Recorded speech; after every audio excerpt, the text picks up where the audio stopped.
My bros believe in Mamoru when I say that this story starts okay, but it drastically keeps improving. By 15 minutes in at the field scene is already a masterpiece, like hard as fuck. It also has one of the thickest creatures like this fairy commander and this muscle mommy, but I'm just saying this because it isn't your normal manhwa where the protagonist is unbeatable by chapter 3. See, this boy has been wielding a sword since he was young, learning swordsmanship from a retired mercenary in his village. The guy said that Incred had an incredible talent. If he's that good at such a young age, he can become a knight. With that, his dream began. The dream to become a knight who can finish a war by himself. He left the village with that dream in mind, but fast forward to a bar. Some guys are laughing, saying that the newbie was fucking funny. How can someone be so scared and at the same time dream of becoming a knight? That was the day this boy found out that his talent was average, but he's not the type of guy who just gives up. Time passes, and he believes that with effort and training he will one day overcome it all. He stabs another creature and gains more experience in battle. He was going to become the so-called end knight, but with a single strike, someone sent his sword flying. The tip hits his belly, and with that his dreams shatter because this young boy was 12 years old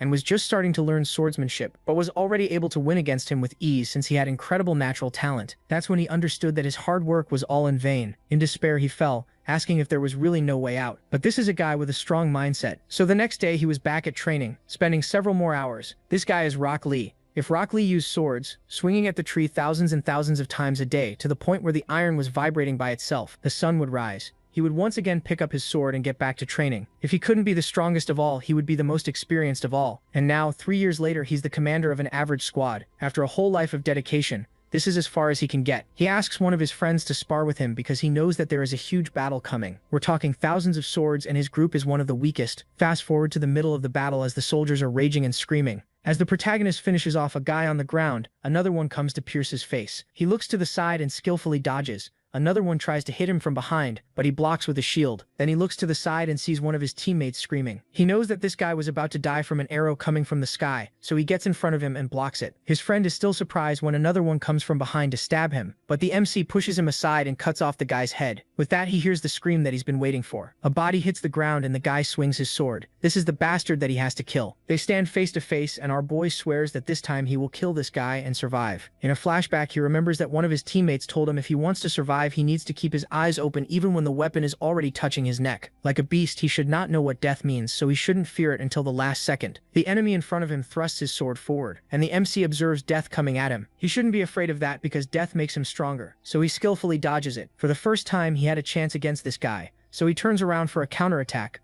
But the guy does an unorthodox grip on his sword and stabs it deep into his throat. Blood gushes out, and then his body falls to the floor. The next second, a boat passes by him. Death says that he should give up, accept his weakness with ease, and come to the boat. But he smiles, saying that that day will never come. So with that, his loop restarts, because, see, that fight against that guy was not his first one or second or third. It was actually the 20th time that he has died in this battlefield. Even though he is the weakest, he's the only one who would never accept death. When he died for the first time and woke up, he thought it was just a deja vu, that he was dreaming about dying in the battlefield. So he stepped into the same war again and died again. The second, third, and fourth time, every day would start with the same guy clanking the pans, and the sensation of the enemy's sword piercing his body would never go away. The day kept repeating. He had to keep facing the same guy. And after the 12th death, he gets up and tells his friend that there are bugs in his boots. The protagonist says he'll challenge it again. The story jumps back into battle, and now he's already on his 33rd life. He dodges the thrust again, and when the soldier turns to keep attacking, Encred tries to dodge, but he's still too slow, and his throat gets cut. He drops to his knees.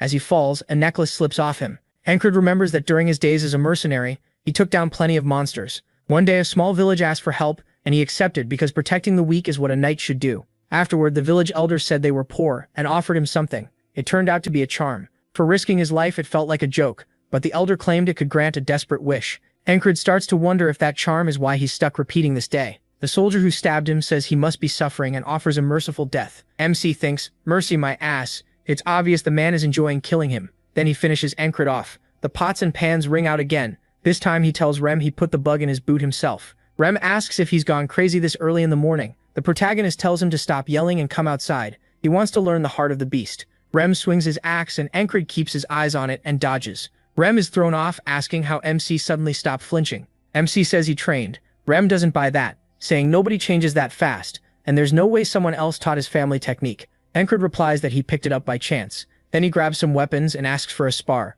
Rem looks at him, then grins, and says that sounds good. He attacks and Encred avoids it. After a while, Rem asks how long he plans to keep dodging. Even while moving in, he slips past another swing. He says the only sword style he knows is the Volan mercenary technique. The the one people call a cheap trick. Encrid starts to lose his footing, and Rem jumps in. The protagonist recovers in time and gets ready for the leap. Rem notices that, and just like the soldier Encrid always fights, MC thrusts his sword toward Rem, but Rem smacks it out of his hands. The sword skids across the ground and he says even if it's only for a moment.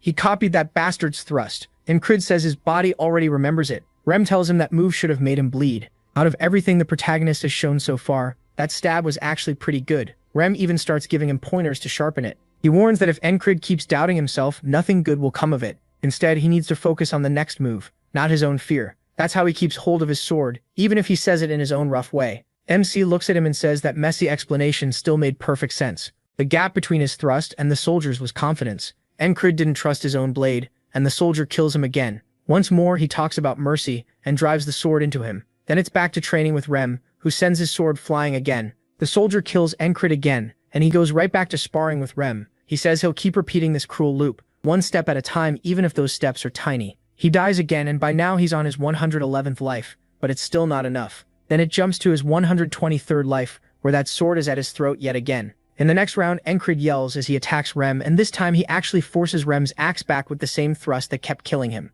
Rem stares at him and asks if he's insane. Encrid's hand starts bleeding, and Rem points out it's pouring blood. He asks why the protagonist is laughing like a lunatic, but the protagonist is thrilled. He finally mastered the stab. Now he's back on the battlefield, facing the enemy he hates most. MC thrusts at the soldier, and now that he's learned the move, it scrapes across the man's helmet. The soldier thrusts too, and his blade still punches into Encrid's throat. He says his first trade with that stab failed, but he refused to blink or loosen his grip. He drops to the ground with his sword still in hand. The soldier plants a foot on his chest and grins, saying he looks like he's in agony. Then he repeats that same line about showing mercy. Encrid tells him tomorrow he'll kill him. The soldier laughs, saying the dead don't get a tomorrow, and finishes him off. A bug crawls out of Rem's shoe, but Encrid crushes it. He says he saw it fly in there. Rem thanks him, and the protagonist says if he's really grateful, he can take over guard duty. Rem wonders why he's ordering him around so casually. Then we meet another squad member, Big Eyes. MC tells him to get a shield, armor, and a dagger. He'll pay later. Big Eyes is shocked but agrees since Encrid is his boss. Rem asks if he has always been this bossy, and Encrid says they usually dump their work on him anyway. More squad members show up, and Rem says the protagonist is really acting strange today. He's usually not this tense. Soon, Encrid is back to stabbing at the tree. He says every death brought unbelievable pain. He wonders what happens if he still can't win after tens of thousands of tries. Could he run away and live? If he escaped, would tomorrow finally come? Or would this same day repeat again? He even wonders if he should just settle for the strength he's already gained. But then he tells himself to stop acting weak. He will never quit. He'll break through this wall and see what's beyond it. So he drives his blade into the tree again and again, swearing he won't waste this gift of repeating his life. At last, he splits the tree in two. After that, he puts on all his gear and gets ready for the battle, fully believing he'll win today. The war horn sounds, and Encrid leads his squad into battle. As the fight begins, MC says the only reason he's made it this far is luck, preparation, and keeping calm. An enemy rushes him from behind, but Encrid blocks and cuts his head off. Another swings at his leg, but the shin guard stops it, and he smashes his skull. A third man throws an axe from behind, and the protagonist dodges it, then hurls his own weapon back at him. He says he can only do all this because of the lives he's repeated here. He spots Krang screaming and blocks the arrow meant for him, just like before. Then he takes down the attacker. Now it's time to face the wall in front of him. The soldier glares back and the two lock eyes in a tense standoff. Then the soldier charges. Encrid blocks, but his shield shatters. He tosses it aside and moves in, catching the next strike with his sword. MC says the soldier is talented, almost a prodigy, but he lacks real battle experience, so he's easy to catch off guard. Encrid slams his head into him. That makes the Valen sword style, full of dirty tricks, perfect here. He scoops up dirt with his boot and throws it in the soldier's eyes. As the man panics, he jumps in. The soldier catches it and thrusts at him. The protagonist slips past the blade. The soldier lands from the miss and turns at once for the follow-up. But Encrid is ready too, because now he knows everything about that stab. He strikes the enemy blade and shatters it. An archer pulls back his bow and sends an arrow across the battlefield. The soldier drops what's left of his broken sword as Encrid moves in to finish him. He thinks he's won, but that arrow is still coming. Just before it hits, an axe smashes it out of the air and Encrid drives his sword into the soldier's throat. Rum blocked the arrow. He says he'll crush the archer, but Krang tells him not to waste his strength. The soldier starts to collapse, still staring in disbelief. He looks over the battlefield and sinks to his knees. Encrid pants and looks down to see the soldier trembling in fear. He raises his sword and says, "This is mercy," and cuts off the soldier's head. Encrid smiles. Just like that, he finally broke through the wall he could never pass. But then someone kicks him in the back, a man with a ponytail. Encrid groans in pain and Rem rushes over, shouting that it's a frog. The ponytailed attacker is a frogman. While MC is down, the frogman says he put a lot into that soldier and can't believe he lost. That soldier's nickname is Pervert. The frogman swings and yells for Encred to die, but an axe blocks it as Rem steps in to help. Rem chops down with his axe, but the frogman stops it. The two press in close and trade blow after blow. Another enemy tries to finish Encred, but Krang jumps in and takes his head off. Rem hops back and the frogman does the same. They pause and Rem says if he wants to kill his squad leader, he needs permission first.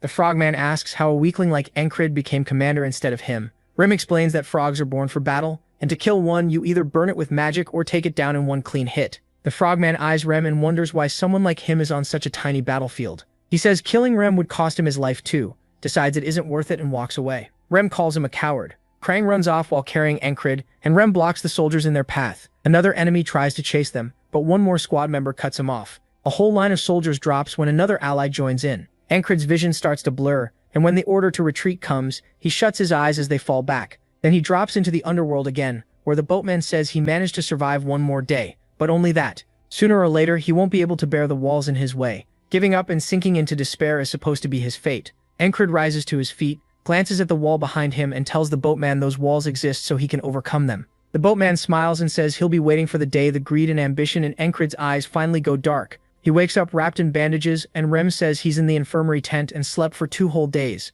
Rem tells him he saved him from the frogman. The protagonist is stunned and says if it really was a frog, he's shocked he lived. Rem asks if Encred remembers calling him his best friend. MC says he never called them friends, and blurts out that Rem is a noble hunter. Rem clamps a hand over his mouth and quickly checks if anyone heard. He says Encred can't just shout other people's secrets when they have nothing to do with him. He says he thought they were best friends, then realizes he's finally made it past that cursed day. We also learn Big Eyes is really named Crace, and he says the protagonist now owes him triple what he spent. MC wonders why Crace is even here and points out he was nowhere in the battle. Crace just smiles and says he'll settle for double as a discount. Krang comes into the infirmary too. Encred asks what he wants, and Krang tosses something at him, saying to use it morning and night. He notes that Krang hates sharing his personal stuff, yet he still gave it to him. We learn the tall monk is named Auden, and he's crying while he prays. Encred tells him he's still alive so he can leave already. That night, the protagonist wonders why they keep taking turns staying with him. Are they actually worried? Then another squad member walks in.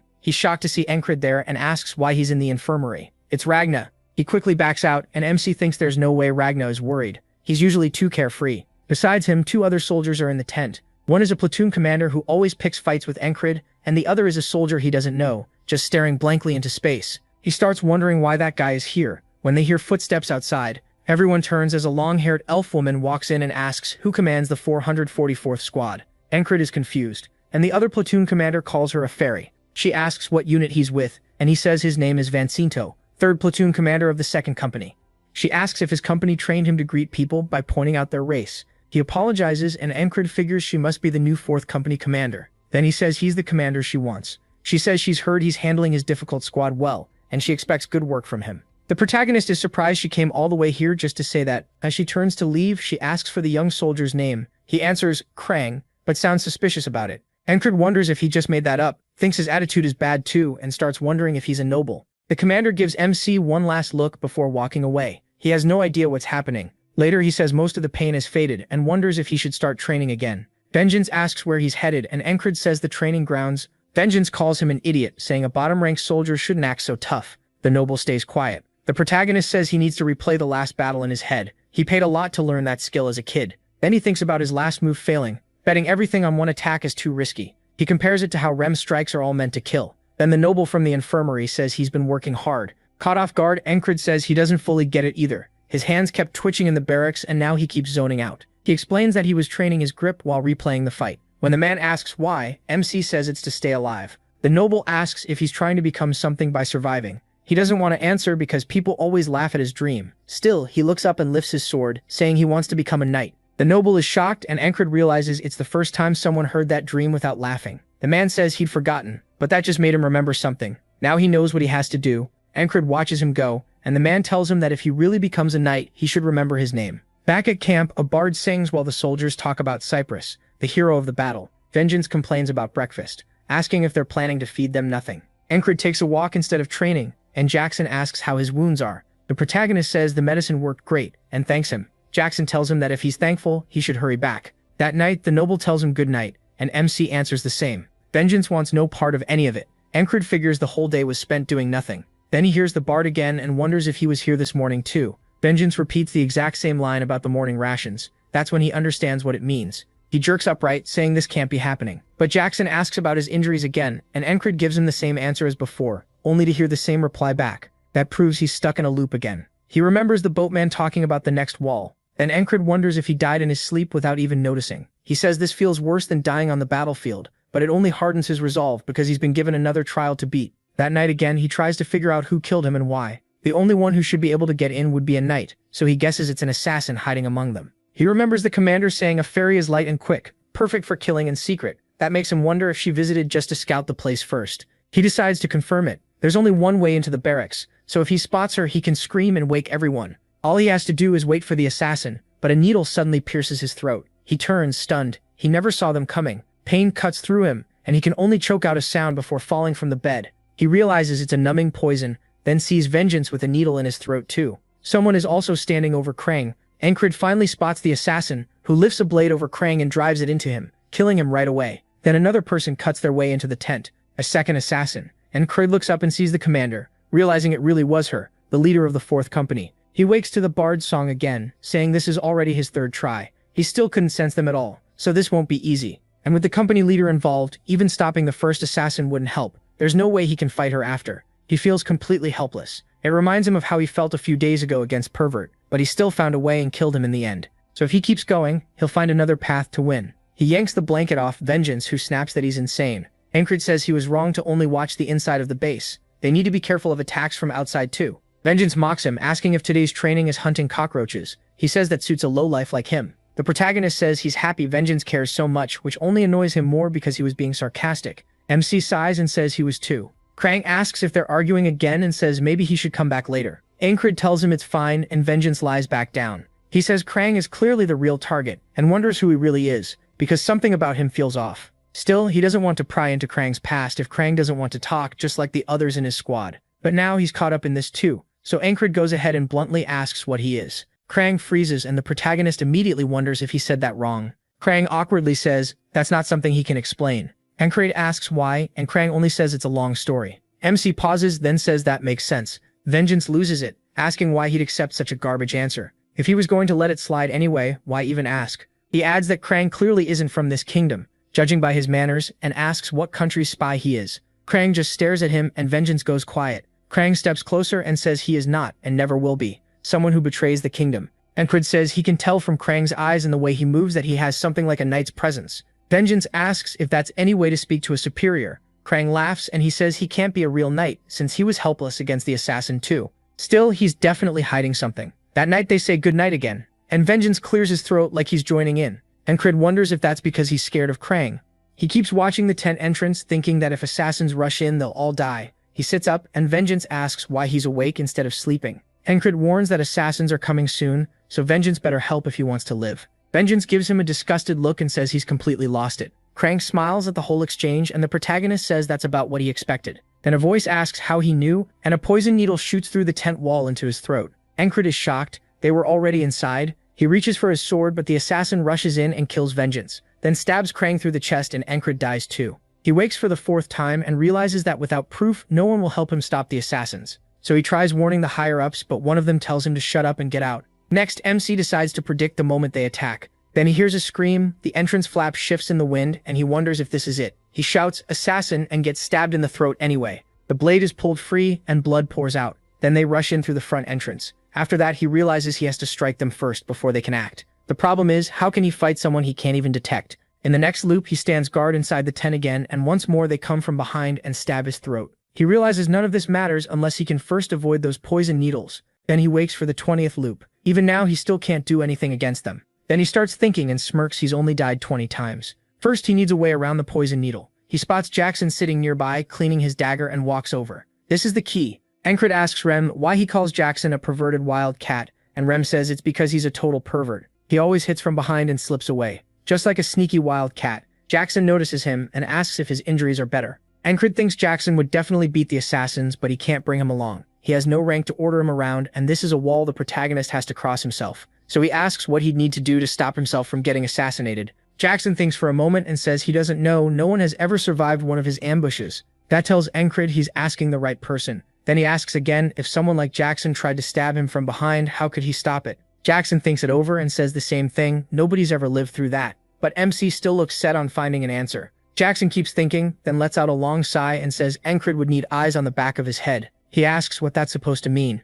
Jackson says the timing is perfect, and asks if he notices the wagon behind him. The protagonist asks where, and Jackson points behind the tents. Encred wonders how he noticed something that far away, asking if he really does have eyes in the back of his head. Jackson says the wagon is about to break apart, and then the wheel comes off and it tips over. MC is stunned, asking if Jackson can see the future. Jackson says no, he just spent too much time with that barbarian. When he tells him to stop joking and explain, he does. Jackson points to his ear and says it's sound. He heard the axle creaking. If you can hear the things around you, you can guess what comes next. Encred is amazed. He didn't even hear the wagon at all. Jackson explains that you don't need sight to feel what's around you. You keep listening, sharpen your senses, and learn to pick one sound out from the rest. The protagonist says that was actually a good explanation, especially since Jackson used to be too lazy to answer him at all. Jackson says that's just how he is, but helping like this is still better than having MC glued to him, and lately he seems way too stubborn to quit anyway. That night, Encred lies in bed and says he's run into his second wall, death without a face. If he can sense the assassin, he can live. So he focuses on his hearing and picks up the patrol's footsteps and the crackle of torches outside. The assassin rushes in, but Encred still doesn't hear him. He wonders where the attack is coming from. The assassin lands, but he still can't sense a thing. Then the assassin disappears. A needle suddenly shoots into Encred's throat. He snaps his eyes open, already knowing he failed again. The next morning, he wakes to that same chant about Cyprus. He says he still hasn't moved forward at all, but his body remembers every attempt. That includes drawing out the beast's heart and the feeling of that stab. Jackson explains that sound tells you a lot. From how loud it is and where it comes from, you can tell where something is, and once you can catch faint, distant noises, your ears start working like another set of eyes. Jackson snaps his fingers and says, sound is just a wave, spreading out in every direction, even when it's quiet. So with thousands of sounds crashing together, he has to pick out one wave from the rest. Encred starts catching bits of everyone's conversations and realizes how tangled it all is. He needs to separate those sounds and sort them out. He says all the flags sound like one giant flag, then tries to remember how many there really are before shifting his focus to the footsteps nearby and feeling out the sounds around him, starting with the ones he knows and then moving on to the strange ones. Krang calls him Enchi, and Encred opens his eyes while Krang asks what kind of training this is. The protagonist asks about the nickname, and Krang says it's just a shorter version of his name. Enchi doesn't like it but lets it slide. Then he asks what part of this even looks like training when he's just sitting there like an idiot. Krang says he already knows Encred isn't the type to waste time. That night, another needle flies in and hits him in the throat. He turns just in time to see Krang take a stab to the stomach. The assassin attacks again, making Krang cough up blood. By now, this is the 33rd loop, and the 34th goes the same way. He still hears nothing, and Krang dies again. It keeps happening. Encred sits there again and again, forcing himself to listen. He says this wall won't be broken by getting more experience. There won't be some miracle or sudden answer. He just has to repeat it over and over until he can hear the bird. A bird lands on top of a flag and he hears it. If he can catch that, then the assassin's steps should be possible too. He opens his eyes to Krang, who says he's surprised Encred didn't notice him sneaking up. He points out he'd been standing there for a while, and guesses the protagonist is training his senses. After all, he's not someone who wastes time. There's something different in MC's eyes now. The assassin lifts his arm and throws a needle at his throat, but he dodges. He grabs the blade hidden under his pillow and slashes back, making the assassin lose balance in panic and fall over. The man starts sweating, and Encred grins, saying he's not some faceless death anymore. The assassin clenches his teeth and rushes him, calling him a rat. The protagonist realizes this one isn't as skilled as the pervert, so he can handle him. He glances over, worried about the others, and sees Vengeance with a needle in his throat, but Krang is still alive. The assassin charges again, and Encred dodges, reminding himself not to relax just because he's still dealing with a trained killer. Then a dagger comes flying at him. He barely avoids it, but it still slices open his chest. Not wanting to lose the opening, the assassin rushes straight in. The tent is suddenly cut open, and Encred looks over, spots the company commander, and realizes if he doesn't strike first, he'll die, so he thrusts at her. The assassin yells that MC has a guard and sprays poison needles everywhere. He turns, but by then it's too late to stop them from flying toward Krang too. The company commander jumps over Encred's strike and uses her cape to block all the needles. He realizes she wasn't there to kill him. She came to protect him. Either way, this is his chance. He drops low and lunges at the assassin. The assassin tries to defend himself, but the blow knocks his hands aside. Gritting his teeth, he decides to run. He knows he has to get out now. Encred doesn't chase. He just says he can't believe the guy ran like that. Krang sits up and says the assassin was probably after him. The protagonist says he knows, and Krang asks how. Encred says no one would hire an assassin to kill a nobody like him or Vengeance. The company commander agrees and says he thinks fast. As her hand moves toward her sword, MC realizes that even if she helped them, she can't let news of this get out. She plans to leave no witnesses. He grips his blade tighter, but then Krang steps between them and asks her for a favor. He says he doesn't want anyone dying today. Ankrit has no idea what's happening when she bows and says, as he wishes. Krang adds that includes vengeance, since he's not dead yet. She says they have an antidote, so he'll live. The protagonist realizes she knows poison well if she could identify it at a glance. Krang says they need to clean this up, because it'll be a headache if people learn an assassin came here. Ankrit asks if it's enough to leave no trace, then looks at the fire and says there is one easy way. Soon the tent is burning, and soldiers rush over with buckets, shouting that the tent's on fire and that there are 2 survivors. Ankrit says this way, every trace of the assassin is gone, and the rest will be handled. Later, Krang stands with the company commander. She says if MC hadn't slowed the assassin down, Krang would have died. Then she asks if that's why he changed his mind. Krang says yes,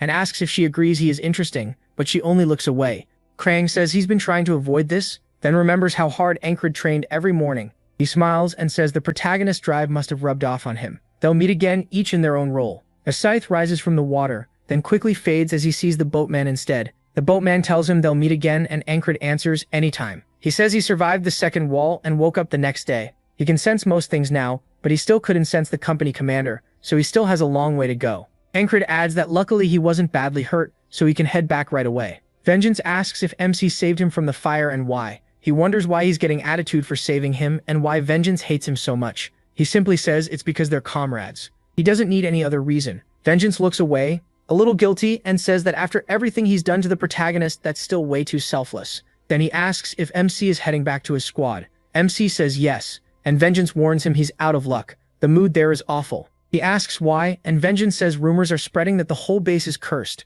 Someone from the protagonist's squad shouts at Rem, calling him an underdeveloped monkey and shoving him. Rem looks thrilled, and everyone else starts running, saying the squad is fighting again, as Rem lifts the guy up and slams him into a table. The man swings back at Rem, but Rem dodges and answers with a hard right to the face, then pulls out his axes and says he'll decorate his skull with them. The other guy draws his sword and says he'll cut Rem in half. Ankrit finally arrives and says maybe the base really is cursed, because these idiots sure feel like his curse. He sighs and tells them to stop it. They say they thought he died, and MC says he didn't, but they might drive him insane. 4 days after returning to his squad, he is in bed when he opens his eyes and finds Jackson standing over him. Jackson says he was trying to leave quietly and asks if he woke him. The protagonist says no, he was getting up to train anyway. Jackson says the protagonist only started recently, but he's already become a great listener. MC says he's been working at it, and Jackson tells him to keep going because it'll help one day. There aren't many battles right now, and with winter getting closer, the best thing he can do is focus fully on pushing his body harder in training. While doing one-arm pull-ups on a tree,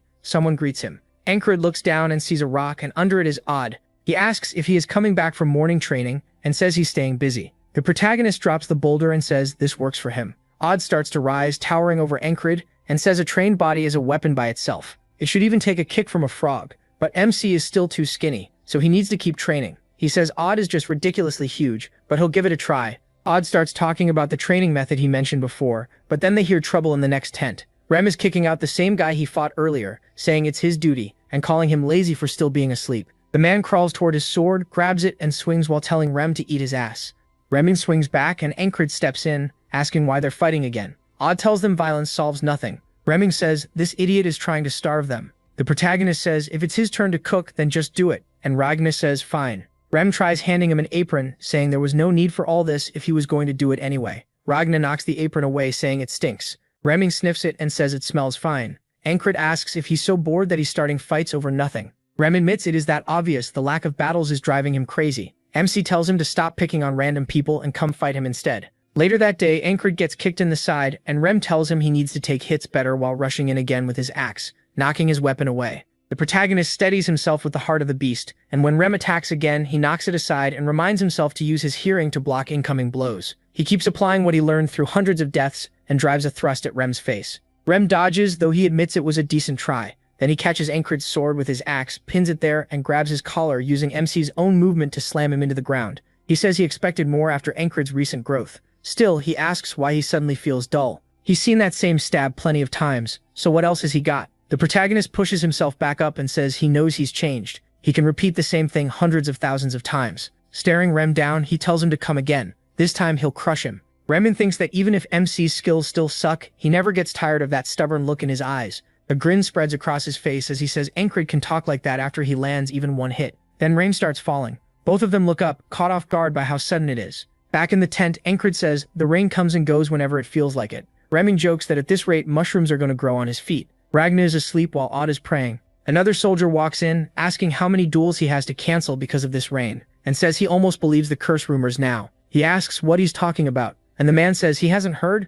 Ancred pauses, then says Vancento did mention something about it. The man explains the weather's been strange, casualties are rising, and people keep getting hurt, especially Jackson and Ragna, who are both injured. Because of that, people started saying the place is cursed. He doesn't buy it, but the crazy weather made the rumors spread faster. Ancred says the higher-ups won't ignore something like that. The man asks why he's out in the downpour, and the protagonist says that's the point. Remin asks if he's a stray cat and what this is even supposed to do. Jackson says it's a solid idea and tells MC to keep at it. Remin just scoffs, then starts shouting, asking what Jackson's been teaching him, and since when he cared about the squad leader. As the arguing starts, Odd says there are ways to train inside the tent, even lying down. Ragna offers to check his stance again. Remin turns and points at them, saying, "Look at these guys," and they all keep staring. Jackson glances over, Odd smiles, and Ragna keeps staring at Ancred's back. Remin says he noticed that. The protagonist keeps looking out of the tent. Elsewhere, in a war room, a man tells the commanders to keep their soldiers under control. He says they need another scouting mission before winter, and asks for ideas on who can fill the missing spots.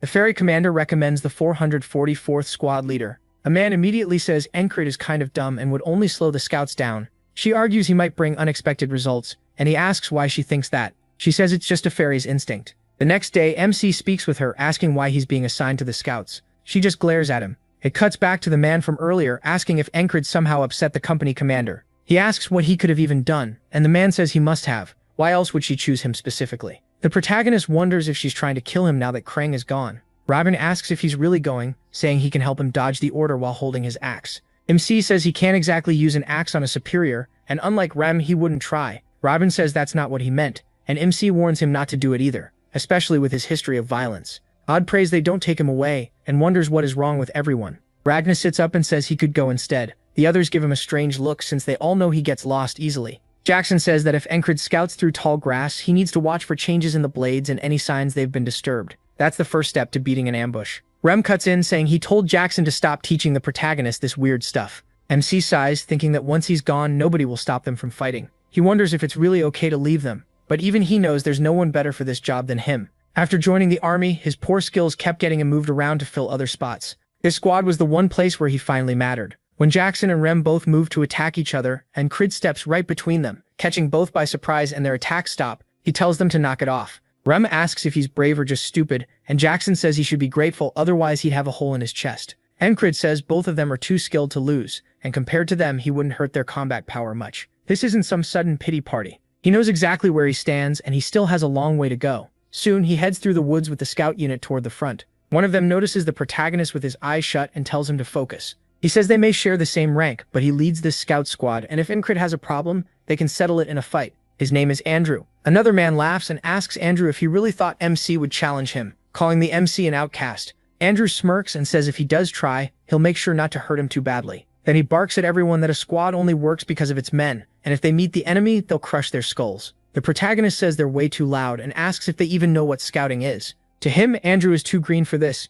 They find tracks on the ground, and Andrew says they're fresh, neutral tracks. He decides they'll follow them and have barbecue tonight. Cred points out that new move in groups of at least 20, so if Andrew really wants to fight them, what is he even thinking? Another man laughs and says that isn't a new at all. It's a gazelle. He notices MC glaring and says Andrew can be annoying. His name is Enri. Enri used to be a hunter and didn't care much about Cred at first, but after talking with him by chance, the two got close. He starts teaching him hunter basics, which helps a lot, and explains that animals usually make separate trails through the fields. He promises to tell him more tomorrow. That night, Andrew keeps insisting it definitely was a new, and that he needs results more than anything, while the protagonist watches him. The next day, the squad moves out, and as they reach the fields, Andrew says this is the area they're meant to scout, Green Pearl, also known as the absurdly tall grass field. Andrew says they'll cross it, find the enemy group, and bring them back alive as prisoners. The men answer yes, and as they move on, Cred asks if they're really going in there since they're only supposed to recon. Cred says it's the squad leader's order. As they press through the grass, MC thinks this won't be easy. He expected Andrew to give up fast, but he doesn't. That part is surprising, at least Andrew is taking it seriously. Cred notices there's barely any animal droppings, and he asks if that's bad. Cred says yes. If food is everywhere but animals aren't here, something is wrong. A paw suddenly lifts and slams down. A chill runs down Cred's spine as a panther races through the grass beside him. Their eyes meet, and the protagonist instantly shoves Andrew's head down, warning everyone to stay low. The panther was fleeing something else. A second later, two men are hit in the head by stray shots, and Andrew yells that it's an ambush as enemy troops appear. He orders everyone to run, and the squad bolts. One man gets pinned down, and Andrew is captured. Encred is stabbed in the chest, and Encred turns to see the enemy closing in from every side. From what he senses, he's fully surrounded. Encred keeps running while a crossbow is drawn behind him. He hears it and thinks Jackson's listening technique really is useful, as he dodges a bolt from behind. But then the sounds around him become too much. He can't even make sense of all the noise. Though in the end it still helps, until spears come flying in and he is quickly impaled. Since they were bound to be ambushed, trying to avoid it only makes sense. He remembers trying to warn Andrew, only for Andrew to snap back and ask if he wanted to lose his head. That made Encred realize no one would listen to him, so maybe he needed a way to escape alone. He keeps trying to warn everyone that it's an ambush and they need to run, but every escape route gets cut off by more enemies, and Henry dies too. Still, he tells himself it's fine. He can always try another path because the time loops are on his side. Then a firing squad appears, then arrows slam into his chest. About 20 crossbowmen catch him from the east and fill him with bolts. He tries going north to avoid them, only to run into a group of spearmen. He grabs at the dirt as he drags himself forward with arrows stuck in him. Even when he avoids one threat, they keep chasing him. Their green uniforms make it clear they planned for this. Encred wonders what could be so important in a place like this. As he keeps crawling, he spots a fire and a flag, then his head is cut off in one clean swing. As his blood spills out, he keeps thinking about what they're hiding here. The loop resets to Andrew telling the squad they'll cross the field and capture the enemy. Encred has heard this over and over. Once they go in, they die every time, so the enemy is clearly protecting something. He has to learn what it is. If he stops digging into it, he won't have to die. Henri calls to him, snapping him out of it, and the protagonist realizes that avoiding this would end the loop. Still, he decides he can't keep running from this wall. Andrew calls over, asking what he's waiting for. One soldier tells Encred that Andrew may be a jerk, but he should play along since Andrew has his own problems. MC asks why he should, saying there's only so much nonsense he can take from an idiot. Then he asks if the man is tired of sucking up to Andrew, and that sets him off. He shoves past him and says he's done playing along. Andrew reaches for his sword and asks if he's refusing orders. Encred realizes he needs to shift the whole situation, so he says he's not refusing, he's taking command instead. Andrew gets mad, and the protagonist points out that the ones who last longest are him, that other soldier, and Henri. The scar-faced soldier is every bit as dangerous as he looks. He's the strongest one here, yet he stays glued to Andrew like a guard dog or nanny. Andrew pulls his blade and says Encred can take command if he beats him, then tells him to draw. MC says an ordinary soldier wouldn't have a bodyguard. His stance also shows real training, so Andrew must be from a rich noble house. But if that were true, he wouldn't be this desperate for results, so he guesses he's a fallen noble. Andrew fires back that the protagonist's poor skills and high rank make him look like some spoiled brat living off family money. Encred says whatever Andrew is, he can't keep following his orders, and Andrew starts saying he's different from him because he has a mission he must complete. MC tells him to come on already, mocking him for talking so much when he's easy work. That lights Andrew up and he charges. He knows he'd normally struggle here, but Andrew is underestimating him, and that kind of anger leads to mistakes. Andrew thrusts at Encred's head, and the protagonist knocks the strike aside with his hand. He knows one careless move is his best opening. As Andrew's arm gets thrown offline, Andrew realizes too late that he messed up. MC steps in and drives a punch into his stomach, making Andrew gag and drop to the ground coughing.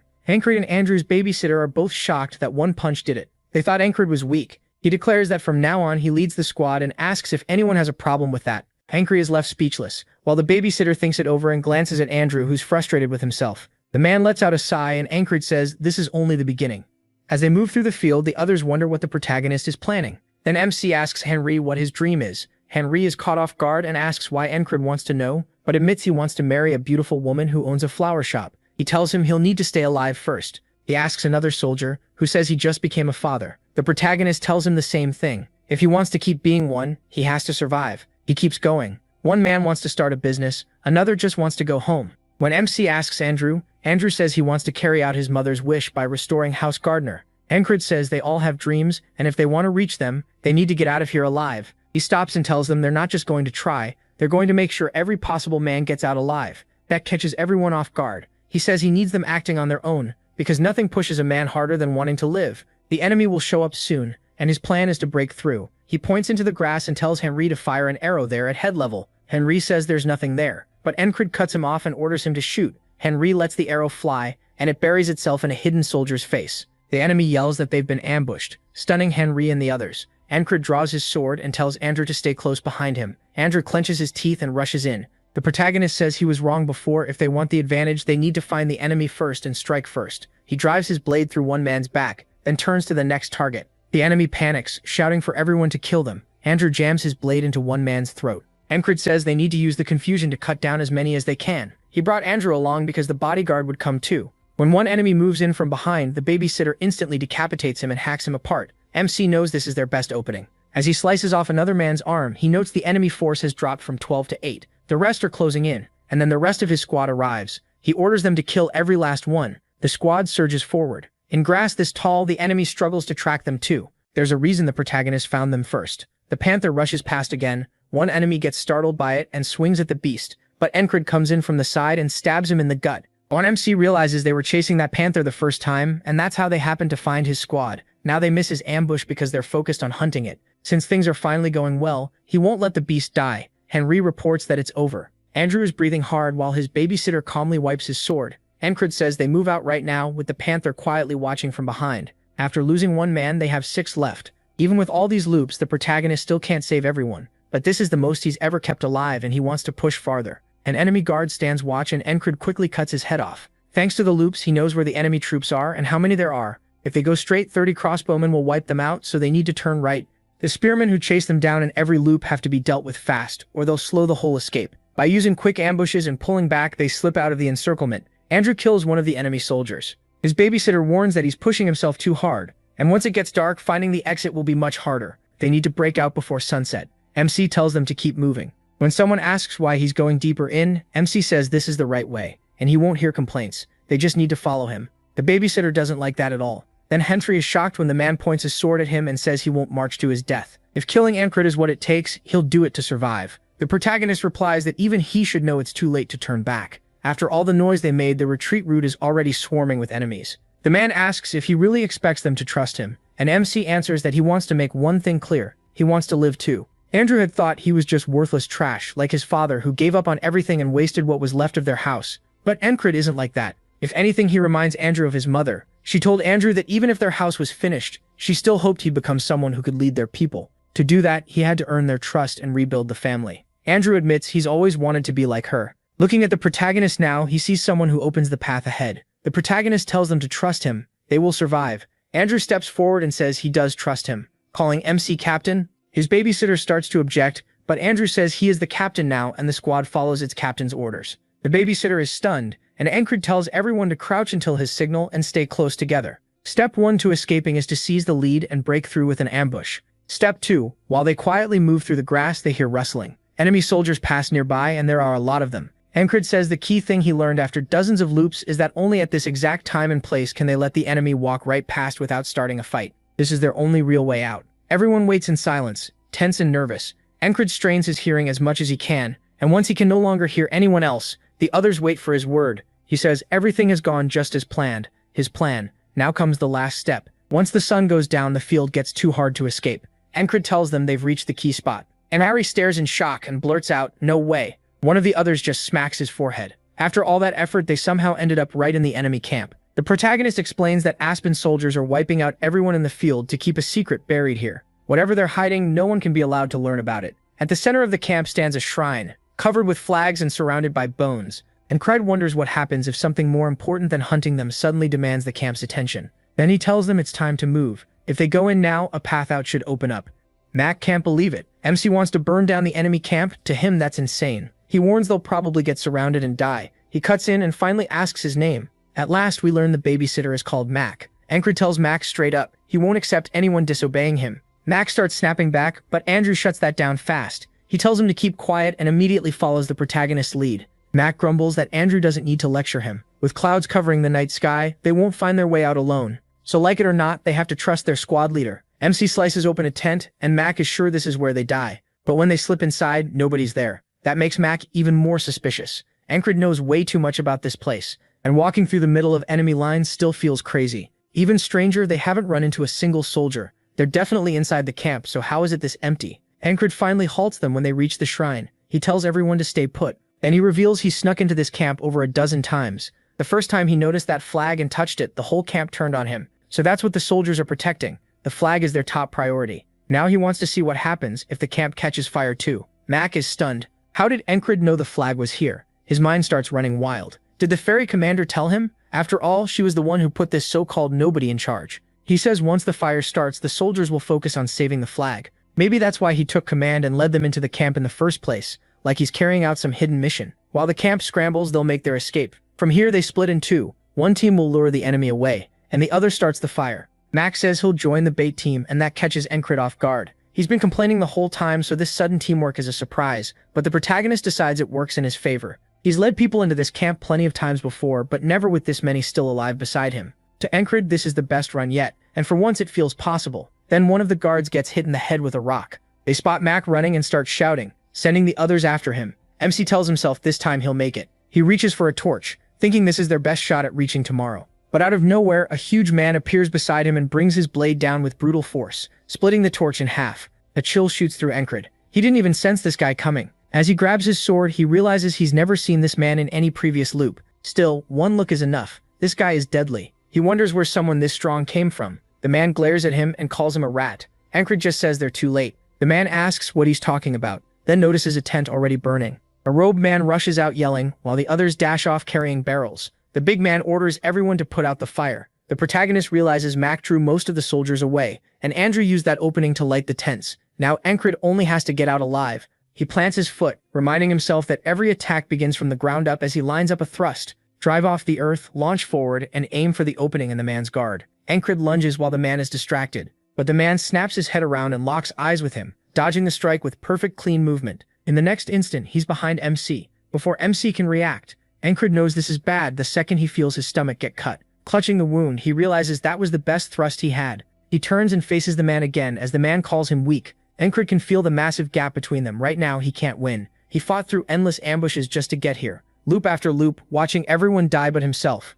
He thought he'd finally cleared this loop's obstacles, but now he sees the truth. This man is the real wall. As the man raises his sword, Encred thinks if he's going to die, then next time he'll seize control sooner and repeat it all until he can beat this monster. Instead of panicking, he starts to laugh, which throws the man off. Then the man gets angry and demands to know what's so funny. Smiling, Encred points his sword at him. The man snarls that he'll cut him apart and feed him to the dogs, then swings. He drops his stance and steadies his blade, swearing he'll break past this wall. He actually blocks the strike, sparks bursting from the clash. The man knocks his blade aside, sliding along it with a smooth parry. Encred is caught off guard. The man instantly chains into another attack, and when the protagonist slips past it, the next swing comes right away. He barely avoids that one too, shocked the man could attack from that angle. But the assault keeps coming. Encred looks up just in time to block another heavy blow. He can feel the force in every hit, and there's no room at all to strike back. The skill gap is just too big. MC retreats a step and pulls a throwing knife, snapping it at the man. When it reaches him, the man casually knocks it away with the back of his hand.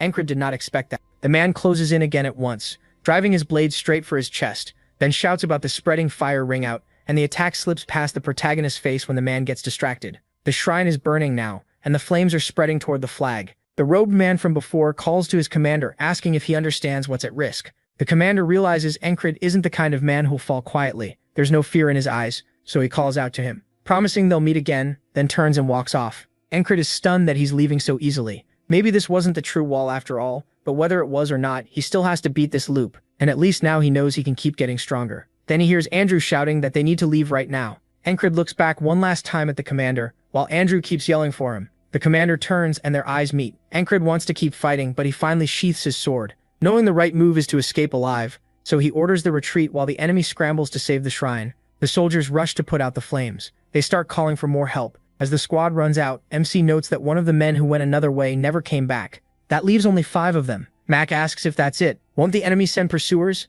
Encred says no. Then Henry starts coughing and falling behind, and a small group of soldiers comes after them. The others turn at once to protect Henry, and Encred kills one with a clean cut to the neck. Mac drives his blade into another man's throat, and Andrew follows his example. The protagonist tells them not to hesitate, just keep moving. As Andrew helps Henry along, MC says the enemy won't be able to keep up if they run toward the field fox and snake territory. Andrew asks if that won't slow them down too. Henry smiles and says he knows a safe route, the hunter's path. Encred tells him he's counting on him to lead them right. As they push deeper into the field, he notices the footsteps behind them are gone. The pursuit has fallen away. Thanks to what Andrew and Mac pulled off, they shook the enemy faster than expected, and without Henry's tracking, they never would have lost them so quickly. It took every single one of them to make it this far. When the sun starts to rise, Encred shields his eyes and realizes he's made it to the next day. They keep running until they finally reach their own camp. One of the soldiers asks what happened to them. They're covered in blood and completely spent, and Henry mutters that he's about to black out. A second later, he collapses. Encred cracks his back and realizes he finally cleared that loop with most of them alive.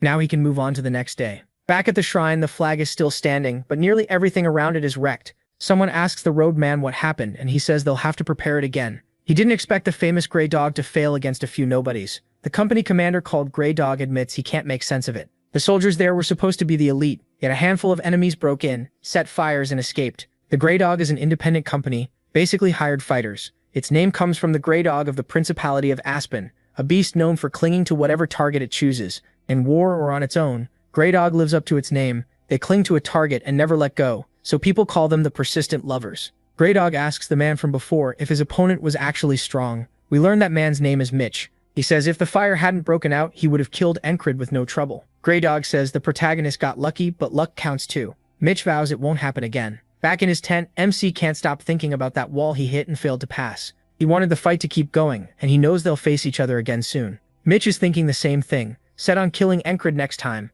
Rem tosses his axe around, bored out of his mind, wondering why there's still no word from his recon trip. He catches the axe and sits up, thinking the protagonist might have died. He admits Encred did improve, but says he's still small time, so dying wouldn't be shocking. Weirdly enough, Rem actually liked him. With a sigh, he says if MC's dead, there's nothing to be done. Ragnar wakes up too. He glances over at Rem's strange pose and asks what the hell he's looking at. Rem just waves and says, "Good morning."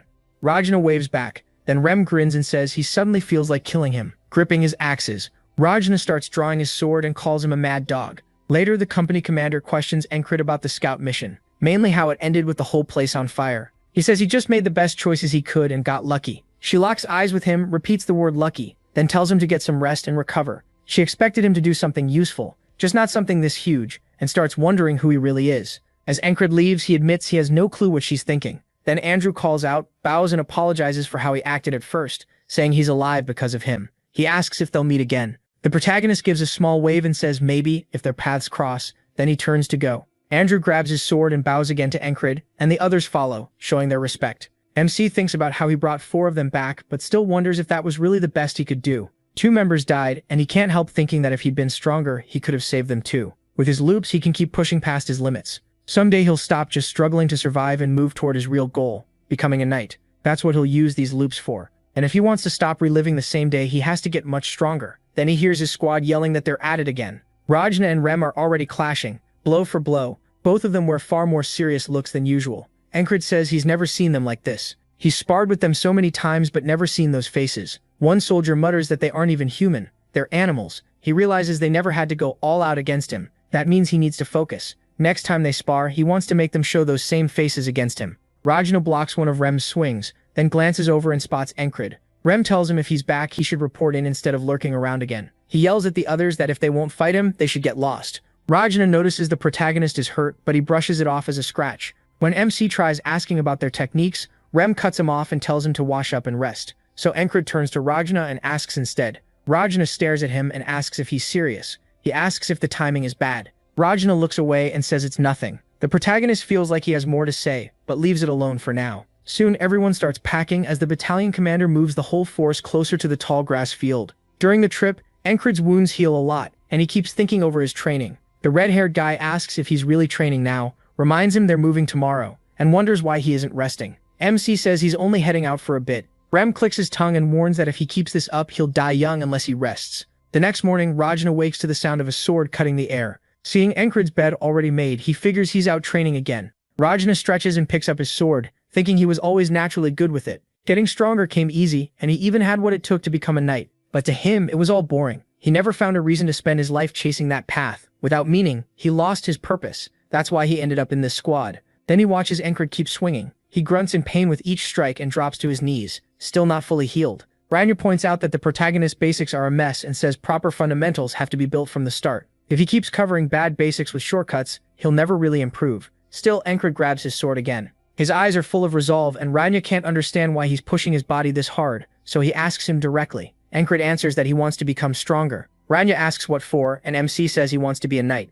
Ragnar says a knight is just someone good at fighting, and asks if that title really means that much. He says the knight he wants to be is someone who decides for himself what's right, and raises his sword for honor, for the weak and for the people he wants to protect. That catches Ragnar off guard. To him, strength was only ever a tool, and a knight just a sword. Now he starts thinking about what he himself wants. He steps forward, saying maybe he won't know until he figures it out. Then he calls to Encred and asks if he wants to learn the sword properly. The protagonist answers right away, of course. Ragnar just stares at him, then sighs, saying he probably shouldn't have offered. He's already getting dragged into something again. Still, seeing how serious Encred is, he admits this might be interesting. He asks if Rem already taught him the heart of the beast. When MC brings up the valiant mercenary sword style too, Ragna says all of that has to go. Everything except the stab and that beast technique. He asks about the valiant mercenary sword technique. Ragna says especially that if Encred doesn't throw it away, any new skill he learns will just fall back into old habits. If that's the case, he might as well quit. So he gives him a choice, drop everything and start over, or stay the same. The protagonist instantly says he'll start over. Ragna is surprised by how fast that answer came and asks if he's really sure. Encred asks what he should do first. Ragna mutters that this guy really isn't normal. He says MC's body is solid, but his weapon is too light, so he hands over his own sword and tells him how to hold it. MC asks if he's really fine lending it out, and Ragna says it's nothing special. He places his right hand above the left, then notices how hard he's squeezing. The protagonist says it's so he won't lose the blade, and Ragna asks who taught him that. When Encred says Rem did, Ragna clicks his tongue, calls Rem useless, and tells MC to take his stance. Then Ragna lifts the sword overhead and brings it down on him. He blocks, but his hands shake and he blurts out that it hurt. Ragna says of course it did. If he stays stiff, it'll only get worse. Right now, he's rigid like a post. Encred wonders why everyone in this squad talks in weird comparisons and tries to figure out what he even means. Then it clicks. Ragna means he's too tense because he's gripping too hard. He needs to stay loose so the sword doesn't lock up and his movements can flow better. So the protagonist eases his grip and Ragna keeps striking at him. Then he sweeps Encred's legs and tells him to mind his balance too. MC tries again and Ragna asks where his feet are even pointing. He smacks the blade aside, says it's still too stiff, and tells him to do it again instead of breaking his own wrist. When he attacks, Ragna mocks him, asking if he's trying to dance. This goes on all day until the protagonist ends up flat on the ground. Ragna sighs, saying he didn't expect it to be this bad. Encred has none of the basics, and that isn't easy to fix. MC is completely exhausted, but still tightens his grip on the sword. Ragna looks at him, thinking something over. Then Encred asks if they can go again. Ragna lets out a breath and draws his blade, saying they'll start from the very beginning. Then Rem shows up asking where they've been all day, and if they're out here skipping meals for some little picnic. He points at Ragna and asks Encred if he's bothering him, offering to deal with it himself. Then the usual bickering starts. He notices Rem is dressed up and asks what's going on. Rem says they've been summoned. Enemy troops are gathering in the distance, and everyone starts getting ready for battle. Then it cuts to the company commander standing above the soldiers on a cliff. Encred's whole squad is geared up for the fight. Ragna starts to regret teaching him. The protagonist just learned this style, so he probably still can't fight right, and that could get him killed today. He rests his sword on his shoulder and says he'll have to watch over MC the whole time. Encred wishes he'd had more time to train. Some soldiers start asking why the enemy lines are set up like that, spread out in such a strange pattern around the flag. Then the robed man reaches out his hand and declares this is the end. A powerful wind starts swirling from his spot. The ferry commander realizes it's a spell. Everyone struggles to stay steady as thick fog rolls over the field. Encred looks around and says he can't even see the men beside him. Panic spreads through the ranks because of the fog, and then he hears something. The others hear it too and ask what that sound is. Fear rises fast and Encred shouts that they're arrows. They fall like rain. The arrows pierce soldiers all across the field. The fairy queen knocks them aside and warns this fog is unnatural. No one could have seen this tactic coming. She orders everyone to raise their shields, then realizes they've been trapped. The robed man starts laughing, bragging about how hard this spell was to make. He used the blood of many animals and gathered huge amounts of water with rain magic. Now that it's active, the fog blinds everyone. Only those standing under the spell's markers, the flags, can see, turning this into a one-sided slaughter. He calls it the fog of annihilation. Mitch says he looks pleased, and the man answers that of course he is. If that flag hadn't almost burned, this would have been easy. Mitch thinks of Encred and curses him, while the protagonist struggles to survive the arrow storm. A second wave of arrows comes down, and MC slips past one. A voice behind him tells him to keep his head low, and he knows it's Ragna. Then Rem snaps that this is magic, and he's furious. Encred says he can tell Rem is right in front of him, but he still can't make him out, and there's no way he can fight well like this. An arrow hits right by his feet, and he feels his breathing get rough. His body tightens up, and even moving his legs gets hard. At this rate, he can't use what Ragna taught him, but he never expected to get it right away. Back in training, Ragna said Encred would fall back into his old habits for a while. Until he fully learned this, it'd be better not to fight, but if he stays off the battlefield, he'll die anyway. He realizes that, then shuts his eyes. He focuses again, reminding himself death doesn't scare him the way it scares other people. While the battle rages around him, Ragna tells him to get behind him, but the protagonist says he found the answer. If he can't do it in one try, then he knows what comes next. He charges straight into the fog, and Ragna yells, asking if he's lost his mind. A spearman bursts out of the mist and drives his spear straight through Encred's throat. MC groans as the spear stays lodged in him. Then he smiles, saying, now he can go back and keep learning from Ragna. The soldier recoils, calling him insane. He yanks the spear from Encred's neck, killing him instantly. Back at camp, Ragna asks if he really understood what he meant. He says honestly Ragna's a terrible teacher. Since he's a genius he can do it, but he's bad at explaining what's wrong. Ragnar says maybe this is what it means to understand something, but not know how to teach it. Then he just tells the protagonist to swing downward, asking if that's really so hard. MC says he's not mocking him, he's seriously confused. He asks where his center of gravity should be. Ragnar pauses, surprised, then tries to think it through and asks if he means something like this. Mkrid says yes, just like he thought. Guys like Ragnar don't even know how they do what they do. Ragnar may be bad at explaining, but that's fine. Watching and listening are his strengths, and he'll memorize Ragnar's form no matter how many tries it takes. Back to the arrows pouring in. The protagonist lifts his sword and knocks one away, but his hands tremble and he realizes he's still too stiff. Another spear shoots at him, and Enkrid doesn't even try to dodge it. He tells himself it's fine, he can die and keep learning, so he lets it pierce his throat. Back to training, he shifts his feet and slips under Ragnar's blade. This is the 31st loop, and now he can finally move with some looseness. Ragnar says that step was pretty good, and asks where he learned it. With that much, Enkrid's ready to start the real basics. Ragnar explains the 3-sword basics: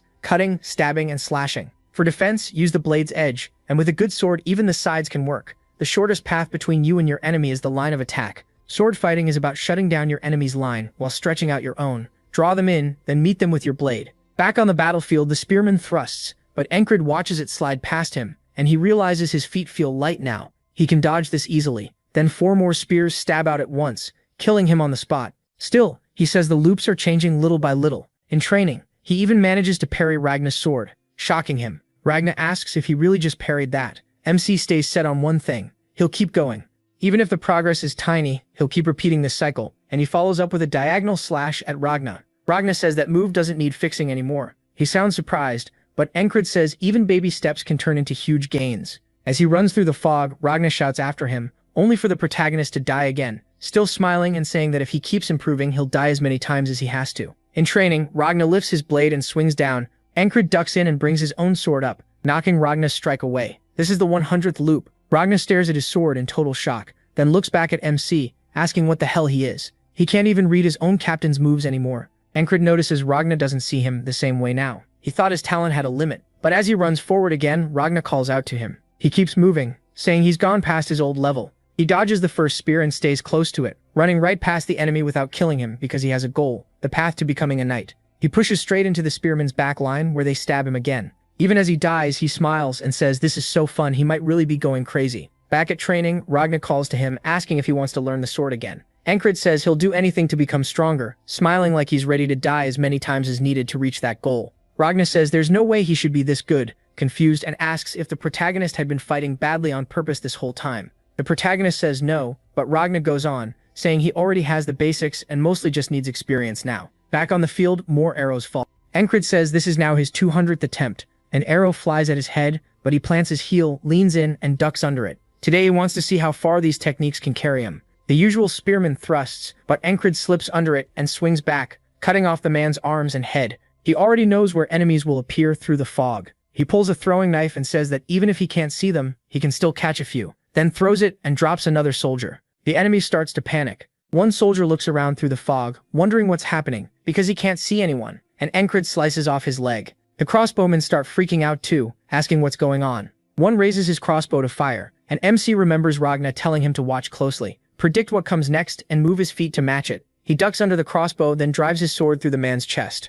Enkrid starts laughing, saying this feels completely different, like he's a whole new person compared to when he didn't even know the basics. He charges deeper into the enemy line, wanting more and more foes to come at him. He gets farther in, but then several crossbowmen aim together. As they form a firing line, one tells him he did well making it this far, and asks how he plans to survive. Enkrid, breathing hard, steps forward and says he wants to settle it with swords, like men still testing himself. They call him insane and then ignore that completely, firing their bolts and killing him on the spot. Then it cuts to the boatman, who calls Enkrid an idiot for walking into his own grave. He asks if his mind is broken. The protagonist wakes up surprised, saying he hasn't seen him in a while, and wonders if the boatman really showed up just to trash talk him. Then Rem asks what he's doing after noticing him spacing out. Then Enkrid remembers something Rem once said. Back then, Rem called it a spell. On his last run, the enemy formation looked like it was protecting the flag in the grasslands, so MC asks Rem if he knows anything about spells. Rem wonders why he's asking now, and he says he just wants to hear what he knows. Rem agrees, then asks if Enkrid knows the difference between magic and spells. The protagonist says magic is more common.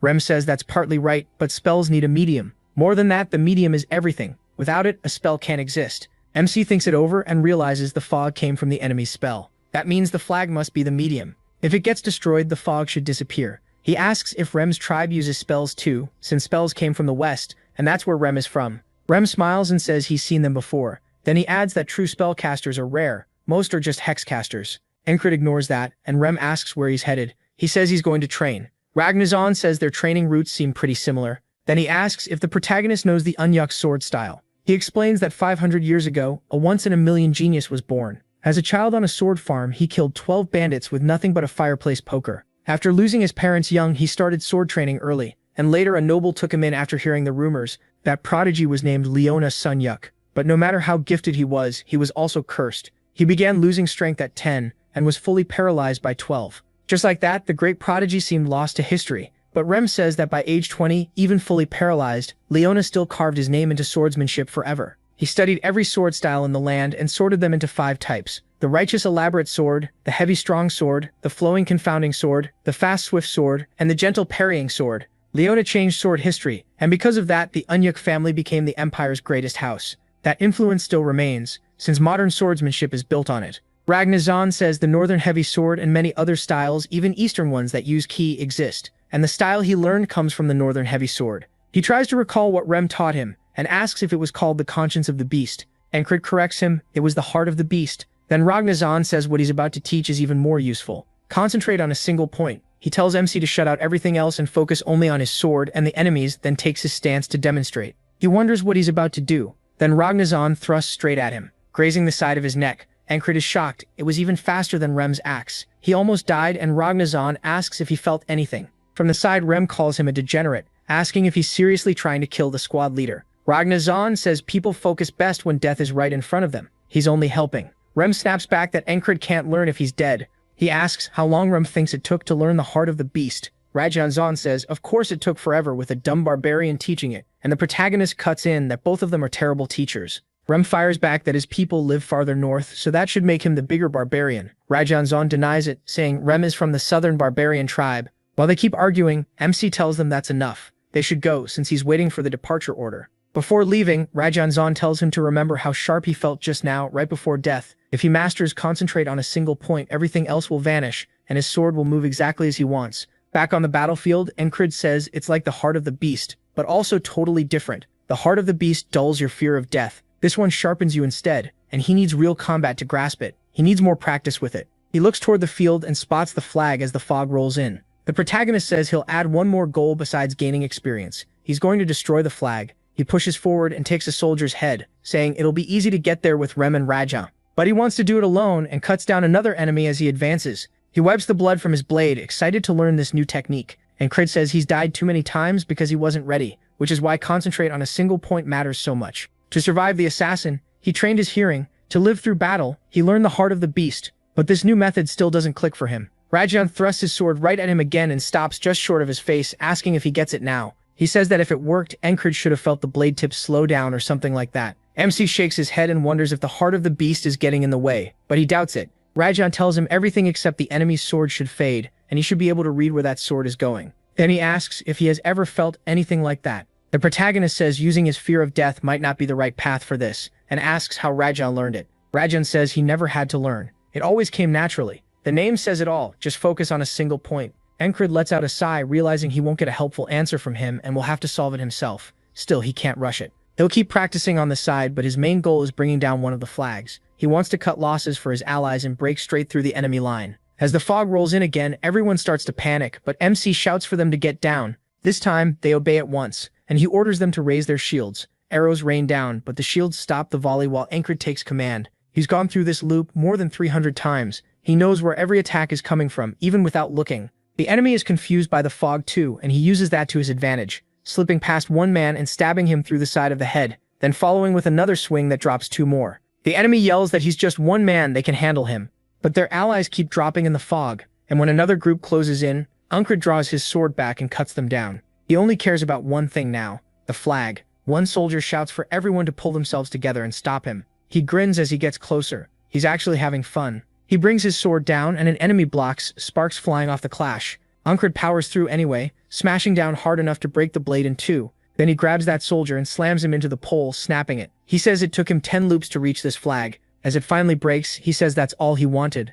But the fog doesn't disappear. The moment he hesitates, the enemy takes advantage and stabs him. One of them laughs and says Unkred knows a little about spells, but he got tricked. The protagonist finally understands. There's only one real flag, and the rest are decoys. He has to find the real one. The loop starts over. Ragna asks what he's doing, as MC rushes in alone. He says next time he has a 1 in 5 chance. Taking the lead, he shouts, telling everyone to get down and raise their shields, but he's too far away for them to hear, so they hesitate. Unkred turns and watches the arrows fly past, totally confused. He lifts his shield and blocks the shots aimed at him, but his soldiers get wiped out. He wonders why they didn't listen this time. Maybe his timing was off, or maybe they needed a moment to recover. He destroys another flag, but it's fake too. Again, it's the wrong flag. A second later, his head gets cut off. Now with 4 left, we see him break another one, and it's still fake. The enemy kills him again. That costs him 5 more loops. The 4th flag takes 7 more loops to reach, and even after he breaks it, he dies the same way. Only 2 flags are left. Now he says that if he has to trust his gut, one of them is the clear answer,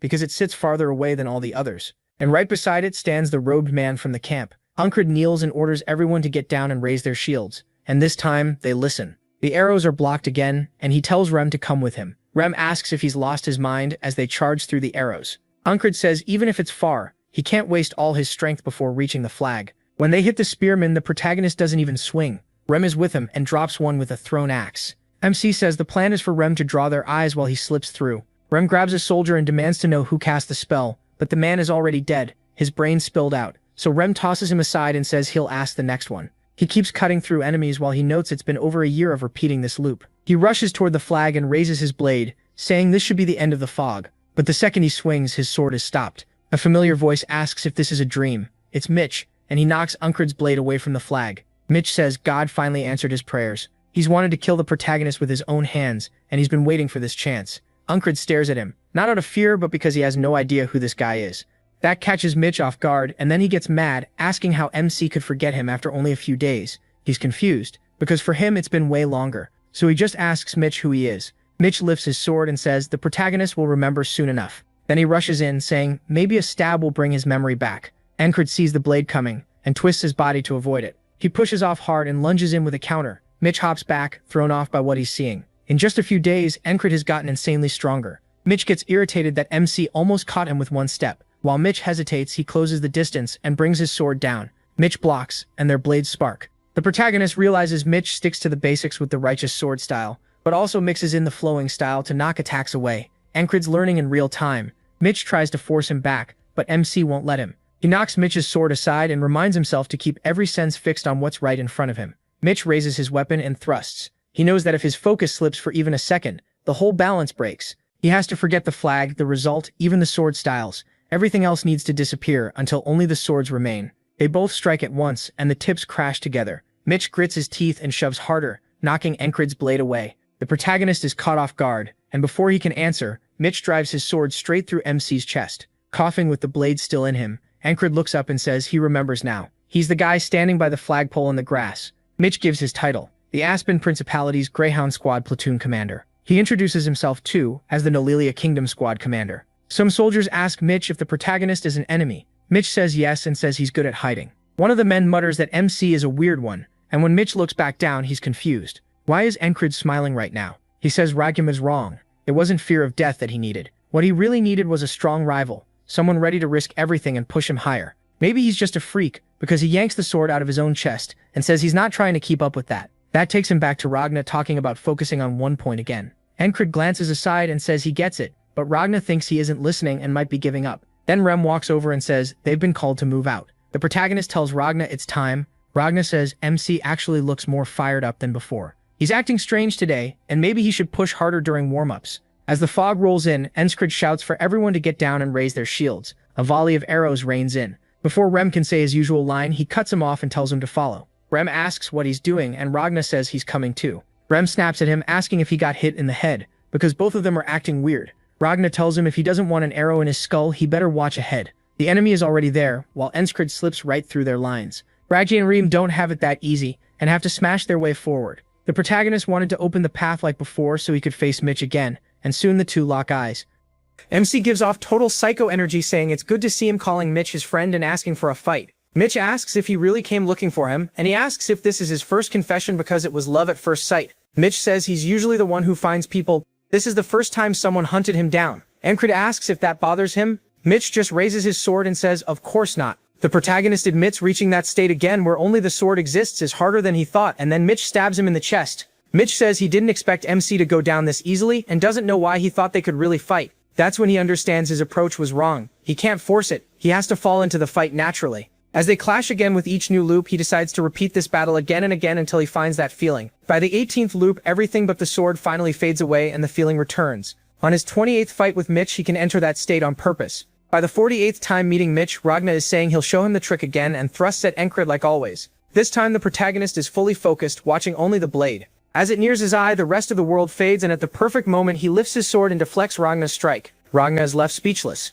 Then he asks if MC really just deflected that by focusing on one point. Encrid doesn't say it, but he realizes pure concentration means full control of both body and blade. He's far beyond where he was before meeting Mitch. As Ragna asks where he's going, he starts walking away and says it's time to meet the platoon commander. At last, he's going to beat this loop for good. Then it cuts to the ferry commander asking what he wants. The protagonist says he remembers seeing something about spells during scouting, and she asks what he means. He explains that the Aspen soldiers were calling a strange man their spellcaster. Now she's interested and tells him to keep going. Encrid says he told her everything she might need to win, and then the fog starts rolling in again. He gives the same order to his men and charges ahead, leaving Rem and Ragna behind. Now all he can do is trust his commander to handle her part because his job is simple, focus on what's in front of him. And there's Mitch by the flag. Encrid says his goal is to beat him. Mitch recognizes him, but MC says Mitch's name first, which clearly surprises him. He says he wanted this fight from the start, and today he's going to win. Then he charges. He brings his sword down, but Mitch slips aside. Mitch turns his hips and swings back across.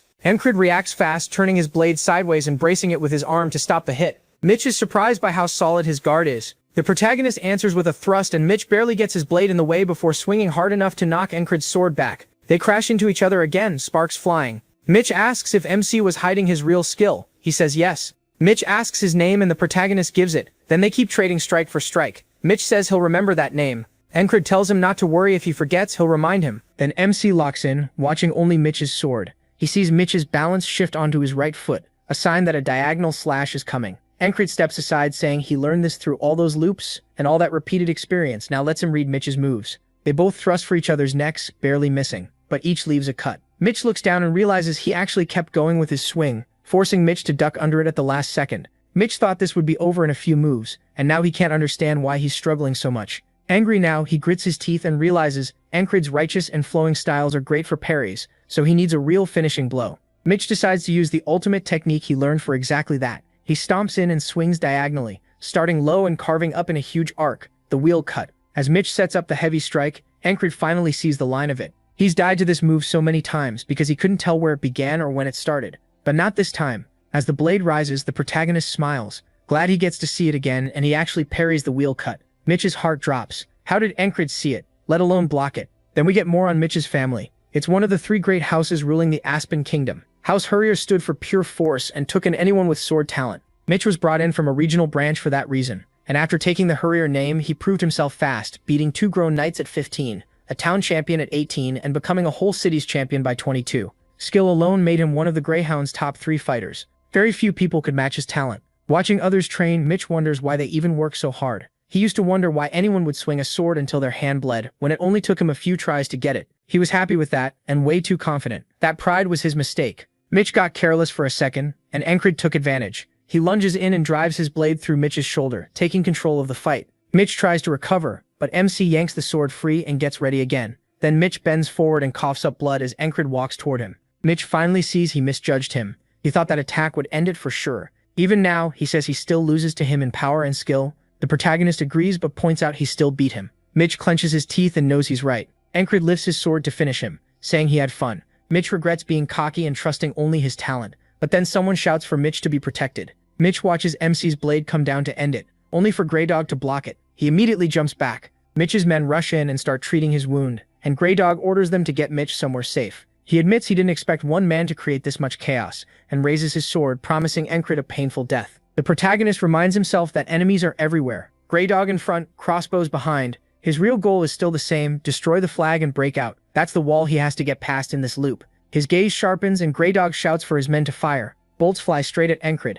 MC charges right through them, knowing he can't dodge everything, so he pushes ahead anyway. Greydog lifts his sword, stunned that he would be this reckless. He brings it down and Encred blocks, but his sword cracks. He realizes Grey Dog's style is insanely heavy. If he wants to beat him someday, he'll have to die a lot more times. But right now, winning means destroying the flag, so he throws a knife at it, knowing even a little damage should ruin the spell medium. The problem is, the wind keeps shifting the flag. Grey Dog curses him and swings for his head, but Encred ducks and throws another dagger, this time aiming for where the flag meets the pole. It lands exactly where he wanted, snapping the top of the flag off the pole. The fog starts growing even thicker for a moment, and the ferry commander says she warned command about the spell and asked for help against it, but they did nothing. The kingdom is rotten, and they even sent a useless idiot to lead the front line. At this rate, they were going to be wiped out. Then she notices something beside her. The fog is starting to clear. The soldiers are confused, asking what happened to the flag. While they're distracted, the ferry commander stabs one in the back, saying this is their chance. With the fog gone, the enemy's been caught off guard, and the battlefield can finally turn. Her side surges forward with new confidence.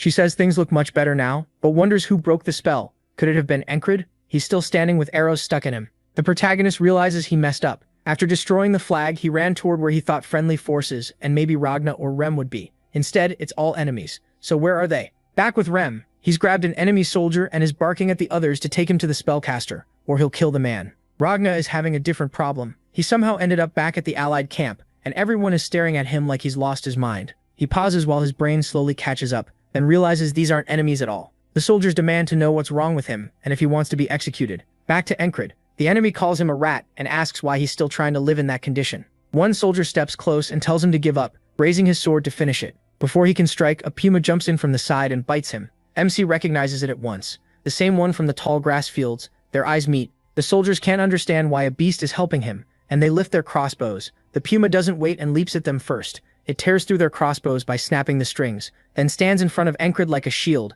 He tells it to run because the man in front of them is dangerous, and Grey Dog is furious. Then a familiar voice speaks up, a hand landing on Encred's back and telling him to stay back. It's Vincento. He steps forward saying he'll save him. The protagonist is confused, but Vincento charges in anyway. Grey Dog parries him right away and sends him flying. Vincento admits he didn't expect him to be that strong, so he yells for his men to just shoot instead, and they fire their crossbows. Grey Dog keeps charging, knocking the bolts away with his sword. While he's busy, the puma jumps in for a sneak attack, but Grey Dog reacts fast and slams it aside with his hilt. Encred locks in, staring at the tip of Grey Dog's blade. He can see the line now. Raising his short sword, he knows he can't stop that weapon with raw strength, so he has to turn Grey Dog's own power against him. He copies Mitch's idea and lets the force flow off his blade. It works, though the short blade still lets the edge cut his arm. Even so, Grey Dog is shocked. He recognizes Mitch's technique instantly and demands to know where Encred learned it. MC raises his sword and says Mitch's skills seem to work on him too. Then Vincento jumps in with another huge attack, which does absolutely nothing.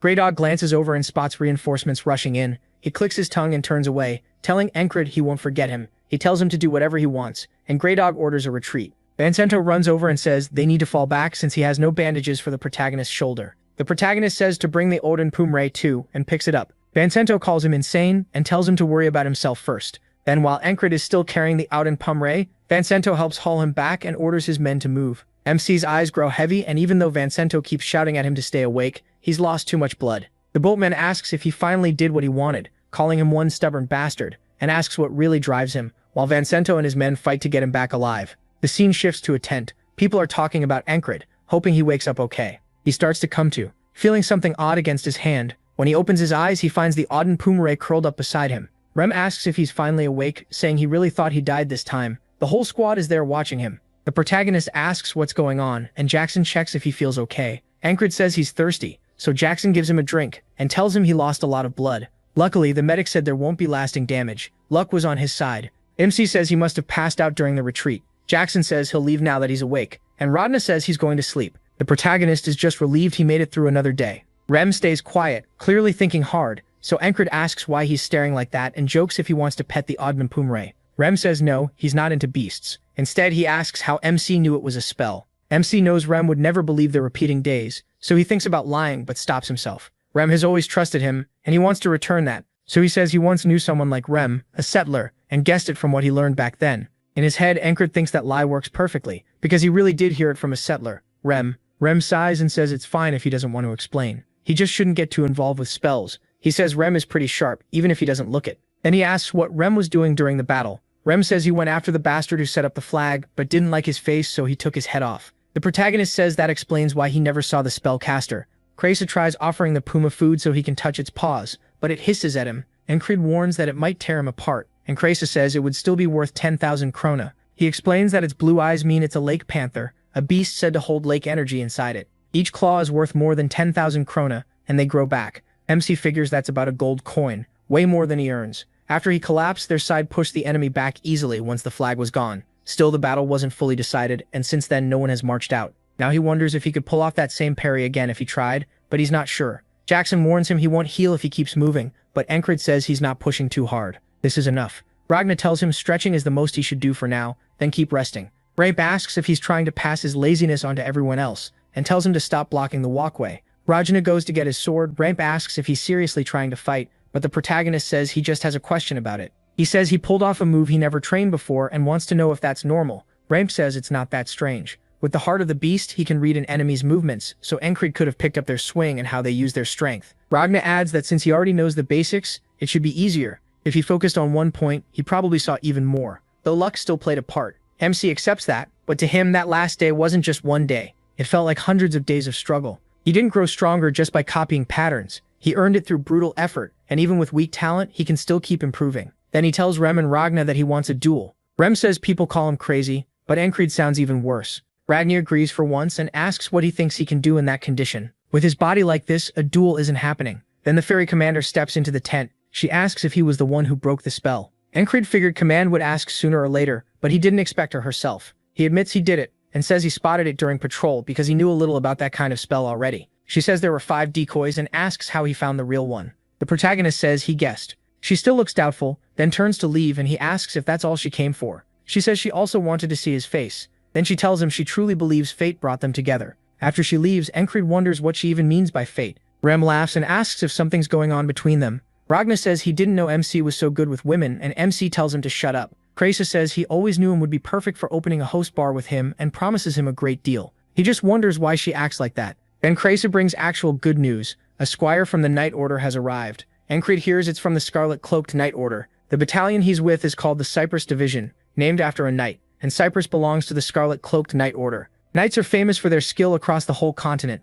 That's why a Knight Order includes more than knights. There are squires, servants, and knight trainees too. When a knight approves a squire, they become a proto-knight, and above even that are knights who've gone beyond normal humans. Squires almost never enter battle without their knight, so this one is likely close to becoming a proto-knight. Then someone shouts that it's time to head into battle. They figure maybe everyone had been waiting for the squire, but now it's time to move. The protagonist is told to stay back and rest, but Encrid's eyes are full of resolve, and Rem notices. He says he can tell MC wants to come along, though there's probably no stopping it. He badly wants to see the ideal he's been chasing this whole time with his own eyes on the battlefield. As the troops line up, he thinks he's finally about to glimpse a piece of that dream. When he arrives with the others, his eyes lock onto one man walking alone toward the enemy army. He keeps moving forward while the enemy raises their bows and starts to grow more and more uneasy as the tension builds. When he gets close enough, the enemy gives the order to fire. Arrows start flying all at once. The man glances up, and soon the sky is covered by a storm of arrows. As they fall straight toward him, he finally stops and drops to one knee, gripping his sword.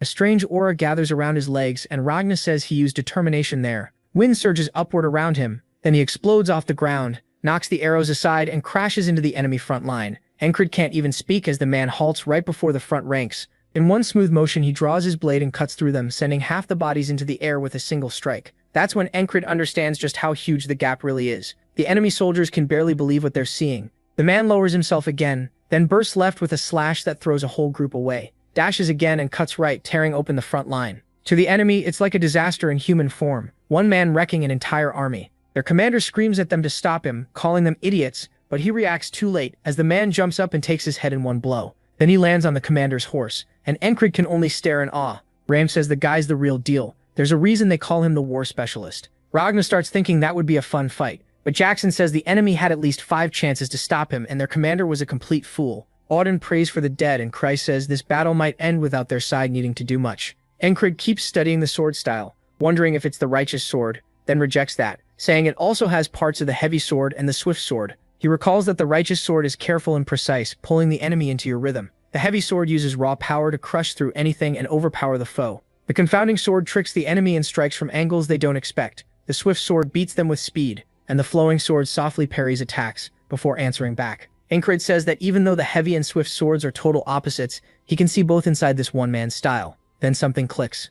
Maybe the styles are different on the surface, he thinks, but they all came from the same root. If someone grasps what all five share and treats the sword like something alive, maybe that's the key to reaching even a decent level. A new understanding starts to hit him, and his eyes slowly close. Meanwhile, the main force charges forward. Raim and Ragna look at Encred and realize what's happening. Raim smiles and says their squad leader is about to break through something, so no one should disturb him. The others gather around to shield him. Lost inside his own mind, Encred says that understanding alone changes nothing. In that strange in-between state, he looks up and sees only a wall he has to climb. To him, it's there to show how far he still has to go. Even as the army rushes past outside, his mind stays fixed on it. He keeps wrestling with the idea, trying to truly grasp it. Then he starts climbing the wall, telling himself he'll see everything all the way to the top. The battle rages on, and Encred begins to see a light above the wall. At the same time, the allied troops start driving the enemy back. As he crawls higher and higher, the allied soldiers lift their hands and cheer in victory. Encred opens his eyes and says the war is finally ending, but winter and spring will be busy.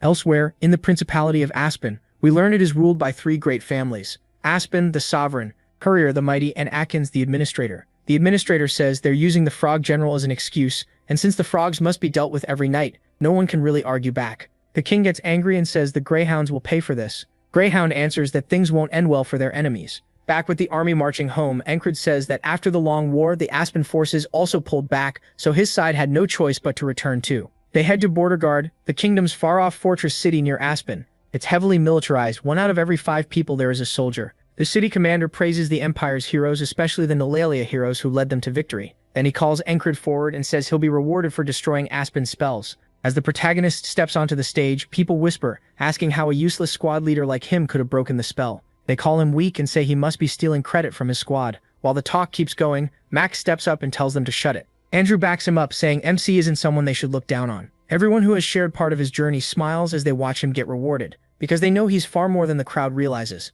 After taking the reward, Encred looks at the money and wonders how to use it. Kreisa asks if he wants suggestions, and he says yes. He wants a good shop, more than that, the best blacksmith in the city. On the way, Kreisa keeps talking, saying there's no way the protagonist plans to spend all that money on one sword. His current blade is fine, and there are plenty of swords left behind on battlefields anyway. Encred says becoming a knight takes more than skill. He also has to prove his strength. As he draws his sword, he tells Kray he's going to take the soldier promotion exam. His days as a foot soldier are over. Kreisa says he thought MC didn't care about rank, but MC answers that he can't stay at the bottom forever, so he decides it's time to start making moves. The army uses a rank system to keep morale up. If you're stronger than the normal ladder, you get marked as special and treated by that rank. To move up, you have to beat 3 soldiers from the rank you want in front of other troops. For the soldiers, it's basically entertainment with gambling mixed in. Kreisa starts taking bets and asks who wants to put money on Encred. His first opponent mocks him for jumping from the lowest rank straight to medium. He says one reward clearly went to his head, and it was probably his squad that did the real work. The protagonist figures this must be the first challenger, a skilled medium-rank fighter from a well-known mercenary group. Back with the betting, only one person picked MC, and Kreisa wants to know which fool it was. Then he shrugs and says they won't know anything until the fight starts. And Kreisa thinks about how he only got stronger by dying again and again. This time, there's no death waiting for him, so he has to make this one count. He tells himself to stay sharp and keep looking ahead, even if his skills still feel lacking. Still, he'll prove he knows how to work hard. Most of these men used to be way out of his league. Not anymore. He forces himself to focus and fight like his life depends on it. The opponent yells and rushes in. Encred decides to try the parry he learned in the last battle and use it to open the guy up. One swing, his enemy's sword is sent flying at once. As the weapon spins away, he notices the man's fingers are bent the wrong way. The guy starts panicking, screaming that he's finished. While he's distracted, Encred rushes in and slams the hilt into his face. The man drops, blood spilling from his mouth. The protagonist can only wonder why a medium-ranked soldier was that weak. The crowd erupts, shocked that the so-called loser won. They turn to Kreisa and ask if he was the one who bet on MC. They assume he must have known how strong Encred was, but Kreisa is just as stunned. He says he only placed the bet so the spot wouldn't stay empty. Someone tells him he should trust his own squad leader more. He figures maybe that guy got careless, but even then he starts wondering if every duel ends this fast. A older soldier steps forward and tells him not to get arrogant. He calls the first win pure luck, lowers his spear and says he'll be next. The protagonist recognizes him as one of the heavy infantry, one of the strongest men in that battalion. The man flicks his spear tip around trying to throw MC off. Then he suddenly thrusts. Encred moves on instinct and slices the spear tip right off. For a second he wonders why the thrust came from so far out, like maybe there was some trick to it. Then he realizes that's giving the guy too much credit, because the soldier looks completely shaken. Seeing the opening, he decides it's his turn. He drives a kick into the man's stomach and knocks him down. Henry and the rest of the crowd stare in surprise as Ancred wins again. Twice in a row means it isn't luck, and now even the lowest rank has beaten 2 medium-ranked soldiers. Crazy starts calling for the next challenger, but people hesitate. Losing to the protagonist now would be humiliating. Vincento calls them idiots and says they're all scared after talking down to him. His friend points out Vincento did the same, and he instantly shuts him up. Andrew starts to rise, saying that after his last loss, he trained with Mac every night and wants a rematch. Mac pushes him back down and tells him to forget it. Ancred's gotten much stronger, so strong that even Mac isn't sure he could beat him now. Both of them keep watching closely. Raman nudges someone and tells him to get up there. The man asks who he's talking to, then freezes when he realizes it's Remen. Rem reminds him that he was just saying MC only got promoted by sucking up to the commander, so now he should go prove his own skill. The man insists he isn't scared. He realizes he got so used to struggling that he never noticed how extreme his past fights were. The knife-crazed freak from the first loop, the assassin after that, and even Mitch from the latest one, plus the squad mates he trained with every day. Compared to all that, his path has been brutal. His old teacher warned him never to look down on an enemy. Then the loudmouth finally steps up and asks if Ancred is spacing out before the fight. The protagonist says no. He used to think that advice had nothing to do with him. He never imagined he'd be the one looking down on someone else. The loudmouth asks what's with that expression. Then MC wears a smug look, realizing he's finally become strong enough. He says he's just curious what it feels like to crush an enemy. He charges, and the loudmouth locks up. Ancred slams his sword into the man's blade, and in Nolelia, strength earns respect. That's why it's called the Kingdom of Knights. He lifts his sword and strikes again, cracking the other man's weapon. The loudmouth looks up, terrified. Ancred raises his blade one more time, then brings it down, stopping right before the man's head. The guy's eyes roll back and foam spills from his mouth. The protagonist says he's proven himself now. The whole crowd is stunned. Then someone blurts out that the guy even pissed himself. A voice calls Ancred the Spellbreaker. Others agree it really was him who destroyed the flag, and he wasn't just living off his squad's fame. Andrew jumps up and shouts, calling him the Spellbreaker. MC wonders what he's doing as Andrew keeps yelling, telling everyone else to say it too. If not for Ancred, at least half of them would have died. Soon the whole crowd is chanting Spellbreaker, and just like that, it becomes his nickname. He decides it could be worse while Kryes runs over and says he's officially medium rank now. The protagonist says it's too soon to celebrate. He still has to reach high rank. Kryes just stares, confused, and asks if he's really going to keep going. Then a man in the crowd stands and says this is getting interesting. As he steps forward, people notice the eagle patch on his arm. He's from the Border Guard, the elite troops that serve the crown directly. Everyone wonders why someone like that is here. The man addresses Ancred politely and asks if he'd like another duel. The two lock eyes. Rem gets to his feet and says this one will be tough. Ancred knows the Border Guard is basically Nolelia's answer to Aspen's Greyhounds, so this man could be as dangerous as Mitch. He wonders what happens if he faces someone on that level without dying first. Then he points his sword and tells the man to come. The Border Guard fighter smiles, amused. He says MC really isn't scared even standing before someone from the elite forces. After watching him, he admits he is far more interesting than expected. The soldiers start cheering, telling Ancred to show them the Spellbreaker's strength. Their chant about infantry being the kings of the battlefield grows so loud it drowns everything else out. The man snaps at them, asking if they're stupid. They know he's infantry too, and this latest victory has made them cocky. He says he'll knock that pride down a bit as he gets ready. Then he bursts forward to close the distance. Ancred locks in. He tracks the tip of the man's weapon and reads its path. With the smallest lean back, he parries the strike, catching the man off guard. The fighter notes that the protagonist wastes almost no movement, and that surprises him. Then he grabs MC by the collar and tries to slam him down. Ancred catches his arm and raises his blade right over the man's head. A chill runs through him. If he doesn't move, he'll die. Ancred drives the sword down, but the man slips aside and the blade hits the ground. He answers right away, drawing back and stabbing hard toward his chest. The protagonist doesn't dodge. He grabs the blade with his bare hand and smashes a knee into the man's stomach. The soldier steadies himself, and now the fight is even again. He rushes in once more, and Ancred does too, pulling a throwing knife from his vest. Both of them strike for each other's heads, but the company commander steps in and knocks both weapons aside in one move. She tells them that's enough. Another second and they would have killed each other. Both men are breathing hard. Meanwhile, Vincento looks ready to kill somebody. And he isn't alone. The rest of the squad has gathered too. Robert grins and calls Ancred a lucky bastard. The border guard man tells him not to get carried away. This was only a duel. He says he nearly had MC once he lost track of his movement, and wonders how it would have ended if they kept going. Then he admits he came in with no expectations, but now he has to acknowledge him. He introduces himself as Torres, a platoon commander in the border guard. Ancred gives his own name and they shake hands. The crowd is shocked. A platoon commander means the protagonist just fought a special rank soldier. That makes him at least high rank now, and the soldiers finally start giving him real respect. MC glances at the cheering crowd and casually raises a hand like it's no big deal. Torres says he likes that attitude and expects they'll meet again soon. Calling him a high-rank soldier, he leaves him thinking he's one step closer now. Later, out near the barracks, A man tries again to recruit the protagonist into his company. He's Graham, commander of the 1st Company of Heavy Armored Infantry, the Turtles. MC notes this is the 3rd offer. Maybe it's because of his new rank or because he helped break the spell. If he accepts, he'll be tied to the army every month. It was a good offer, but he still turned it down and bowed to Graham in apology. Graham figured this was about the 4th Company commander and said he could talk to him, but he said that wasn't the reason. Graham says the protagonist really doesn't seem tempted at all. Even so, he'd still like MC under him. MC asks if he'd take Rem too, and Graham says sure, just not that lunatic. He adds that he lived through the last battle because of Rem, so he should stick with him.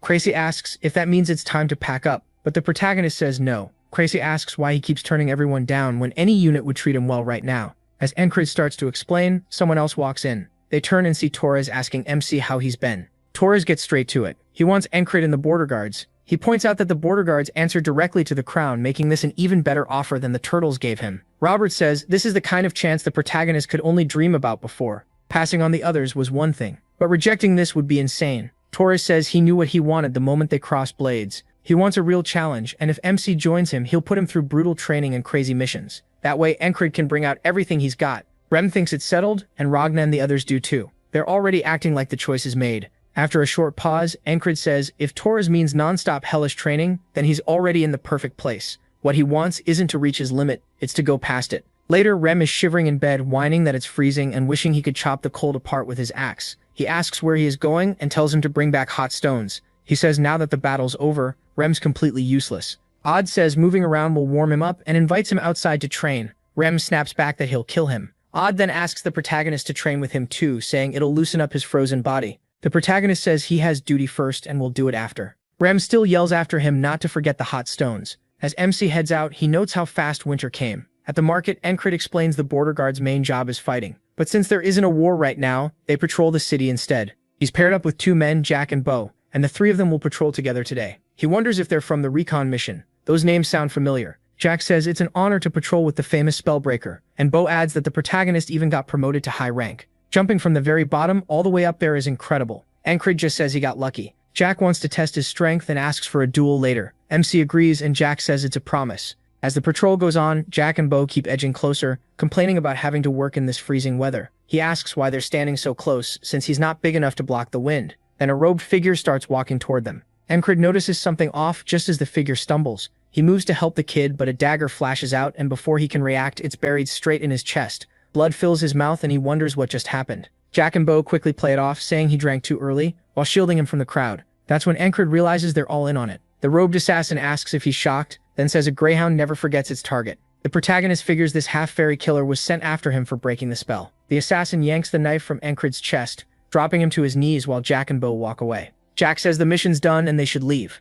Up in a guard tower, another man Rotten gives a nod. MC finally remembers them. They were the injured soldiers from the recon mission, the ones Krisa mentioned, the group that found a way to contact Aspen. As he collapses, Encrid realizes it's 4 against 1, and this won't be easy. A woman spots him, turns pale, and screams as blood spreads across the street. He thinks this might get interesting, then he jolts awake in bed and says good morning. Rem asks what his problem is, and Encrid says nothing. He just wants to start the day with energy. Rem once again tells him to bring back hot stones. The protagonist walks over to Odd, who pours icy water over his head and turns it to steam. Odd asks what his squad leader needs. MC brings up the body heating method Odd mentioned. Odd says it's called bare body training, and it's important in winter because it gets your body ready for anything. Encrid tells him to teach him. He remembers seeing the dagger come out but not being able to respond. His body had gone stiff from the cold. Odd tells him to start stretching. He says he should have known something was wrong. The second Jack and Bo crowded him, next time he'll drop those 2 first. But if he moves too soon, the assassin might run. Odd mocks him, saying his muscles are pathetic if he can't even hold the pose.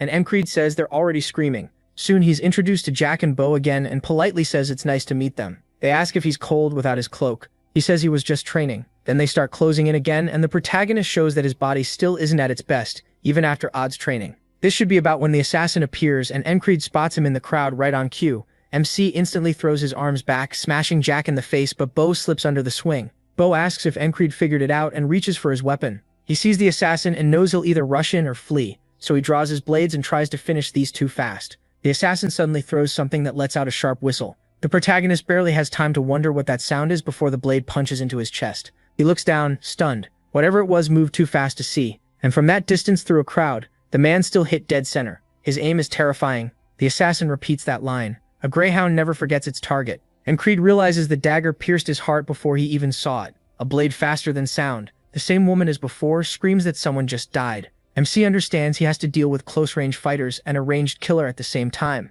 He smiles at death and wonders how he's supposed to prepare. He breaks it down. When the half-fairy is close, he stabs from far away. He throws. That's simple enough. This wall isn't that complicated. He keeps stretching. He mutters about death, and Odd asks if that's a threat while sitting on his back. He says no. He seriously thinks he's going to die. Ragna asks if this is some kind of torture training, and Rem laughs, asking if it's really that bad. The protagonist tells Rem to come over and see for himself. Just then Jackson walks in for duty and finds everyone stretching and suffering, except Odd, who's grinning and saying this is his domain.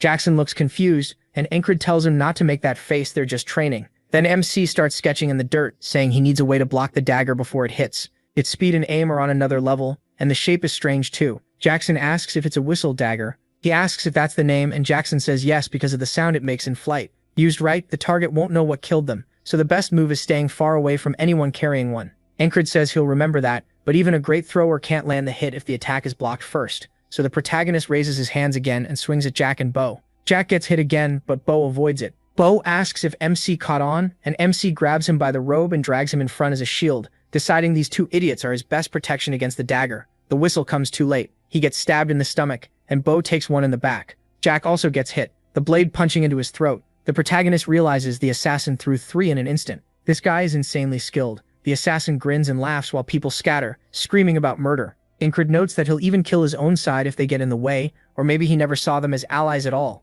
The assassin crouches beside him and says that was impressive. MC glares up as the man repeats his line about the greyhound never forgetting its target. Encred says that's actually a good thing, and the assassin asks why he's joking when he's dying. He pulls out the whistle dagger and calls him funny. He admits he underestimated all of this. As the blade is pulled free and blood pours out, he says a wall is still a wall. The killer asks why he's enjoying this, and says the protagonist should laugh while he still can, because the despair waiting at the end is what makes this a curse. Encred wakes in bed again and heads out, saying that to him, this isn't a curse at all, it's a blessing. He asks Jackson to explain whistle daggers. Jackson asks where he heard about them, but MC brushes that aside and asks for the details. Jackson says the weapon is made from several thin blades pressed together, which creates the whistle in the air. It used to be called the dagger you only hear because human eyes can barely track it. He asks how he's supposed to see and dodge one. Jackson says he can't. He then asks what if there are 2, and Jackson just stares, asking why anyone would need 2. The protagonist says he does. Jackson mutters that MC is being weird again and wonders where he even learned about this. He says watching a dagger after it's already been thrown is useless. You have to read the thrower's hand, because the path is set the second it leaves. He adds that a skilled killer can hide the motion, but once you know the trick, it's easier to catch. Encred asks if he can learn it too. Jackson tells him not with his current throwing form. He groans that he keeps getting roasted. Then Jackson asks if he wants to learn how to throw daggers properly. The protagonist is caught off guard that Jackson offered first, and Jackson says if he's not sure about it, he doesn't have to. Still, MC says he'll learn.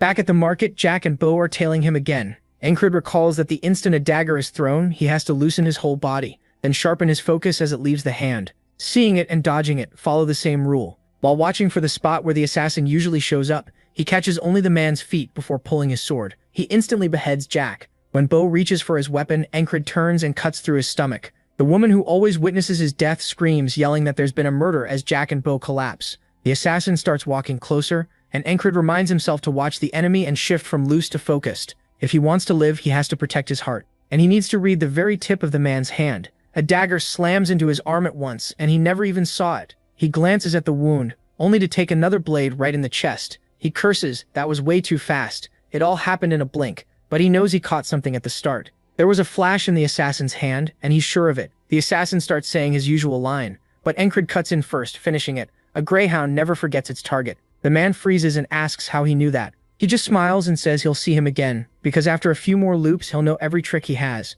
On the next loop, Encred quickly draws his sword and stabs Jack through the throat right away. He kills Bo next, knowing he has to remove those 2 as fast as possible. People around them start screaming about murder, and the protagonist shifts his body sideways while searching for the assassin. He's done just wishing he could improve. Then he spots the flash in the killer's hand and tells himself hard work can get him there. The dagger flies toward him at once. Encred focuses on one point, tracks its line, and blocks the first blade with his metal bracer. The assassin spins another dagger, calling him crazy while a nervous sweat breaks out. MC reads it as a front attack and thinks he has to dodge sideways, but it was only a fake. The assassin is still twirling the whistle dagger on his finger. Encred realizes it too late and accepts what's coming. because once the real throw comes, the blade punches through his chest. Dropping to his knees, he mutters that the man can change his timing based on his target's movement, and that this dagger is actually pretty amazing as he yanks it from his chest. He stares at it and says he wants one too. Later, he's trying to spin a throwing knife on his finger and tosses it at a piece of fruit, but misses. Jackson asks what he's doing. Encred says he's practicing with a whistle dagger, and Jackson tells him that isn't one.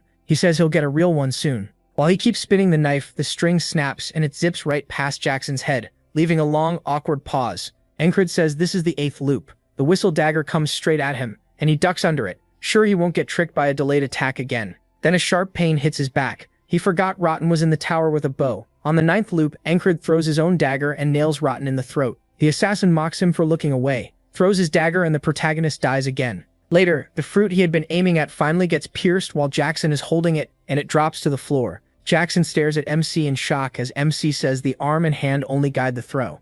The whole body is what really sends it, so he asks what he's still missing. Jackson says this much should be enough, and asks if he has trained with daggers before. Jackson did teach him, of course, but the protagonist can't admit that, so he claims he once saw someone do it on the battlefield and copied it. Jackson wonders if he's some kind of hidden genius, then asks whether he's heard of the throwing blade technique. He says it was made by a man named Jorg, an assassin. The style was named after his weapon, the whistle dagger. Jorg wanted a silent blade made from one very thin edge, but that was too hard to use, which led to the whistle dagger people know now. Encred says it sounds like the weapon has a real past, and Jackson is surprised he hasn't heard of it, especially since his stance fits whistle dagger throwing perfectly. Now on the 10th loop, Jack asks where they're going, and MC says they're taking a different patrol route today. Jack reminds him they were assigned to the market and could be punished. Encred snaps back and pulls rank, saying he's the highest here, so they'll do as he says, and he'll take the blame. Jack and Bo whisper about what to do, and as they move farther from town, they reach a hill. He thinks the market was the assassin's perfect setup, and he's done playing along. Jack tells him they should head back, but the protagonist asks what they got for betraying their own side.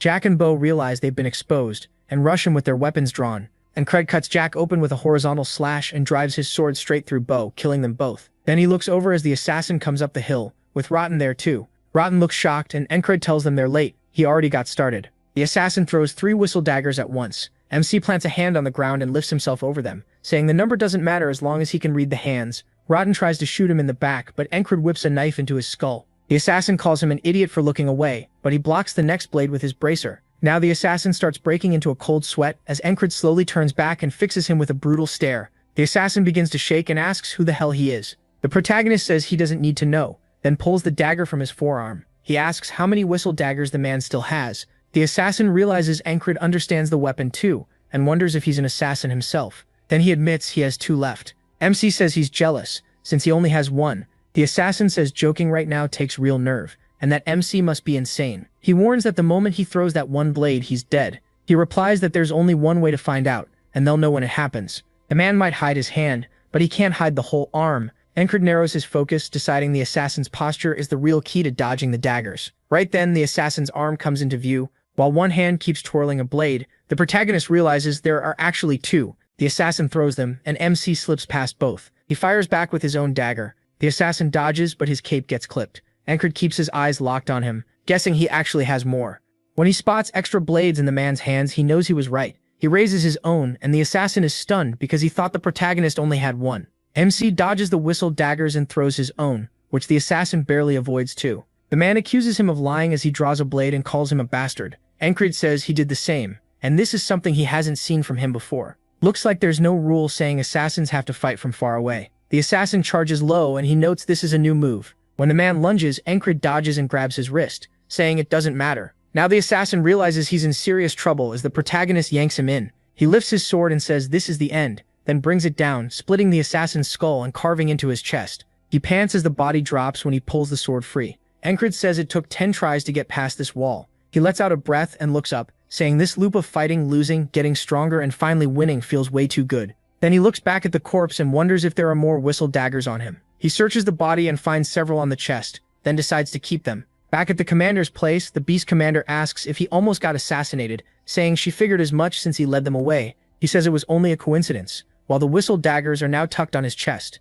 She clearly doesn't buy it, asking if it's also a coincidence that he fought 4 people and came back with only a small scratch. Encred says luck is on his side, but she keeps staring at him like she doesn't trust a word of it, while he avoids her eyes. In the end, she tells him to go back to his post, so he heads back to the others. He opens the door and says he's back, just as an axe flies past his face. He dodges to the side and Rem is shocked he avoided the sneak attack. Encred asks if he's crazy and says he almost killed him. Rem answers that assassins are after him now, so he has to keep training. MC tells him to eat this and throws a hot stone at him. For some reason, Rem catches it barehanded, and somehow already knows it's hot. Rem grabs the hot stone barehanded and starts yelling. The axe had even shaved off a bit of his hair. So Encred asks Kreis what he charges for a haircut, and they start bargaining while Rem is still losing his mind over the stone. They agree on 8 copper, and Kreis starts cutting his hair outside. The protagonist still tries to talk him down more since they're on the same squad. Kreis tells him to find a barber in town if he hates the price. MC refuses, saying the city barbers are terrible. Snow starts falling, and Kreis mutters that it's seriously cold today. Rem calls snow the devil's powdered crap, while Odd says it's a test from God. Ragnar agrees, Jackson stays quiet, and he figures they're all out here to guard him. He starts thinking about how the assassin got into the border guard. Then his mind goes to Jack, Bo, and Rotten. Were they crooked before joining or after? Either way, someone else may be involved. So he asks Kreis if he knew the 3 dead men and where they came from. Kreis says Jack was drafted after getting caught stealing from people. Bo got in after insulting a noble, which Rem clearly respects, and Encred kind of does too. Then Kreis goes on.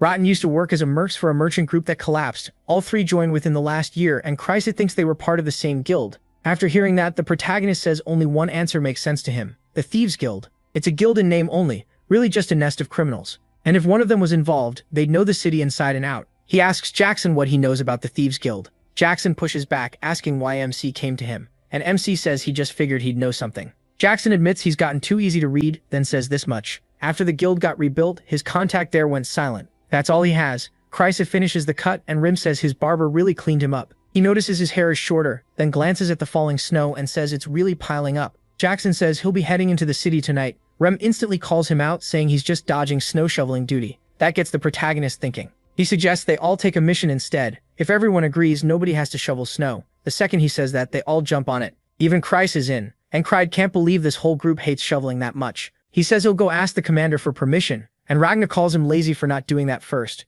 They head inside, and even Odd tells him to hurry up and ask. MC can at least appreciate how united they are about hating snow duty, so he goes back to the commander and explains the situation. She asks if he wants permission to investigate the Thieves Guild, and Kreis says yes, if she'll allow it. She's still clearly suspicious of him, he keeps avoiding her eyes. Then she narrows in and asks if this is really just about getting out of snow duty. Before she's even done, he blurts out, no, he only wants justice. Inside, he's shocked she caught on that fast. After that, he rejoins the others and they ask where this whole Thieves Guild idea even came from. Kreis says he means the Gilfin Guild, and asks if Kreis knows anything about them. He says no, and that's why they're going to find out. Rem, meanwhile, is freezing. The protagonist tells Jackson they'll wait at the inn while he figures out where the guild is hiding. Jackson asks how exactly he's supposed to do that, and MC tells him to work it out. Kreis can't believe that's the order he gave, but Jackson accepts it right away. Now Kreis starts wondering if he's the strange one here. They gather at an inn called Vanessa's Pumpkin Soup. Kreis asks what they'll do if the Gilfin Guild turns out innocent. Jackson says innocent or not, they're still criminals. Someone needs to wipe them out anyway. Kreis thinks for a moment, then calls over the waitress, Lisa, and tells her to wait. She asks what he wants, and he leans in to whisper something to her. Kreis wonders what he's saying. But what stands out more is that Jackson still hasn't come back. Even for him, he's working with almost nothing. He starts to wonder if his order was too vague, and he almost feels bad for him. Meanwhile, Jackson is on a snowy rooftop, watching the area below. He stays completely still, letting the snow pile up on him. Then something catches his eye. 2 men are walking down the street. Back at the inn, the others ask Kreis how he knows Lisa. He says her father makes shoes, and her dream is to run an inn in the capital. They stare, and he shrugs. Pretty women become future customers. At last, Jackson returns, opening the door covered in snow, and saying he found their hideout. Everyone just stares at him, confused by how much snow is on him. Jackson stares right back, waiting for someone to answer. Encred finally pulls a drumstick from his mouth and tells Jackson to eat too. Jackson declines and asks why they're still sitting around. They should move now. Ram refuses, saying it's way too cold. Jackson says he'll warm him up with his own blood. Encred says he wants to go too, but the snow slows them down, so they need to be careful. They'll leave when it stops. Then he looks outside and realizes that won't be anytime soon, so he changes his mind and tells everyone to get ready. They point out he just said the opposite, but the protagonist says he's waited enough. Soon they're out in the snow. Rem is still freezing and whining that the inn was warm, so why did they leave? As they move through an alley, a beggar nearby pulls a hidden blade and glares at them. He's not alone either. More men rush in behind him. Rem tosses aside his blanket and greets the first guy with a grin. Then he throws out a mocking question, smashes another man in the face, and asks Jackson if this is one of his friends. Kreis says they're probably with the Gilfin Guild. Jackson says these men will lead them to the hideout, then points out a hatch. The beggars were guarding the entrance. The hatch is locked, but Odd tells everyone to step back from it. He pulls back his fist and says, "Knock knock," then punches straight through and breaks it open. After that, he jokes that they must have forgotten to lock it, so now they can go in. Rem calls him a brute, which is rich coming from him. Encred says he doesn't care how it happened, as long as the door's open. As they enter, Rem asks what they'll ask first. Encred says questions can wait. First, they use force. They move down a narrow hallway, but the people inside have already been warned. A group is waiting for Encred and his squad. Their leader says reporting failure would be annoying, so they might as well handle it themselves. One man worries this might go badly, but the others gather around him. The leader just sneers. Why fear a bunch of nobodies? The moment he says that, the door flies off its hinges when Odd kicks it in and jokes that this one wasn't locked either. Now the leader realizes he may have picked a fight that's too big for him. Rim says they can kill them now, but Encred says no. Start with the ones who never preyed on the weak, the ones willing to go to a cell, and anyone who doesn't want to die can throw down their weapon and step over this line. He draws the line on the ground and warns the rest, refuse and die. Rim asks why they aren't just killing everyone, and Encred says he changed his mind. Really, he's just thinking that sounded pretty cool. Rim only looks more confused. The leader laughs and calls him another low-rank grunt, asking if he really thinks he can command them. Odd says their minds are clouded by demons, and they won't listen unless force makes them. He lifts his blade and agrees. Then he asks which one of them is strongest. The leader grins and says this should be fun. He orders their best swordsman, Wyvern, to step forward.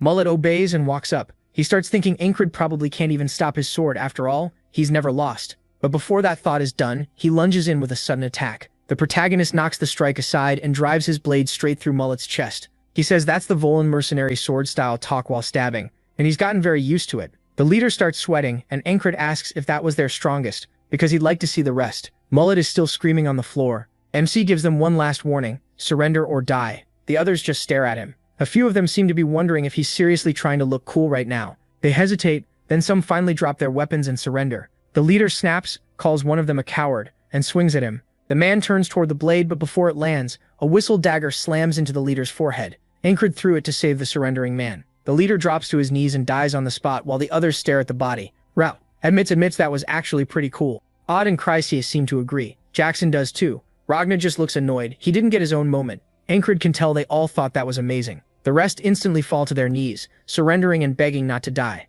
Rem asks what happens now, saying it would be easier to kill them than deal with them again later. They beg for mercy, saying some of them have sick mothers at home. He shuts that down. None of that erases what they did. One bald man steps forward and says if someone has to die, it should be him, because he's Gilfin. Encred asks if he means he's the Gilfin from the Gilfin Guild. Then he points at the dead boss and asks, wasn't that guy in charge? The bald man says yes, but the protagonist says that should make him Gilfin. Nope, that's actually this guy. MC is totally lost. Craze explains the guilds use random names on purpose. If the law starts hunting them, they dump that person and run. Gilfin says the dead boss was a rotten bastard, but the others aren't like him, so if he wants blood, he should take his. The whole group breaks down, refusing to let Gilfin carry this alone. Turns out he's a good guy who looks after their families and helps everyone. Rame even starts backing them up, asking if the protagonist really plans to kill them after all this. The protagonist reminds him Rame was the one pushing for that first. Gilfin keeps begging, offering the guilds money and whatever else they own, if the others get to live. MC looks down at him while Craze just smiles.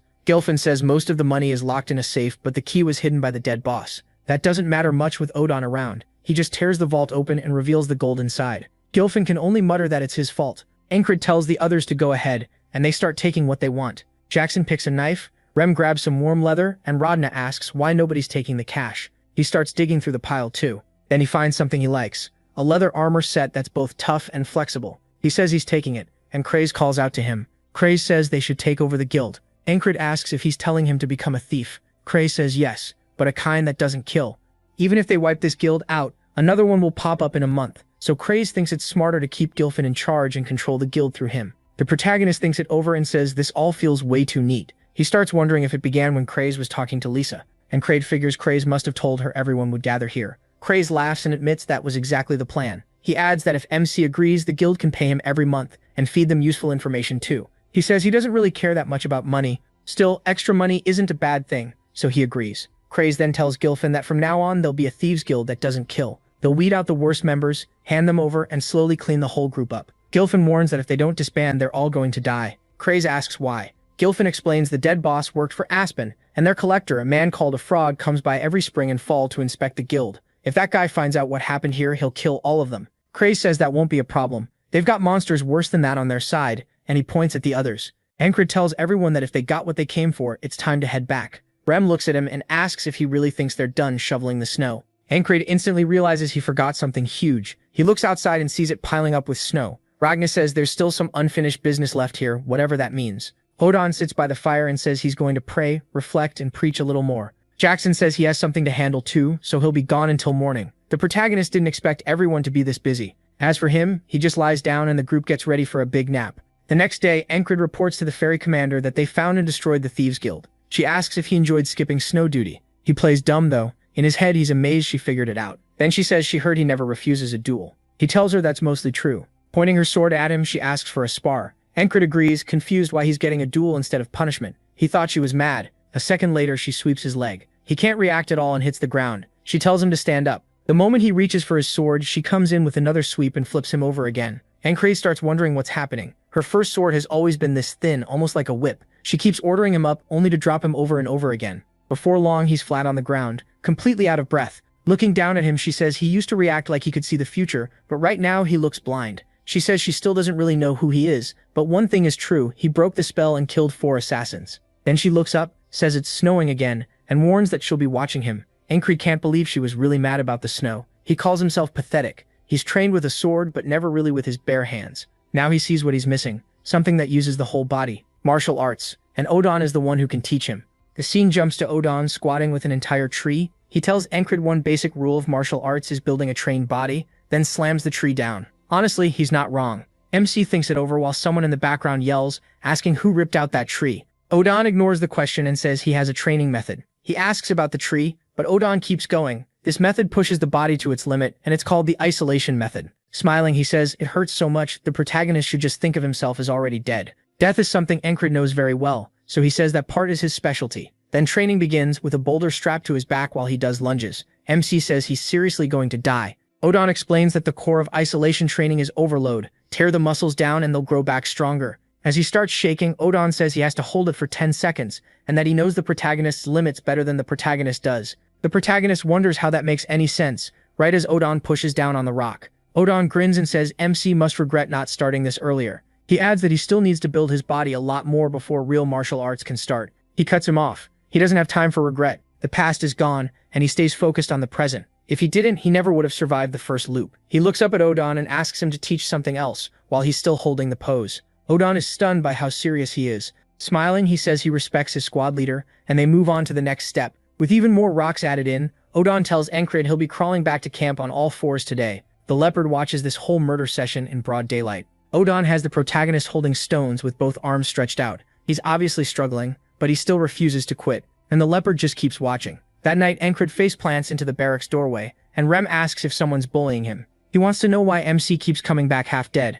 MC says it's just training, while the leopard starts trying to comfort him. Rem asks if he's keeping it, and if so, he should give it a name. He thinks for a second and says it's warm, so maybe heater. The leopard hisses. Then he tries Blackie Blue because of its blue eyes, and it hates that one too. Rim says those names are basically animal abuse, but Encred still thinks Blackie Blue sounds cute. In the end, he says he'll think about the name some more. The leopard curls up beside him as he falls asleep. Then he dreams of a flower field, and when he opens his eyes, he is startled to find himself walking around. The sky above glows with an aurora. He says it's weird to dream without seeing the boatsman, and this whole place doesn't feel like his usual kind of dream anyway. As flower petals drift through the air, he turns and sees a woman in a cloak walking toward him. When she gets closer, her eyes are the same blue as the leopard's, and Encred is caught off guard by how pretty she is. She speaks one word, Esther, and says that's her name. The protagonist looks down and realizes Esther is now lying in his bed. She starts sweating nervously, but it's the middle of the night and Encred has an arm wrapped around her.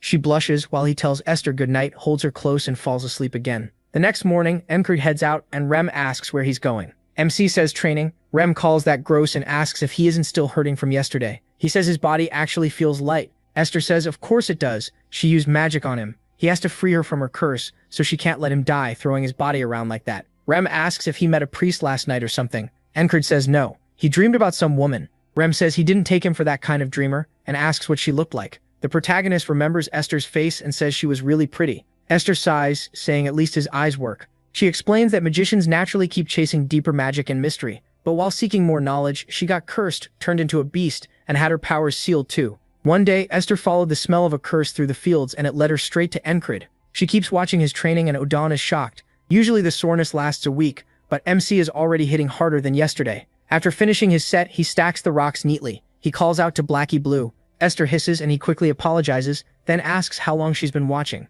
Esther explains that names matter in magic. If someone keeps calling her the wrong one, her power gets even weaker. With the little strength she had left, she told him her real name, but she messed up in the process. That mistake is why she turned back into a human at night. It was embarrassing, though she's glad Encred is too dense to make it worse. According to her, he's clearly under some kind of curse, but it still hasn't fully taken hold. Still, what he's carrying is far stronger than her own. A big curse slowly eats weaker ones nearby, so if she stays close to him, her power should come back with time. Later that day, Encred spars with Auden. Auden drives in with a knee strike, and the protagonist slips to the side to avoid it. But Auden was ready for that. He reaches out, grabs MC by the face, and slams him into the ground. He tells Encred martial arts need a body that's prepared. Just like swordplay. Grabbing his wrist, he says none of it matters if he's too slow. He is still slow as a turtle, Auden says, but his body is definitely changing. What stands out most is that he never quits. That's just how locked in he is. A full month passes, and green shoots start pushing through the snow. Encred spends every day training, and now the whole squad is helping him.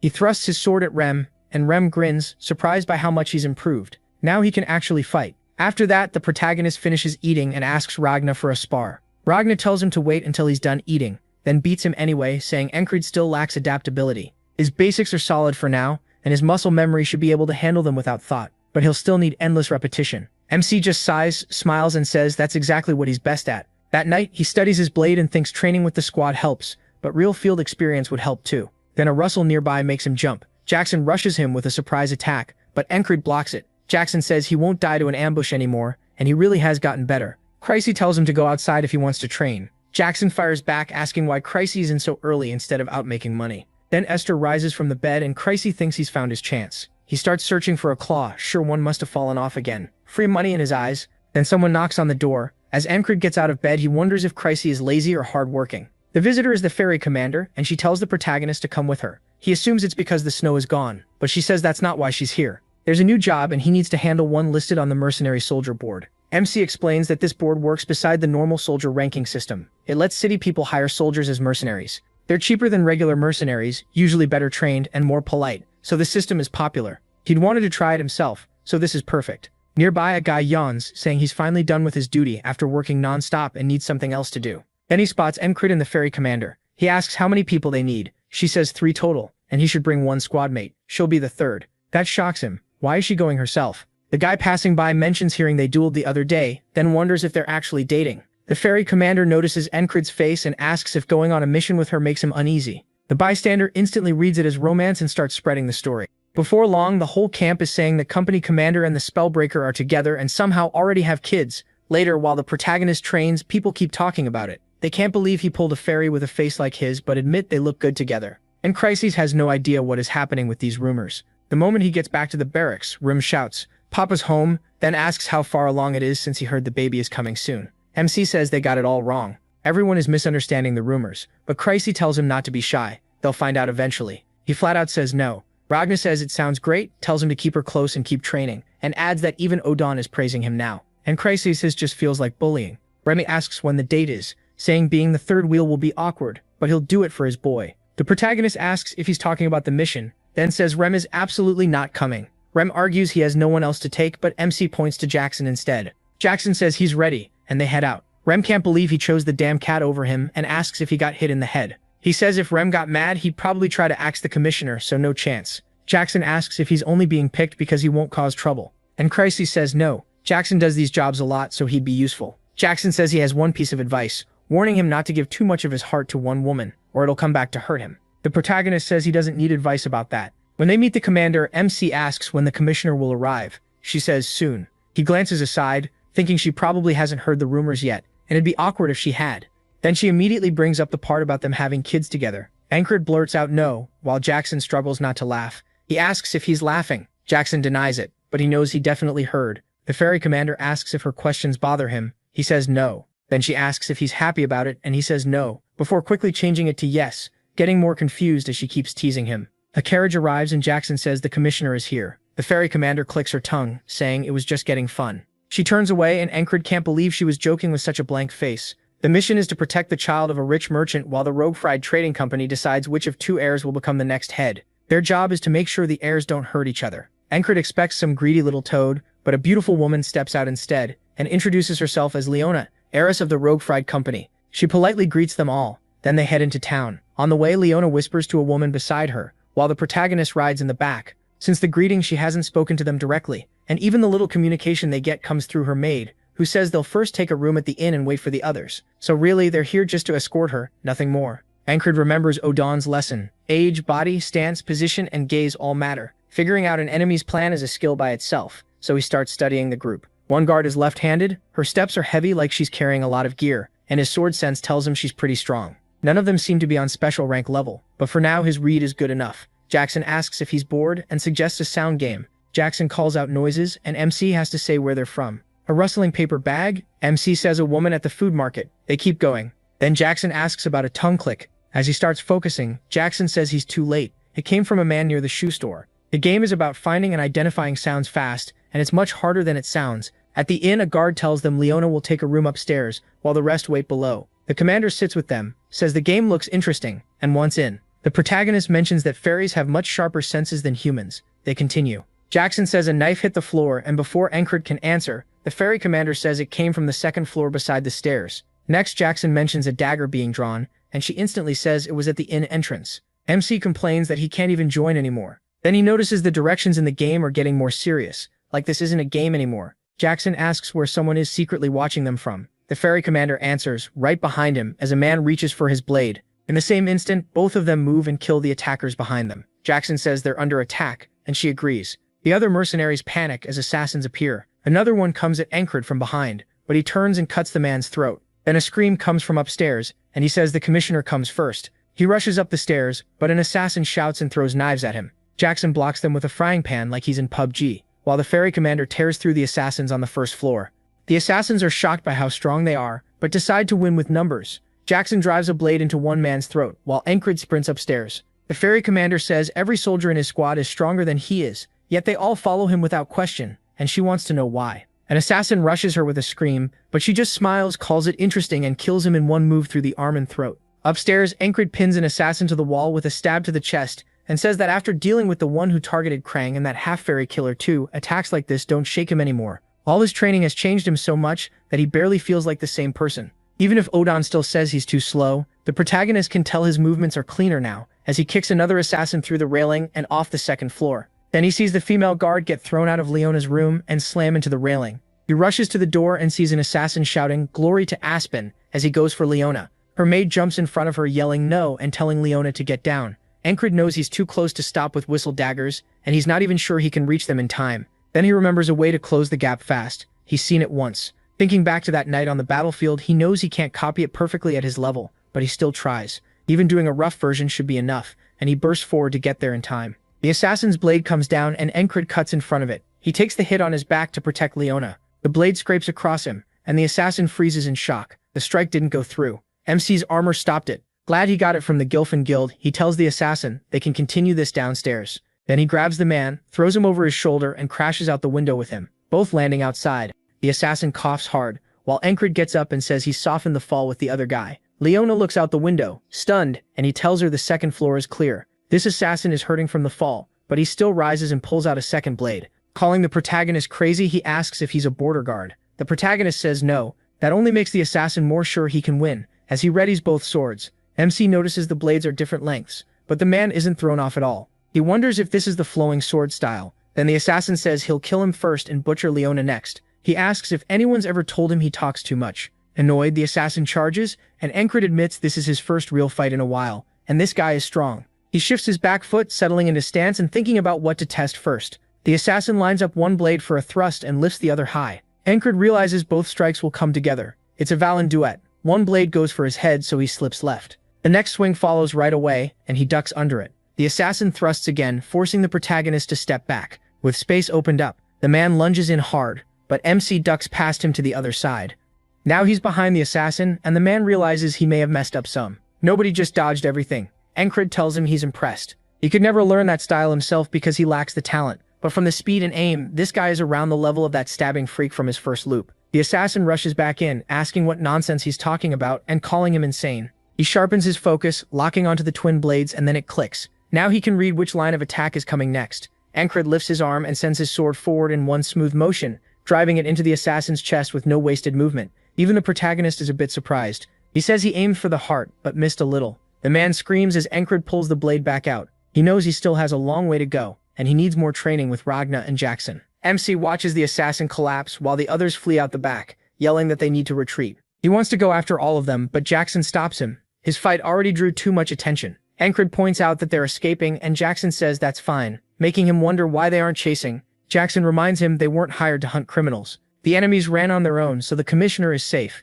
He agrees they need to stay focused on the mission. The ferry commander tells him he did well, and he asks if she's alright. She tilts her head, teasing that he must really care about his lover. Then she says her heart's fluttering so much she won't be able to sleep. Encred just stares at her with a blank face. Leona asks if they're together. He says no. She pushes further, asking if everything that's happened so far meant nothing to him. Still stone-faced, the protagonist wonders what is wrong with everyone. Leona asks his name, and Encred tells her. She thanks him for saving her and promises to reward him properly later. He says it's fine. He was only doing the job he was given. She looks like she wants to say more, but holds it back. Sometime later, MC explains that the assassins they caught were handed over to the army, and extra soldiers were sent in case another attack came. Sitting at a table, Encred thinks about who those assassins were. Some were clearly skilled, so this wasn't just a robbery. He figures the other heirs of the company are the most likely suspects. Leona comes downstairs and says he's awake early. Encred tells her he's on duty. She sits beside him and pulls her chair closer, then asks him to join her personal forces. Compared to that, the Rockfried Company leaves nothing to want. Its major partners include the Shepherds of the Wilderness from the Beastlands,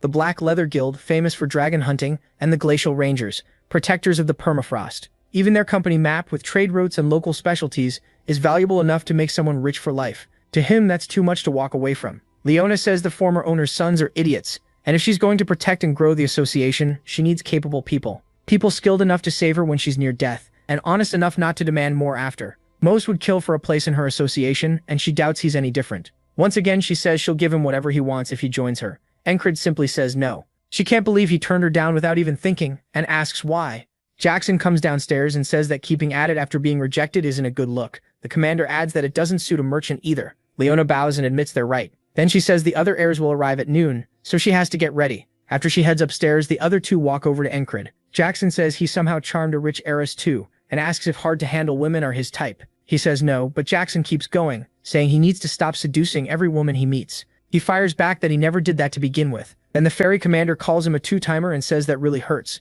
The protagonist grits his teeth and says sorry. Maybe his taste just changed. Jackson is stunned, and so is the commander that he actually answered back. People nearby overhear and start saying they can't believe he's the kind of jerk who seduced another woman after asking out the commander. She just smiles, happy to take the win. Encred sits there full of shame for playing along with it. Later, Chrissy Allman says he heard that MC spent the night with the commissioner after just one night together. Everyone piles on, saying he landed a rich heiress and that he's not a spellbreaker, he's a heartbreaker. Jackson asks Chrissy Allman if he came just to make fun of him too, but Chrissy says this is about the Gilfin Guild, and he needs to stay informed. Encred says good because he needs a favor. He wants Chrissy to find the assassins who escaped and learn what they're planning. Then we learn that Reynos Roquefried, the former head of the Roquefried Merchant Association, was an honorable man and a sharp businessman. He wanted his stepdaughter Leona to succeed him because of her brains and good judgment, but he couldn't bring himself to cast aside his own son. So he died without naming a clear successor to lead the association. Elsewhere, a carriage rolls through town as the son is told the assassination failed.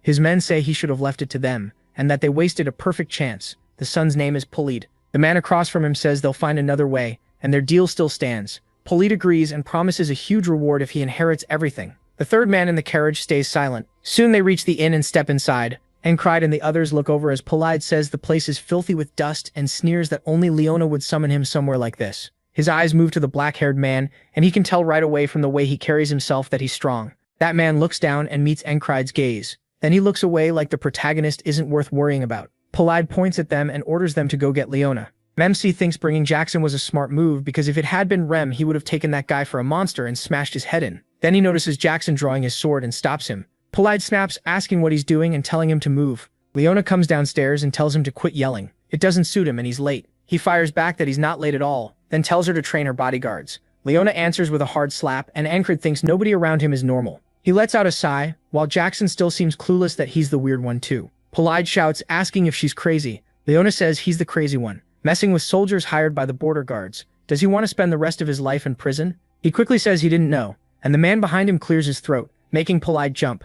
A little shaken, he says it wasn't him and asks who she's trying to pin this on. Then he demands how an outsider dares yell at him. Leona says yes, She was adopted, but he still can't read trade routes or handle basic money. He says that's what servants are for, and she shoots back that if not for the will, she wouldn't waste time on this. Leaving the successor to be decided after talks is too much. Ancred figures the old head must have been too soft. By every measure, Leona looks like the better heir. Maybe he just wanted to give his son one last shot. Leona says Polide's only reason for inheriting anything is being blood-related. Polide asks why that matters, and she grabs his fat chin, saying that no matter how she looks at him, he's nothing like the former head. His stupidity and ugly face make her wonder who he even got it from. That makes him grab his sword, furious, and Ancred reaches for his own too. Then he suddenly pauses when the man he'd noticed earlier reaches for both of his weapons. At once, he shifts his footing as everyone gets ready for a full fight. He waits for the first person to move, while Polide starts panicking, and his guards step in front of him. Ancred recognizes that stance. The man is about to use the swift sword. Now he wants to know how fast it really is, whether it matches Rim's axe or a whistle dagger. So he tells the man to show him his sword.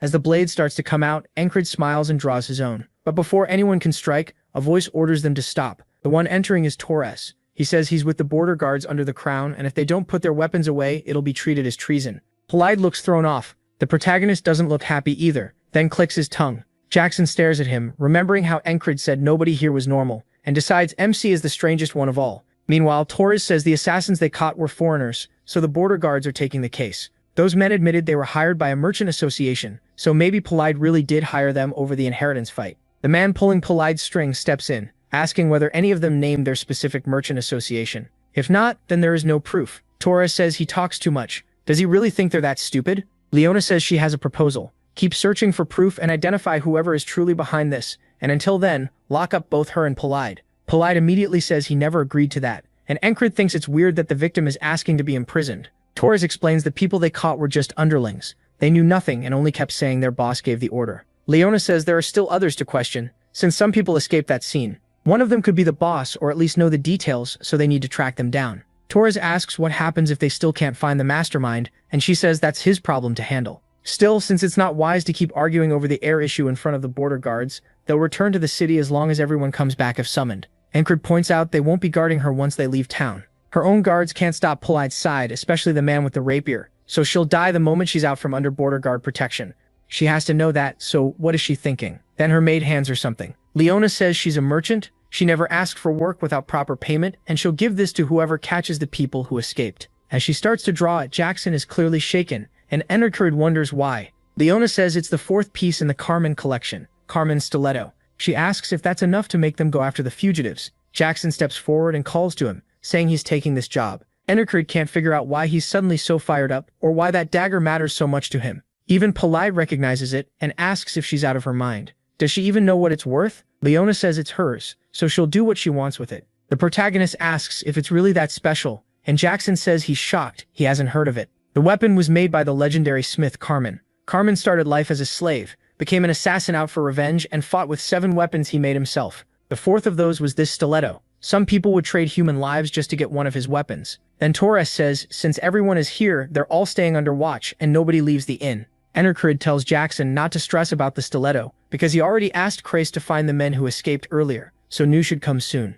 Polide gets angry, while the man with the rapier turns and looks toward MC. Ancred turns too, and once again their eyes meet. This time it feels like the man finally acknowledges him before looking away. He keeps watching him go. That night, Polide says if this gets traced back to them, they'll be in trouble. The man guiding him says they can't act against the border guards, so they just have to wait. If neither side can settle who becomes the heir, the investors will decide, and that's what they need to use. Polide says that's fine because he already sent word. He promised rewards to anyone who backs him as successor, and if even half agree, he wins. The man with the rapier looks out the window and sees Ancred doing planks with stones stacked on his back. It's clearly rough, but the protagonist keeps at it. After finishing his training, Torres asks why he bothers with such dull exercises. MC asks what Torres wants, and Torres says this seems like the perfect chance to rest. Ancred says that would make sense, only if everyone's time had equal value. For geniuses and people like him, it doesn't. What they learn in a week takes him a month, sometimes even a year, so he has no time to waste. Then he picks the stones back up and starts curling them, saying he'll use every day he has to build a stronger base for the future.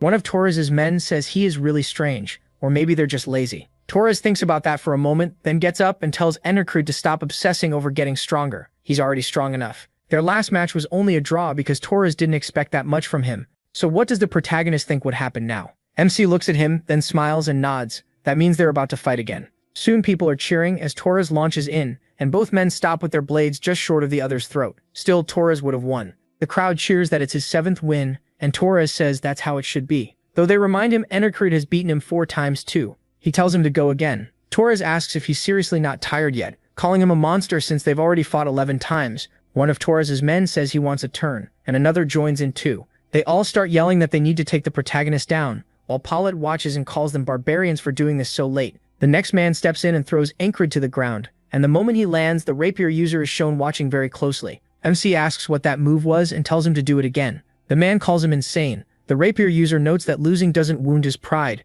Instead, he looks like a kid who found a new toy, and even when facing someone much stronger, he shows open hostility without hesitation. Still, after Enrollment gets dropped again, the man says he keeps falling for the same move 3 or 4 times. He really has no natural talent for fighting. This time though, the protagonist knocks the man's hand aside and copies the throw, slamming him into the ground the exact same way. Torres cheers loudly, and the others do too, asking who's up next. The ferry commander watches and says Enrollment is charming everyone around him, which makes him a bad man. Leona asks if they're dating. The ferry commander says no, so Leona asks if it was a joke, but then the ferry commander says they're married. Leona is stunned. The ferry commander adds that they never had a ceremony, but she thinks there's a child too. That only confuses Leona more, and MC wishes she'd just gone back inside. Then the rapier man speaks up and asks whether it would be alright if he joined them. Enrollment turns and sees the guy ready to jump in. Torres wonders what he's up to, and the man admits his talent isn't anything special, but he still wants to teach him and can't stop himself. The one who taught the protagonist the throw says the rapier user is on another level and should just watch.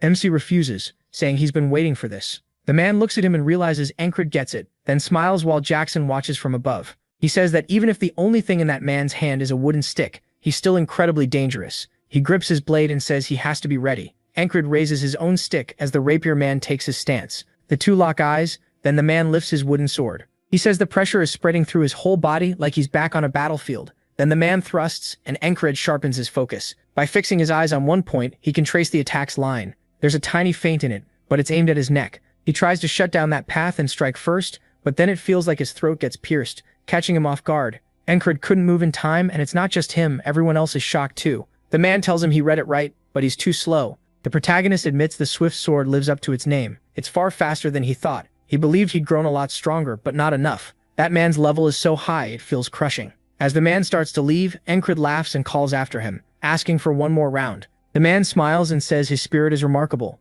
MC keeps losing again and again until Torres and the others fall asleep. The ferry commander still watches closely, clearly enjoying it. Enrollment stumbles, and the rapier man says anyone who has used a sword knows the despair of meeting someone they can't beat. He drops to the ground and coughs, while the man says he's shown him a gap he can't cross. Yet the protagonist still won't quit. MC gets up again, and Jackson says his reactions are too slow to track and dodge everything. At this pace, he'll never break through that wall. So Jackson decides he'll have to teach him more about speed. The man says that's enough. They should get some sleep since Enrollment is spent. Covered in sweat, he tells him he's amazing, and one day he'll learn the swift sword too. The man laughs and says the protagonist impresses him even more. Too bad he's just missing a little more talent. Later, Crazy calls out to Enrollment and Torres, saying they caught the runaway mercenaries. The men are lying beaten on the ground in front of them. MC nods and tells him good work. Crazy brushes it off, saying it was just tracking down a couple of hidden men. Leona says they must be his squad and thanks him again. His armor is still torn from protecting her before. Torres asks who hired them and presses for names. Polite immediately tenses up, and one of the mercenaries answers, saying it was Aspen. He says a merchant group from there wanted to spread into the disputed lands.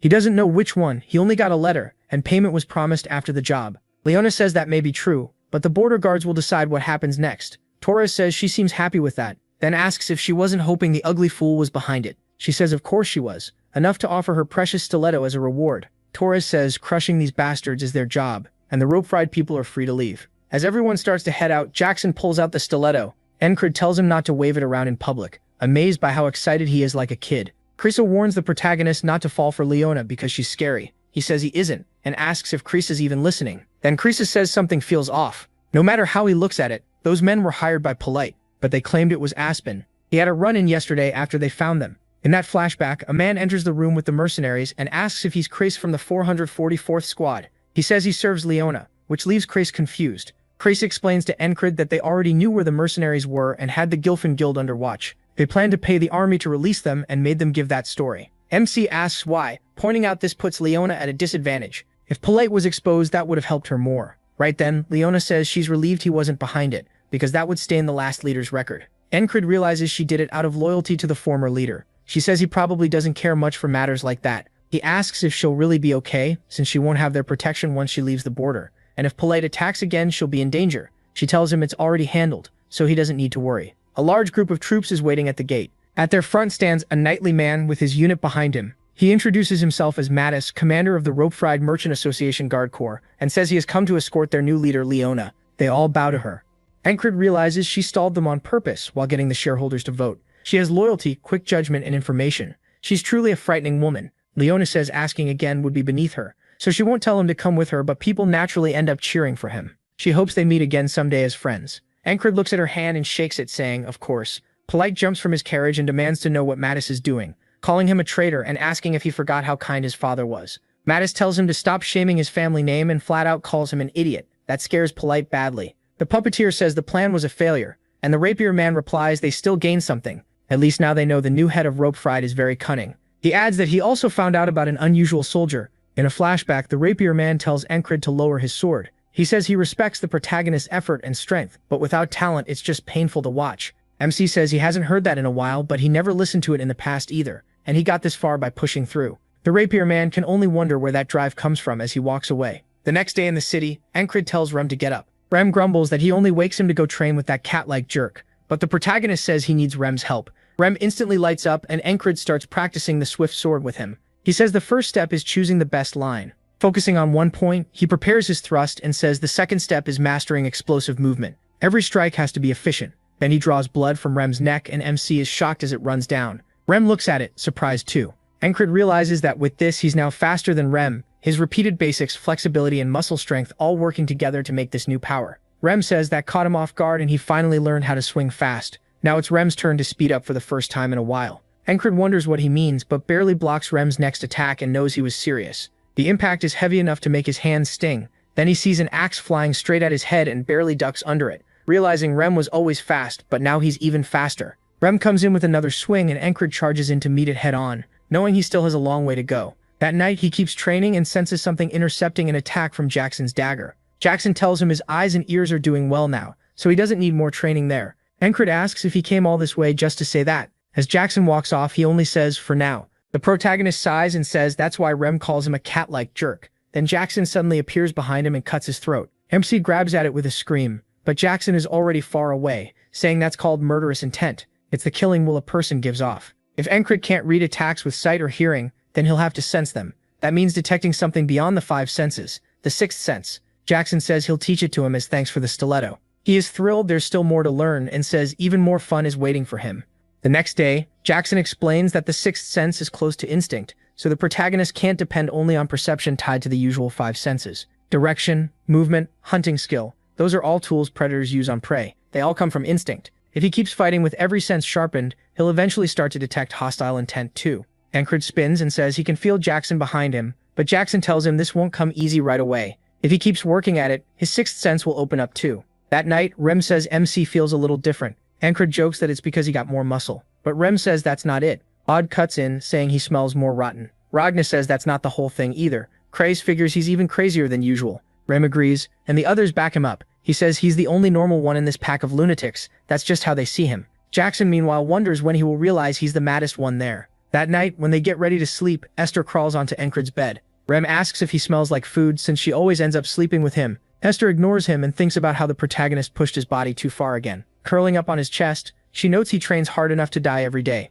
Without her magic, he would have fallen apart already. And if he dies, she'll never break her curse. So she sets a paw on his armor and fills it with her magic. The next morning, Encred stretches and says that just like these repeated loops, he'll keep training again and again. He'll never get sick of it, and just knowing it makes him stronger is reward enough. Then he feels someone turn and says Jackson is over there, but he's wrong. He tries again and is wrong again, and the others all watch him. They all seem to be thinking the same thing. Rem says he wants to take back what he said before. Encred hasn't changed at all. Odd says it only felt strange because MC got so much better in one day. Ragna says he thought that made him a genius too, but maybe not. Jackson says if he still doesn't improve after all this practice, then sure. But Rem argues that nothing beats real experience, since the Aspens will be quiet for a while. He says the protagonist should take a beast hunting job or something like that. The next day, Encred stands in front of the request board and says all four of them are pushing him toward real combat like they're testing him. Still, he gets it. He's stalled out. Then a man says if MC can't find anything good, he could handle this one for him, and hands over a paper. It says he wants someone to inspect a shoemaker's basement. He asks why he'd take this when it sounds like a job for a recon team.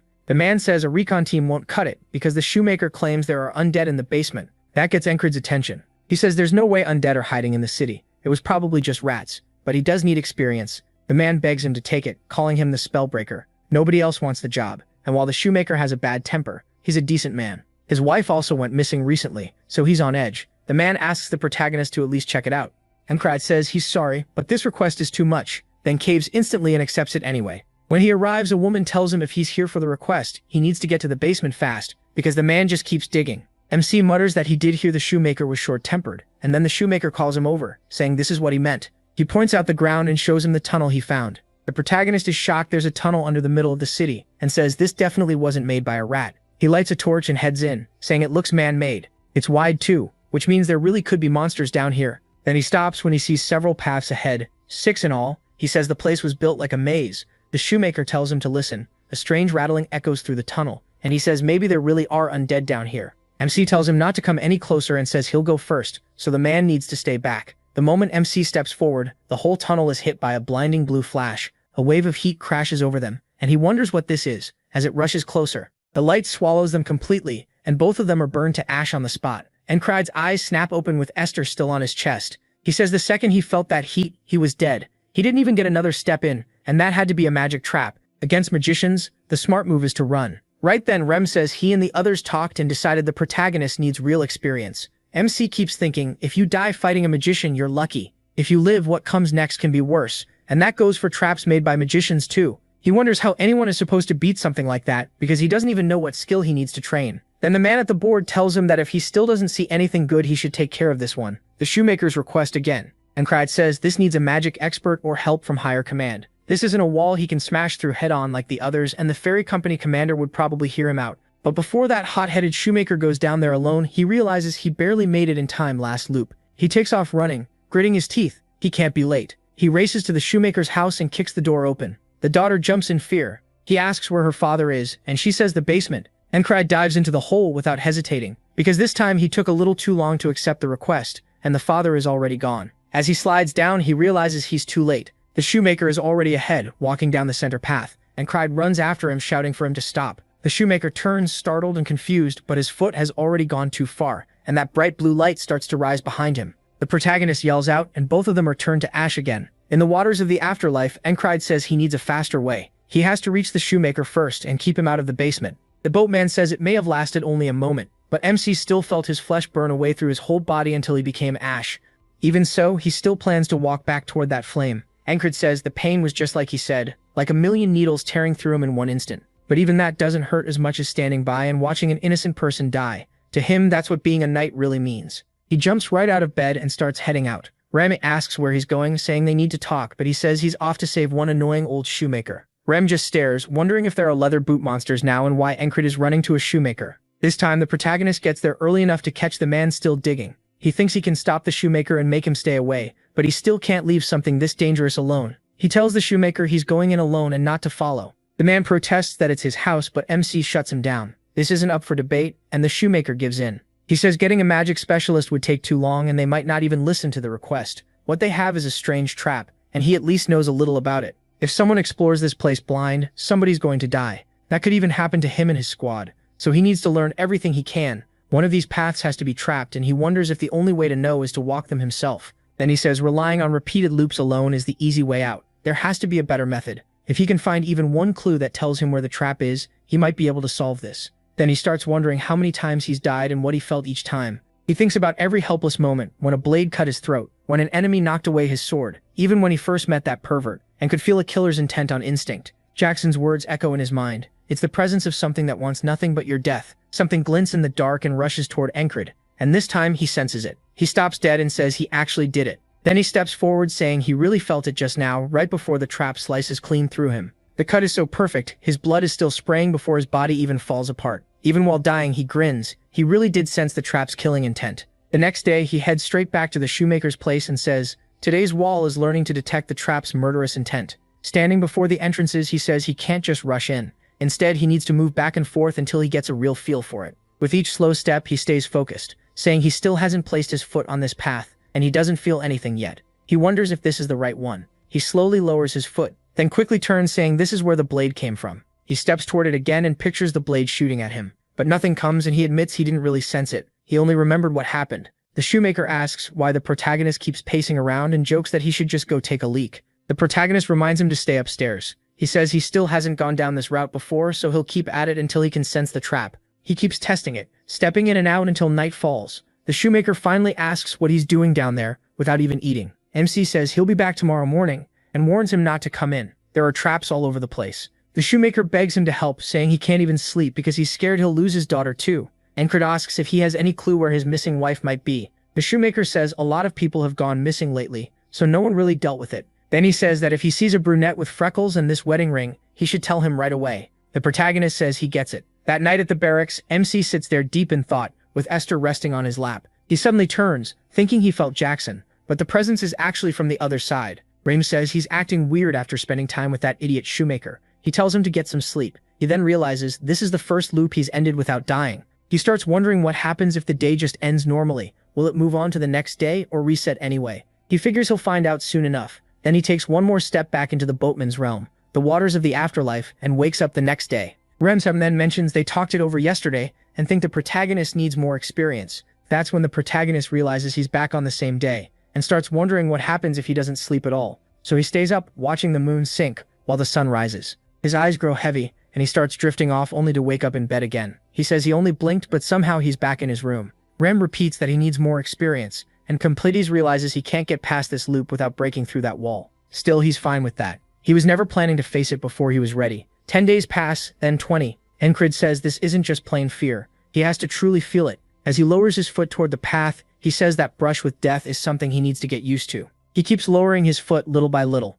By now, it's been 40 days. He tosses the torch aside, and by day 50, he's still at it. On day 60, he starts getting closer. By the 70th day, he sees hands from buried corpses reaching up through the ground, grabbing at his clothes and trying to drag him under. He stops before taking the next step and smiles. Now he finally has a rough idea of what the trap should feel like. That night, Jackson launches a surprise attack, but Encred dodges it. He turns toward Jackson, and Jackson asks if he really figured it out in only a few days. Now it's day 72, and MC has his whistle daggers and all his gear ready for battle. Rem asks if he's seriously going to war at the shoemaker's house, and Encred says he won't be back until he's cut through 10 boots. Rem has no idea what that means, while Esther watches closely. He says there are 6 paths, and he first thought one of them had to be safe. But whoever made this tunnel is twisted. Every single path is trapped. There was never a safe choice to begin with. Even so, there is still a way forward. He just has to avoid setting the traps off. On the first path, one bad step turns you to ash. He lets out a deep breath and lifts his foot, moving ahead slowly. The moment he feels the trap start to react, he stops just before touching down.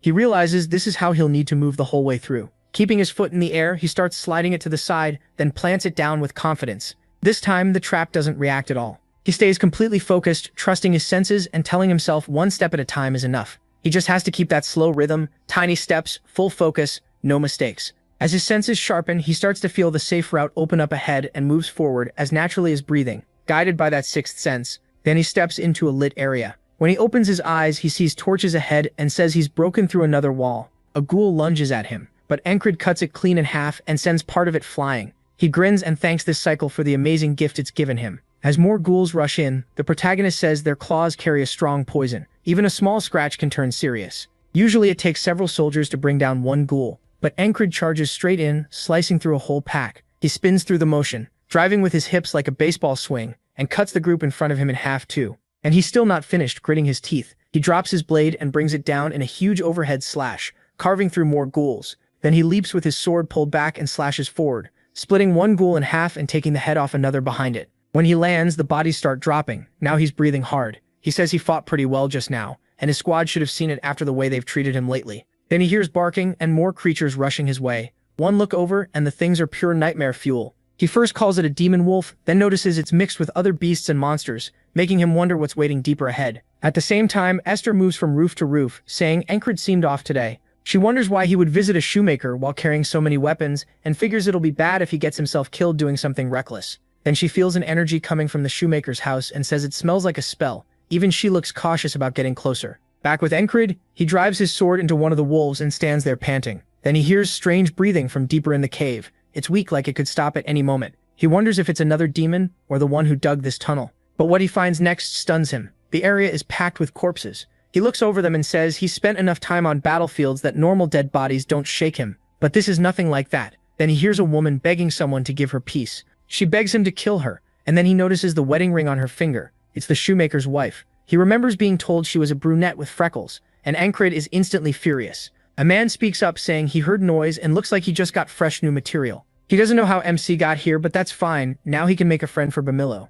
He asks if all these corpses are his work, and the man says who else would it be? Then he says those bodies are just failures, while the child behind him is Bamillo, his true art. He adds that he'll make something beautiful out of Ankrid too. The protagonist realizes the man is a magician, and his instincts scream at him to run. He knows fighting a mage is bad enough if you die, but surviving can be even worse. Even so, MC is beyond caring. He says he'll kill this man, no matter if it takes tens of thousands of lives. He pulls out a whistle dagger and throws it first, aiming right for the man's head, but it bounces off a barrier. Ankrid rushes in at once, sword pulled back, but then something slams under his arm and into his side, blasting him backward like he'd been hit by a bullet made of air. He lands safely, never taking his eyes off the mage. From the corner, Esther watches and says she knew it. He really is fighting a magician. She hasn't gathered much power yet, but if she pulls everything together, a nobody like that won't matter. The man lifts his fingers, aims at Ankrid, and fires another air bullet. That thing moves faster than sound. He dodges at the last second, though it still tears his clothes. He says he can't see or hear it, but he can feel it.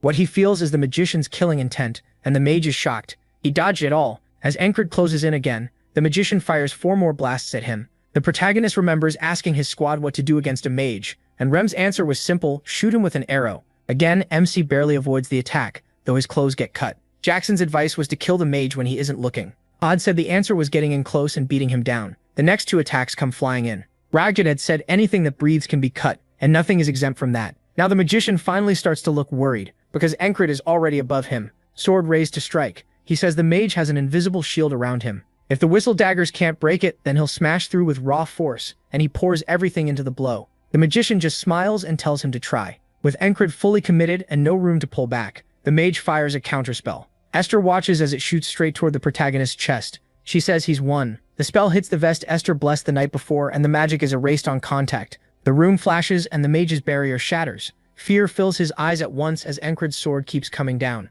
The mage tries to block with his arm, but it does nothing. He's cut clean in half. The strike has so much force that MC's blade keeps going straight into the floor. What a beast! Ankrid starts breathing hard. Then his sword chips and he mutters that at least only the blade took damage. That hit was strong enough to rip him apart, so he can't figure out why he's still fine. For a second he wonders if his armor is really that good. Then he looks back at the shoemaker's wife. She's not moving anymore, her weak breathing has stopped. Even after sharpening his 6th sense and killing a magician, all he feels is bitter inside. Leaving the mage's body behind, Esther steps in and calls him an idiot. He lost because he never used his creation, a flesh golem meant to boost a magician's body. She says it would wake up with a few touches, but she'll be taking it. She lifts her paw, but before we see more, it cuts to the barracks, where Ankrid speaks with the ferry commander. She wants to confirm what he said. A magician's tunnel was hidden under the shoemaker's place, and a civilian was kidnapped and experimented on right in the middle of the city. If that gets out, people will panic. He says it should stay secret. She asks why, since his part in this would never be known. He answers that the townspeople matter more. He also doesn't want the shoemaker learning that his wife is dead.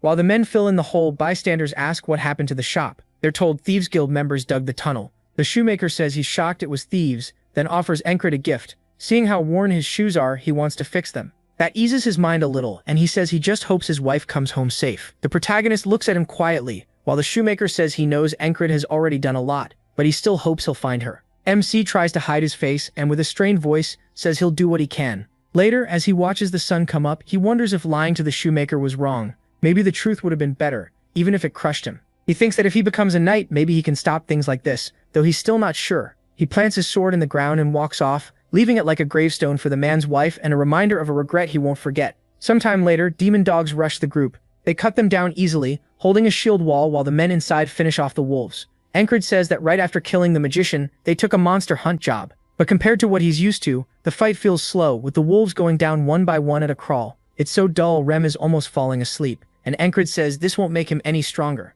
He figures this is normal for everyone else and says maybe he should have gone alone. Rem can tell that's bothering him, and says he'll fix that. He pulls out his weapons, drops the shield, and runs ahead while the others stare like he's lost it. Rem starts shredding wolves with ease, and one soldier tells the spellbreaker to control his men. Too late, Encred's already gone, and they grumble that his squad of maniacs rubbed off on him. He charges in with his sword drawn back for a heavy strike, then cuts through 2 wolves at once. Remom says they've got it backward. They're the ones who picked up his madness. Encred asks if the craziest one there should really be saying that, and Rem wonders why he's catching the insult. The protagonist grips his sword tighter, and he and Rem start tearing through the monsters together. The other soldiers can only say neither of them is right in the head. After the fight, MC wipes down his blade, and the men admit that crazy or not, they're amazing at the job. Even so, Encred still looks unsatisfied, and Rem points it out. The soldiers tell him that if he wants real action, he should join the armored units. He asks if they're facing strong monsters, and one says they went after a whole herd. Then the scene shifts to chaos as soldiers scream for the archers to help, but nothing comes.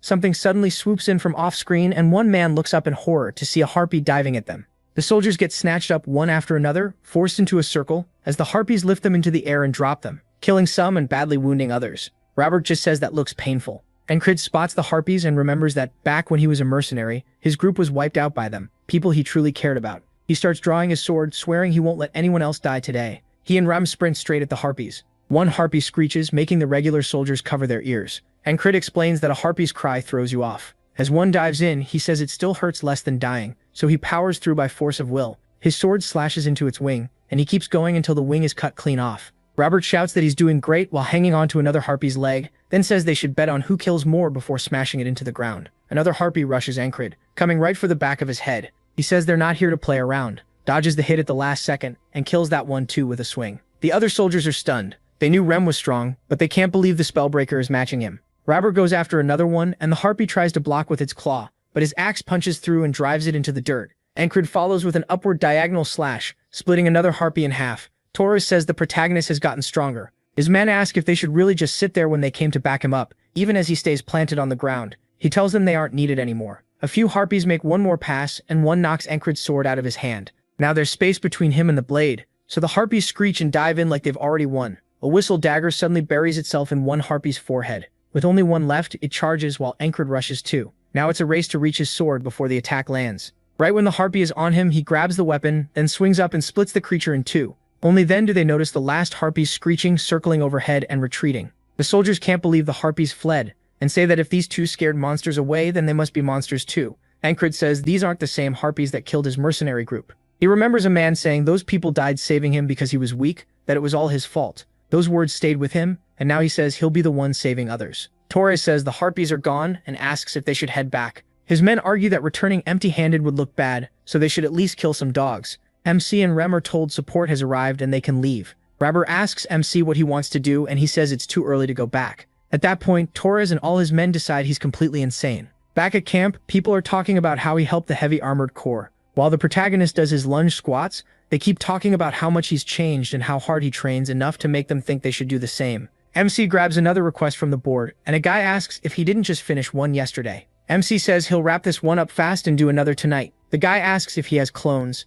Later that night, he is still there, practicing swing after swing. A man sees him and says he trains every day. He wonders how anyone lives like that, then thinks maybe he should try too. So anicaps keeps training through the whole night. The next day comes and goes, and that night 2 people are training. Then it happens again, and the next night there are far more than 2. A whole group going hard until morning. When the ferry commander shows up at dawn, she looks them over and says everyone seems different lately. One man says they're following the spellbreaker and it's turned into a trend. She says she can't ignore it anymore, and walks over saying they had a long meeting about him. These orders came from above, so he'd better listen. His squad, the 444th Regiment, is now being promoted to an independent platoon under the 4th Company. From now on, he's the platoon leader. Encred points out that he can only have 5 men, so that doesn't sound like a platoon. She says she'll assign more men the way he asked. He says being a platoon leader sounds nice, but handling all the lunatics in his squad will be a pain. Then she adds that if he takes the post, he'll be free from the boring chores and have more time to train. He stares right at her and folds instantly, saying he'll do his best in the new role.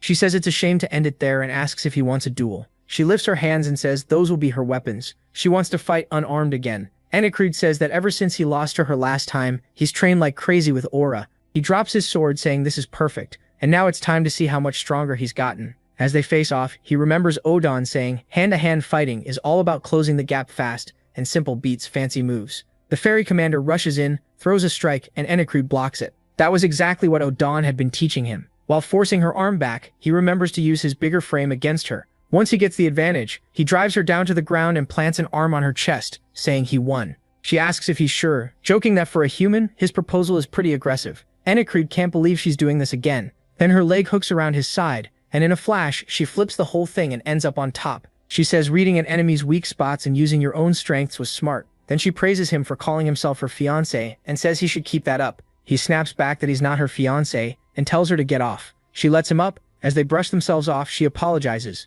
Anicaps asks what she means and she says she couldn't stop it. That only leaves him more confused. As winter faded, the battlefield started heating up again. An all-out war was coming. The Aspens were mobilizing, desperate to erase their shame from the last defeat. A man steps up to the podium to speak. Since Aspen was getting ready for war, Nalilia did the same. The man introduces himself as the new battalion commander, Marcus. Chrysis says that with this guy here, they might really finish the war. This is Marcus the Warmonger. He's one of the top officers under the Cyprus division, and unlike the last commander, he's skilled and experienced.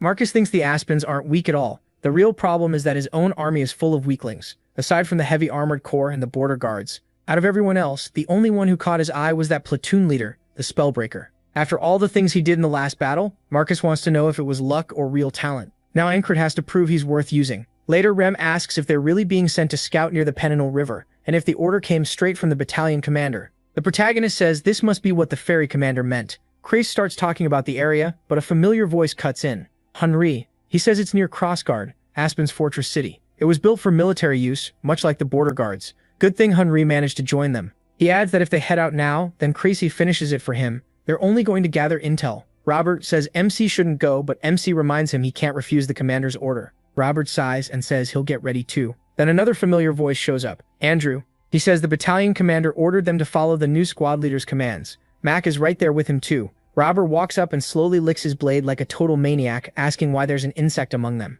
Andrew gets nervous, saying he's the new squad leader, and they need to listen. Okandan says he can feel the kids shaking from over here. Ragna asks if this little brat is really their leader. Andrew says if anyone has a problem, they can settle it in a fight. He volunteered because he wanted to stand beside Enkrid, and he's not backing out. Rem lifts his axes and says the bug's got some spirit. Okandan cracks his knuckles too, saying he'd like to loosen up a bit. Jackson says one finger should be enough. He tells them not to go too hard on him, but Ragna says he should worry about his own match. Mac begs the protagonist to stop Andrew, but he says they seem to be getting along fine. He even says if Rem is offering a duel, that means he likes you. Mac asks if Rem really isn't trying to kill him, and says MC needs to explain more. Then he drags Andrew away while the kid keeps provoking Rem. Henry asks him if he knows anything about the Panhandle River. He warns that the place is dangerous and offers to tell him what he knows before they leave. The protagonist tells him to go ahead, and that night, outside the barracks, Enkrid heads out looking way too clean for a mission. Torres asks if he's heading out for duty. He says he's been seeing MC around a lot, and he heard about the promotion too.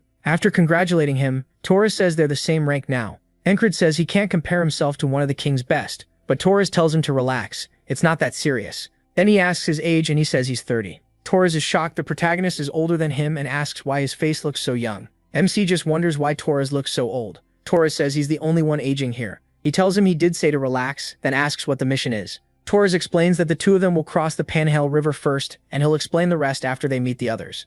But the boatman still isn't here, so they'll just have to wait. Enkrid says fine, then instantly draws his sword and starts training. Torres tells him to rest, but the protagonist says this is rest. Torres says MC really never stops. He trains hard, people respect him. He looks young, he's handsome, and on top of that, he's humble. At this rate, Torres might just drown him. Enkrid feels the killing intent and turns, only to find Torres tearing up. He asks why he's making that face. Torres lets out a sigh and asks if the final score was 14-6, saying at least he's still the better fighter. Enkrid reminds him that was a long time ago. Torres says he's not the only one getting stronger, and he says he's glad to hear it. Torres swings first. The protagonist blocks it, then fires back with a deflection. The two start trading blows on the spot. Torres says he noticed it back when Enkrid fought the Harpies. MC has become way stronger than before. Gritting his teeth, Torres bears down and slams his sword toward the ground. Right after that, he pulls back his fist and punches at Enkrid's face. The protagonist keeps watching carefully and notices a hidden blade under it, so he slips aside just in time. Even so, blood flicks from the blade. Seeing the cut on his cheek, MC asks where Torres got that weapon. Torres says it's his secret hidden knife. Enkrid is left speechless, and Torres asks if he's about to complain that it's unfair. Instead, he says it's awesome, and asks how to use it. Torres says he's even crazier than he thought. He tells the protagonist to practice with flat stones first and use a quick snap of the wrist while showing him, though he's a terrible teacher and can only explain it as a bam kind of motion. Then the bosun finally shows up and asks if they're crossing or not. On the way over, Torres keeps teaching him the whole ride. Once they reach the other side, Enkrid asks where the meeting point is since they're supposed to link up with the recon platoon there. Torres says they should wash up first. No point starting like this while covered in sweat. MC takes a sniff and admits he's probably right. They strip down and jump into the river. Torres warns him the water's freezing and tells him to hurry in, only for something to leave him completely stunned. He calls him greedy and says he's lost the will to compete. He says he still wants to fight, but Torres groans that he doesn't mean with fists and calls him an idiot. A woman shows up and says they came looking because the two were late, but instead they're wasting time bathing. The protagonist is shocked and wonders how long she's been there, since he never sensed her. She says they need to get near Crossguard by today, so they should get out now. Torres asks how they're supposed to do that, while she's watching, and she says there's nothing worth seeing anyway. Encred steps out of the water, and her expression changes in surprise. She quickly says she takes that back. Torres says her stare is way too dirty. She answers that she's only looking at MC's abs. Torres protests that he has great abs too, and she introduces herself as Pin, captain of the recon platoon. Pin says she leads the recon platoon. She shakes Encred's hand while Torres stares down at his own body, suddenly losing confidence. After getting dressed, they follow Pin. Before talking about the mission, she gives them a briefing. Their spy in Crossguard is named Kitten, and there was supposed to be important information passed along. They should have heard from Kitten 4 days ago, but she never showed at the meeting point, and is still missing. He asks if something happened, and Pin says that's exactly why they're here. Their job is to sneak into Crossguard and rescue Kitten. Crossguard sits right next to monster territory, so enemy patrols are light. They let the beasts do the guarding. There are 3 ways in. First, a smuggler tunnel the guards usually ignore. Second, climb the walls at night. It's exhausting but probably the safest. Third, go in disguised as merchants. That means using the main gate, so it's risky, but it takes the least effort. Her platoon will move first in case Kitten is just late and head to the contact point. Only the 3 of them will actually enter Crossguard. No matter what route they choose, it'll be tough, so she leaves the choice to them. Encred says she makes it sound easy, even though she knows better than anyone how hard this will be. Torres says she should decide since she knows the area best, and Pin replies, in that case, they decide to move out tomorrow and use the first route, the tunnel. That night, while everyone rests under a rock ledge, the protagonist keeps practicing a wrist flick. He uses small stones, so he doesn't mess up his hand. It goes terribly, and Torres asks how someone this bad at it even fights with a sword. Still, Torres says he'll get it eventually, and should keep practicing. Pin walks over, asks why they skipped dinner, and wants to know what Encred is doing. He says it's training, and she hands him some food. Pin tells him to eat first. One of her squad mates wants to be a chef, and the food is actually really good. Once they try it, both of them admit it's amazing. Pin says they can have more, and adds that the cook's parents run a shop in Border Guard, so they should visit sometime. Then she points near a tree, and tells Encred not to train there. Before she can explain why, MC says there's a viper under it. That catches her off guard. She asks how he knew, and he says a hunter in his platoon taught him. Pin says he's better prepared than she expected, and that she likes that. Then she asks if he wants to train with her too. Adult training. He just stares, clearly not getting it. So she spells it out. She's flirting with him and asks if he's dumb. Pin says she's actually being nice here, while Torres wonders why she's doing this right in front of him. Encred flat out turns her down. She asks if he's already seeing someone, then says she did hear rumors about him. The rumors are apparently everywhere. As Pin starts to leave, she points at Torres and says if the protagonist talks casually with him, he can do the same with her. He says that's fine if she wants. She tells them they're heading to Crossguard tomorrow, so they should sleep. Torres only gets acknowledged at the very end. Encred falls asleep, and deep in that sleep, the boatman appears again with his lantern. MC snaps his eyes open at once and says he hasn't seen that guy in a while. He figures the boatman is trying to warn him about something. Then he remembers the ferry commander, apologizing. Encred smiles, even as a chill runs through him. This mission is going to be rough. The next day, they start moving out. As they near the tunnel by the town, he says he can already feel this is going to be another huge wall to climb. Torres asks why they're moving in daylight when night would be safer. Pin calls him an idiot. The guards may ignore this place, but they still know what goes on here. Encred agrees they'll be less ready for people coming through in the daytime. Pin says she expected someone handsome to get it. Torres just wonders why he keeps catching stray shots. Pin says she'll take point now, that's a ranger's job. The protagonist explains that rangers work as scouts, so they have to move quietly and carry as little as possible. As Pin goes ahead, Encred can barely hear her at all. He admits that fits a ranger perfectly, and wonders if he could move like that too. When he steps forward himself, a man suddenly calls out that they've got them, mocking them as little rats. It was an ambush. Pin is shocked and shouts for everyone to fall back, but the guard says there's nowhere to run. Crossbowmen are already behind them too. Then he orders his men to kill them all. Pin yells that they'll have to fight their way out just as the crossbows fire. Encred charges in and cuts down everyone he can reach, while Pin blocks a bolt with her arm. She rushes a man, slices off his arm, and moves to finish him. Torres drops another one right away.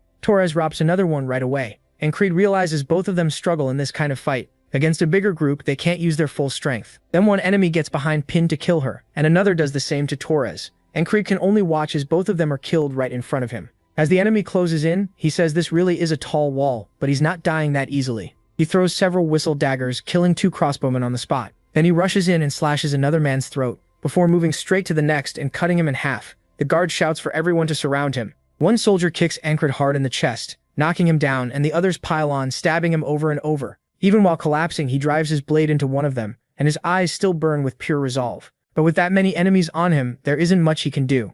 In the next loop, Ankred says a force that large didn't just happen to be there. They were waiting in advance. That means the enemy expected them. He wonders how he missed them, then decides they must be skilled. Pin asks why he isn't getting ready to head into the tunnel. He says he has a bad feeling about it and wants to scale the walls instead. Torres backs him up, saying Ankred can sense danger well enough that it's worth listening to him. The protagonist says it isn't really a gut feeling, it's based on what he lived through. Pin just goes, sure, but she points out they'll have to wait for night, which costs them time. MC asks if she wants to go around and she blushes, saying she can't believe he wants to do that in broad daylight. He quickly explains he means a duel. She says fine, but no weapons. He agrees to a bare-handed match and she grins, clearly into it. As the others gather to watch, Mkride says if the enemy already knows they're coming, a fight is likely no matter which route they choose, so he wants to see what his team can do and get some training too.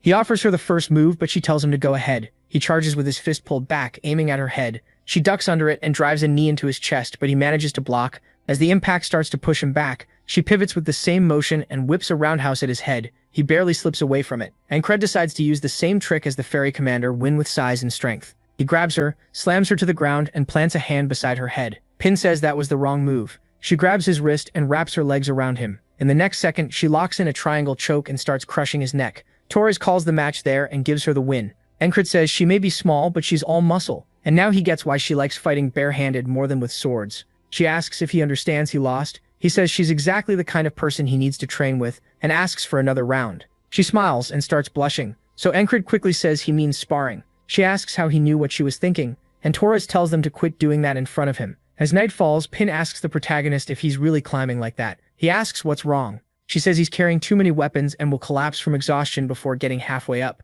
Torres asks about him, and she gives him one look and says he can do whatever he wants. He starts whining that his feelings are getting hurt. Enkred says he can handle the climb with this much gear. Pin just sighs and calls him naive. They aren't only climbing a wall. First, they have to scale a huge mountain just to reach it. Torres says that's insanely high. MC admits the climb alone will be hard, but none of his walls have ever been easy. Before they start climbing, Ankred recalls that after coming back from the magician's tunnel under the shopkeeper's house, he sold the loot he picked up to buy a new sword after his old one broke. Carissa was shocked by the magic tools, saying even one of them was worth enough to buy a full new set of gear. He told him to bring the best swords he had. To someone who lives and dies by the blade, their sword is their lifeline, so going out without one was never an option. With that in mind, he starts climbing. At the top, Pin reminds him she told him to leave the sword behind, even if he dropped everything else. That blade alone would wear him out. Ankred admits it really is dragging him down, but he keeps climbing anyway, saying worked muscles only get stronger. To him, this is just more training. As he keeps pushing upward, he's already hit and broken through countless limits.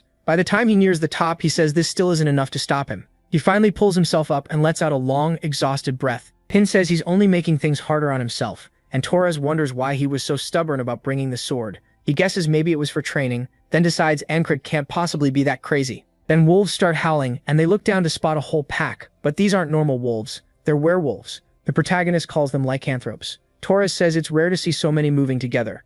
Pin says that means they need to stay sharp, and then she spots the wall in the distance. Hiding nearby, she says there's barely any cover as the guards make their rounds. She explains that with 2 full moons out, it's so bright the guards have gotten lazy. The moment one guard turns away, she says now, and they sprint forward straight for the wall. When they get close, the guard turns and looks down, but they're already out of his sight. They've made it directly below him, and Pin says that's why nights like this are easier. And Crid thinks he made eye contact with the guard and wonders if he imagined it. Pin rubs ash on her hands and says the slums are right past these walls. If they hide there, no one will find them. Before they go up, she tells MC to drop the sword. This wall will be even harder than the mountain. He refuses. Without extra weight, it doesn't count as training. Torres just sighs. He knew Enkred was nuts. While climbing, he admits she picked the safest path. If they get over the wall, sneaking into crossguard should be easy. That is, if the wall itself doesn't stop them first. He remembers the greyhounds in the tunnels and figures there's a good chance another ambush is waiting on top. Pen reaches the top first, and the protagonist asks himself what's going to block them this time. Then someone steps up, and a woman says they worked hard coming here so late, but now it's time to rest. She snaps her fingers and vines burst out of the ground at them. Pen shouts for everyone to duck. They barely slip under the vines.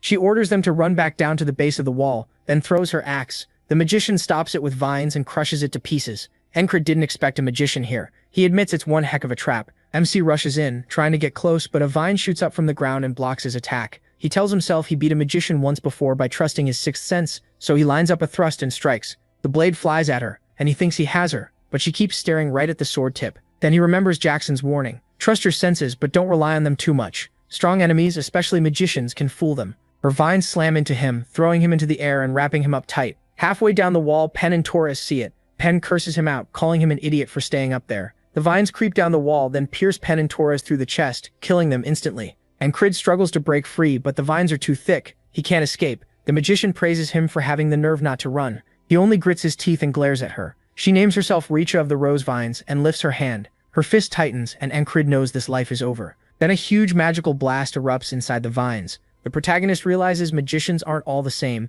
just like soldiers. He got cocky. He let his new strength go to his head, and rushed in without reading his enemy. The boatman asks if he understands his place now. He calls Encrid a freak, someone using loops to grow stronger instead of suffering properly. Against a wall this huge, he's just an ant. MC thanks him, saying that speech lit the fire in him again. This is exactly the kind of wall he needed. The boatman says he's already looking forward to the third wall. Later, Pen asks if he really wants to sneak in disguised as merchants. He says the other routes feel wrong. She agrees and says they'll enter with the regular traders. He asks when, and she says tomorrow morning. That makes Encrid pause. If it's tomorrow, how does that work when he can't let the day pass without clearing the wall? He wonders what happens then. Torres says they'll just wait another day, while Pen says they should use the time and enjoy it. She tells one of her men to bring out everything they have, and the protagonist wonders what she means. Then they haul out piles of meat and alcohol. Encrid can't believe she brought drinks out this close to the enemy and asks if she's crazy. He says relaxing this much is dangerous, but she argues that being too tense is worse. If he stays wound up, he'll miss the bigger picture. She tells him to drink too. His shoulders are stiff as a board. MC admits he's always pushed himself past his limits and thought that was the best answer, but she's right. He got tunnel vision and started thinking the only way past the wall was head on. He steps forward and says he wants to think this through calmly. Drawing his sword, he says forcing his way through isn't the only answer. He decides this moment will become part of him and starts training. Pen asks why he's working instead of resting, and Torres says this is rest for Encrid. She watches with interest as he starts sweating from all the swings. Pen jokes that he's nice to look at. Torres calls that harassment, and she shoots back that it only counts if she's ugly. As the two moons overlap and night settles in, they camp out. Encrid says he had a big realization today, and that alone made the day worth it. By now they would have reached the wall. The greyhounds are in the tunnels. A magician waits on top of the wall, and he wonders what's coming for them this time. Then the lycanthropes start howling, the same ones they saw below the cliffs before. Pen is stunned, and Torres is too. Encrid tenses up and says he knows those howls. These are the same lycanthropes from beneath the cliff. Then the whole pack charges. Pen yells for everyone to run, but the werewolves cut them off and trap them on all sides. Torres says it usually takes at least 10 men to bring down one, and there have to be around 20 here. With only 6 of them, they're basically dead. Pen swears there weren't any monsters nearby, and Encrid says he didn't sense them either. That reminds him of Recha. Something fooled his senses again. The wolves howl even louder. The protagonist says he promised not to keep charging straight into every problem, but he's not going down this easily, so he rushes in. He uses every sense he has, trying to feel where the attacks are coming from. He spots another one and jumps back to avoid it. Their attacks come from all directions in no pattern, and there are too many to handle by focusing on one point. A werewolf leaps at him with its jaws, and he blocks it with his sword. That's when it clicks. Focusing too narrowly is the problem, so he widens his awareness. But all that does is make him hear and see everyone being torn apart. The slaughter is brutal. Torres gets ripped open from behind, and Pen dies almost at once when a werewolf tears into her throat. Encrid knows none of this will matter once the day loops, but watching them die like this still hurts. He shoves one wolf back as it bites his sword, then slashes its throat. Blood sprays everywhere. He lifts his sword high, changes his grip, and drives it down into another wolf's shoulder. Then a larger wolf with a scar on its head slams a fist into his stomach. Encrid spits blood and realizes this one can think and fight smarter than the others. It has to be the pack leader. It grabs for his arm and with its huge strength swings him up into the air. Encrid looks down at the pack below and takes one last look at the corpses around him. The boatman speaks again, saying every wall MC chooses is still impossibly high. As long as the loops continue, he'll be trapped repeating this forever. Does he still think this is fun? Encrid says it definitely isn't ideal. Back in another loop, Torres and Pen stare at him and ask if he's lost his mind. He says there's no reason to give up. He's fine, and they should keep going. No matter how high these walls are, there has to be a way past them. Still, he hasn't found it yet. Pen and Torres can beat greyhounds one-on-one, but once they're surrounded in that cramped tunnel, it's over. So the answer is to avoid getting surrounded at all. If he can use his 6 senses to find where they're hiding, that might be the first step. Then the guard calls out again that he found some rats, and crossbowmen instantly surround them, sealing off every exit. Encrid says his senses caught nothing, and then the spearmen pile onto him and kill him again. He starts wondering if magic here is blocking his senses too. He goes after Recha once more. Slipping under a vine, he asks if she's the one who cast the magic in the tunnels. She's surprised he figured that out and says someone named Roger must not be doing his job right. So that was probably the Greyhound leader. But once again, Encred dies to the vines, still working on that wrist snap technique. He wonders why the rock won't come out, and Torres tells him he's terrible with his hands. But the protagonist keeps thinking, if a magician is involved, he can't escape the ambush with his senses alone. And even if they do, there's still the threat waiting beyond it. There was no way to avoid all of them, and the same was true for the lycanthropes. When the few are up against the many, he'll keep struggling unless he finds a way to close that gap. He starts charging in again, then suddenly stops, realizing he's rushing straight at the problem and narrowing his focus too much. Back in the cave, he swings his sword, knocks a spear aside, and cuts off a man's arm. Then with Richa, he reminds himself not to rush. This is a rare chance to train without end. Then it's back to the lycanthropes and another death by spear. Richa is still the fight where he seems to be improving the most. Actually, scratch that. He's also making progress against the lycanthropes, beheading one after grabbing its head. He vows not to waste this chance to grow stronger, and gets killed right after. The boatman's lantern sways as he asks how long Encred plans to keep messing around.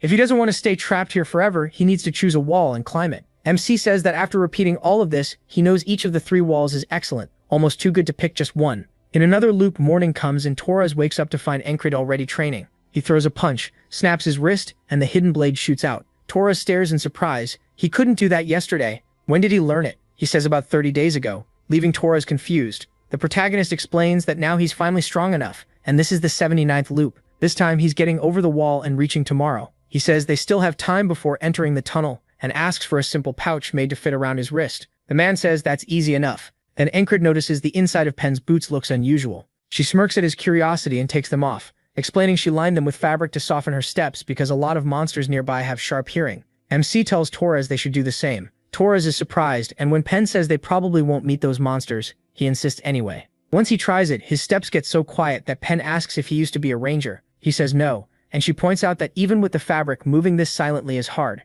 That's because he's gone through this loop again and again. To survive the smuggler's tunnel, he has to spot the enemy first and make an opening. In the dark, it's hard to guess where an ambush will come from, but they do have an expert with them. He asks what they should do if enemies are waiting inside. Pen says it's unlikely, but if it happens, they can run. Then he asks what happens if the exit is blocked, wanting to know the tunnel's size and whether there are side paths if the main route gets shut off. Torres asks if he's scared or sensing something bad since he's asking way more than usual. Encred asks if they're armed because if they are, and they're waiting for them, they're basically dead. She tells him that if he's scared, he can stay behind. That would be better than hearing all this grim talk. He says he's only telling them to be careful, and she can tell he means it, even if she doesn't know why. Encred realizes that if he wants his teammates to move the way he wants, Rank won't let him force them. He has to convince them. Krang proved that back at the infirmary tent. With enough pressure and a firm voice, he got his point across better than 100 words could. Pen admits he's right, she's been too relaxed. The mood changes, and once she gets serious, she starts noticing things. Looking down, she says something's wrong. The footprints were blurred on purpose. Her face hardens as she realizes it's a trap. They need to turn back right now and secure the exit. Then men finally start approaching from behind with crossbows in hand, aiming right at them, while Torres and the others take cover. Encred suddenly runs toward them, shouting that he's a messenger from their boss, Roger, the same commander Richa mentioned. In the dark, they can't make out faces or clothes well, and he keeps yelling about the city and monsters. They ask if he means Commander Roger and demand an explanation. He realizes that just knowing the name makes them think he's one of them. Still calling out Roger's name, he closes in and draws his blade. Up close, they'll know he doesn't belong. But by then it's already too late, and he kills one of them instantly. The others shout that there's an intruder. A man orders everyone to fire, but Encred grabs his uniform and uses him as a hostage, telling them to shoot if they dare. The captive quickly orders them not to. The protagonist mocks them, saying he thought Roger's dogs were trained. One man has them all frozen. Do something. Torres and Pen both wonder what he's doing by provoking them like this. Pen warns that if more enemies are nearby, this will get ugly, and she needs to check. But Encred keeps yelling, asking if their crossbows are just decorations and if their heads are empty, pushing them harder and harder. Then Pen finally understands. He keeps shouting Roger's name again and again, while she slips behind one guard and knocks him out with a cloth. Torres catches on too and kills another one. Now Pen sees it clearly. He made the perfect opening for them. Calling him a genius, she cuts a man's throat. The soldiers realize they're being attacked from both sides and start shouting about enemies behind them. One asks where, and Torres drops him before he gets an answer. Alcret keeps bellowing nonsense about the moon, darkness, and a new dawn, and one soldier looks terrified while raising his crossbow. He aims at MC, fires, and hits his own ally instead. They curse at Encred and rush him. He says playtime is over, but even that isn't enough. He throws 2 whistle daggers and blinds 2 men with shots to the eyes. Pen shouts that they need to reach the exit. Then they hear more soldiers coming. and he turns to see Roger's main Greyhound force. So this man wasn't Roger after all. He shouts that he's a messenger from Richa. The captain freezes and asks how he knows that name. Encred just yells for everyone to run. The man finally realizes he was played and orders his troops to chase them. As they rush for the exit, they finally burst out with soldiers right behind them. Pen asks if the chase will keep going and wonders how to lose them. Maybe by heading for the creek or the cliff. But Encred says they need to go to camp. She asks why, and he says there's no time. She decides to trust him and tells the others to follow. The protagonist says sunset is close and it's almost time to call them. He remembers Henry mentioning flat-colored stones near the Panhandle River. Dangerous vipers hide under them. He hooks his sword behind one, flings it back, and a snake tail flashes out. One soldier knocks it away, saying Encred's tricks won't work. Then a viper bursts out from the broken stone, and it isn't alone. MC keeps throwing rocks, sending the soldiers into a panic. Pen asks what he's doing. If they make this much noise, the monsters will hear them. Encred says that's exactly the point. With ears that sharp, they won't miss it. As they keep running uphill, he says night belongs to monsters. Soon the werewolves start howling below them. He says monsters don't care who's in front of them. They only want flesh. And then he tells Torres and Pen to keep going without him. They ask if he's seriously telling them to leave him behind. They refuse. He shouts that he has a plan, and if they stay, they'll just get in the way. Then he cuts his speed and turns back toward the guards. The captain orders his men to split up and go after them. Encred thinks that with the Greyhounds and the lycanthropes all in one place, he can make them tear each other apart. This is the turning point, and he has to draw all their attention so Torres and Pen can escape. He lets out a killing intent so heavy that no one can focus on anything else. A red aura pouring off him. The captain instantly turns toward him, a chill running through him, and the werewolf Alpha reacts too. The captain grits his teeth knowing what has to happen, and orders his men to kill Encred first. The werewolves start climbing the cliff below, leaping up behind him while the soldiers close in from the front. Encred turns, uses his senses, and slips past the attack, saying friend or enemy doesn't matter anymore.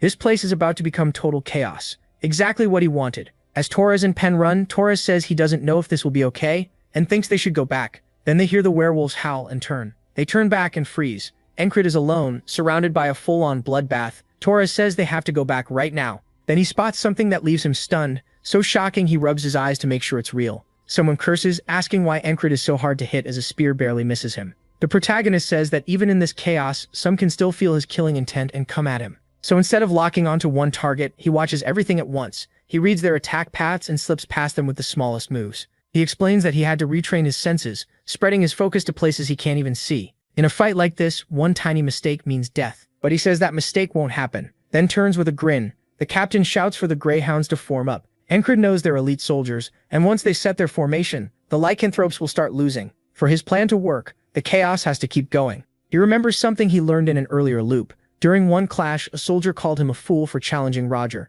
the man who never removes his helmet. So the captain's name is Roger. Encred keeps wondering why Roger hides his face, so he decides to find out and knocks the helmet away. As the helmet hits the ground, the soldiers suddenly look uneasy. Now MC sees why Roger never took it off. He says there's nothing shameful about being bald, but Roger is furious. Encred has figured out that he's deeply embarrassed by it, so he loudly tells Roger to take the helmet off for real, mocking him and saying he should reveal that empty scalp. Roger tries to keep his cool, telling himself not to fall for such childish bait. Then Encred runs his fingers through his own thick hair, making the insult even worse. Looking down at Roger, he asks if this is the hair he wishes he had. Torres is speechless, and Pen mutters that the protagonist has lost it. Roger takes the bait completely and charges, swearing MC won't die easily. Encred just smiles and tells him to try. Their blades crash, and he knocks Roger's sword aside. Roger instantly follows up, but the protagonist catches it with his own blade. Then Encred thrusts for Roger's eye, and Roger barely slips away.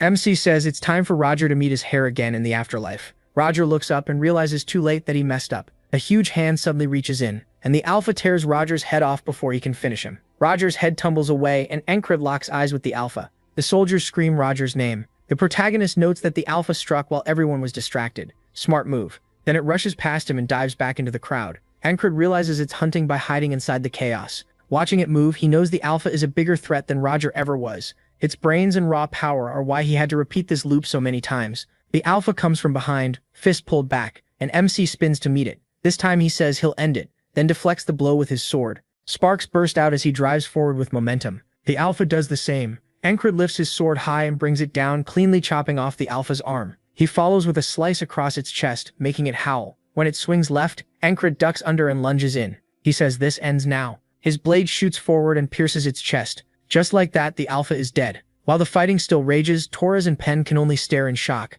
They almost feel bad for the werewolf as it drops dead. The win was way too one-sided. Encred finally exhales. He's done what he came to do. Pen says they should go to him, and both start calling out. When he glances over, she yells that he needs to get out of there. He runs for them as the soldiers shout for the others to chase him. But the werewolves don't let them move at all. They're too busy getting overwhelmed. Pen asks if he planned this and knew the werewolves would show up. Encred says he just got lucky. Torres says fine, but when did he get this strong and how did he know the enemy leader was Roger? The protagonist can tell they're confused. They don't know about the loops and he can't explain that now. Instead, he says something more important matters. The mission still isn't over. He looks up at the cliffs and says they need to climb the wall. At the top is Rechia, the final obstacle in this run. A moment later, they're already climbing. Encred still has the pouch strapped under his wrist, and as they watch him move, Pen asks if he really isn't a ranger. Torres says he isn't, which only makes her ask how he's this good. MC says he doesn't even know what he's supposed to be anymore. He was meant to become a knight, but right now his instincts aren't focused on Regia herself. He already knows where she'll be. She never changed that in any of the loops.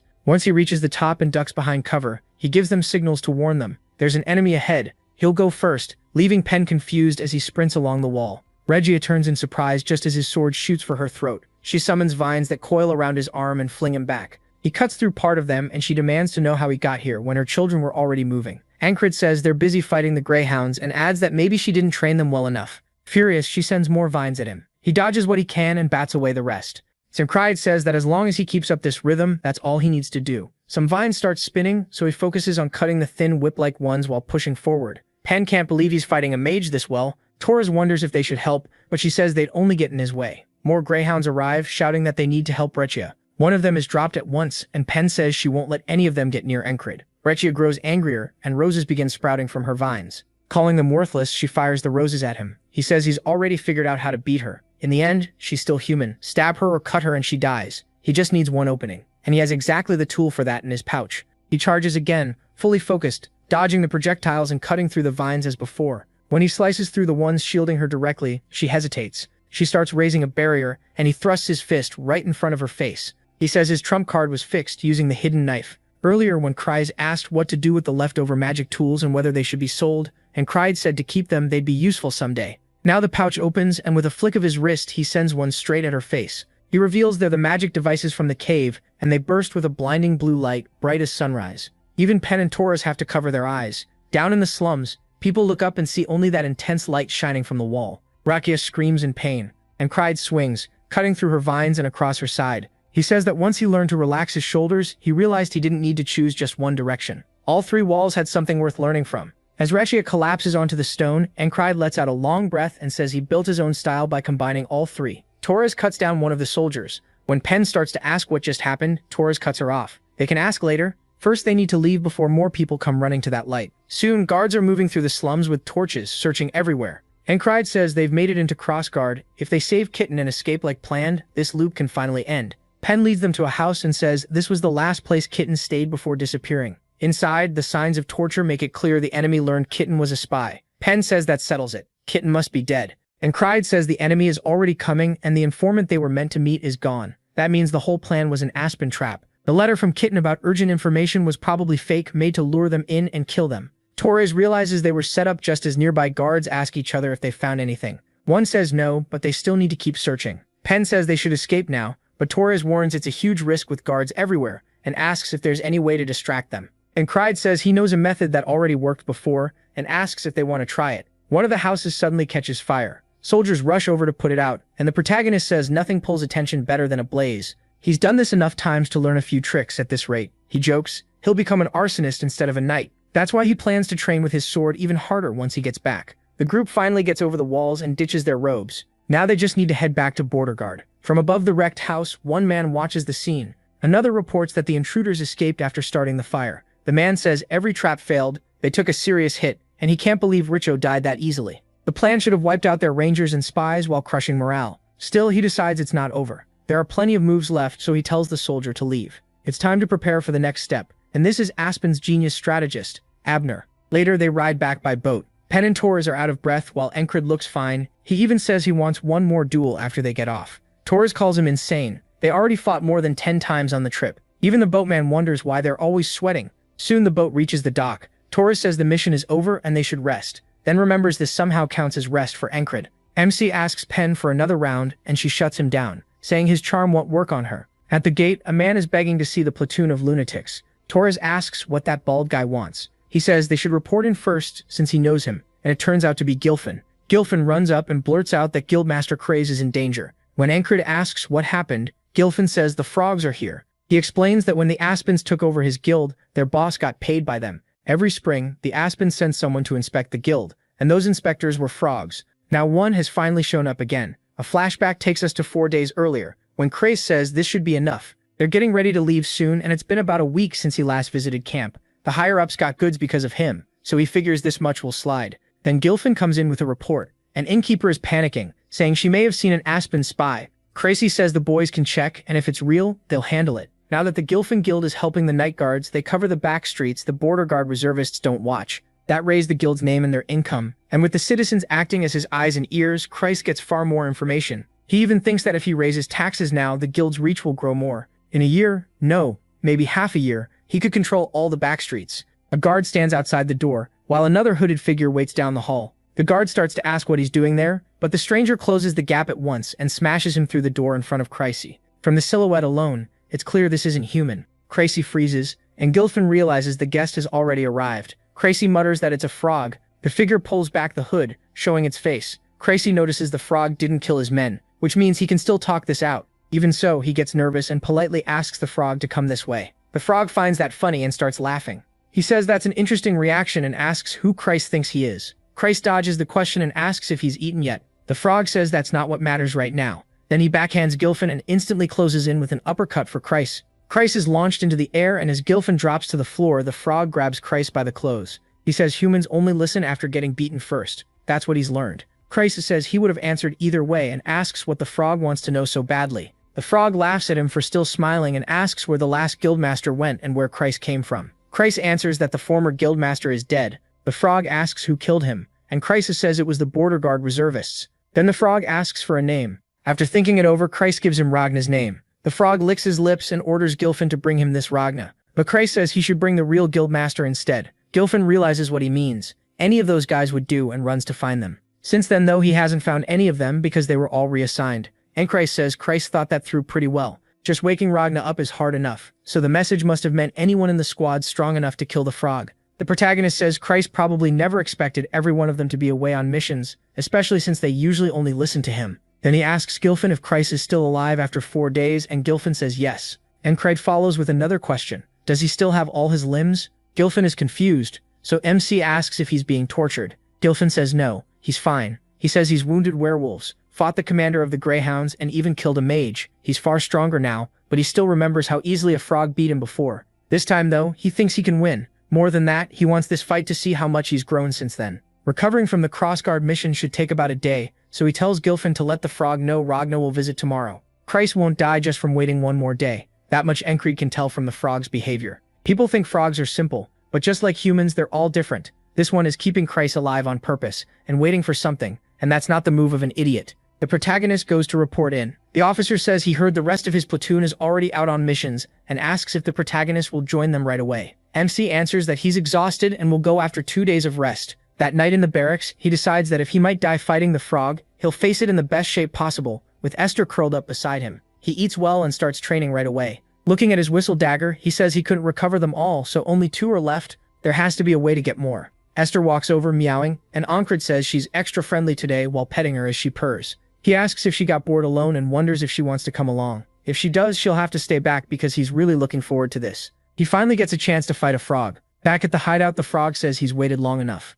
He warns Christ that he better be telling the truth about someone arriving today, and Christ quickly says yes, for sure. Before that, Christ offers him another bowl, saying this one is fresher and should fit his taste better. The frog says Christ isn't half bad, and they might even regret killing him. Christ laughs and thanks him, but inside he's desperate for anyone to show up before he dies. A little later at the Thieves' Guild, the frog is eating again, waiting with his feet up on the table. Christ complains that they're late and curses those lunatics for taking so long. He'd go drag them here himself if he could. The frog just tells him to bring more, holding up an apple core. Christ agrees, all while thinking this crazy frog never stops watching him and barely sleeps. He just has to hold out a little longer, because once one of the lunatics arrives, they should beat this thing. At least that's if even one of them actually comes. Then Encred starts down the hall. He gets his whistle daggers ready, and the frog reaches for another bite before sensing his presence. Encred bursts through the door, sending debris flying. He lifts his whistle daggers, while Christ just stares in shock and yells, asking what he's doing there when he's the weakest one. The protagonist throws both whistle daggers, the frog dodges, and they slam into the chair.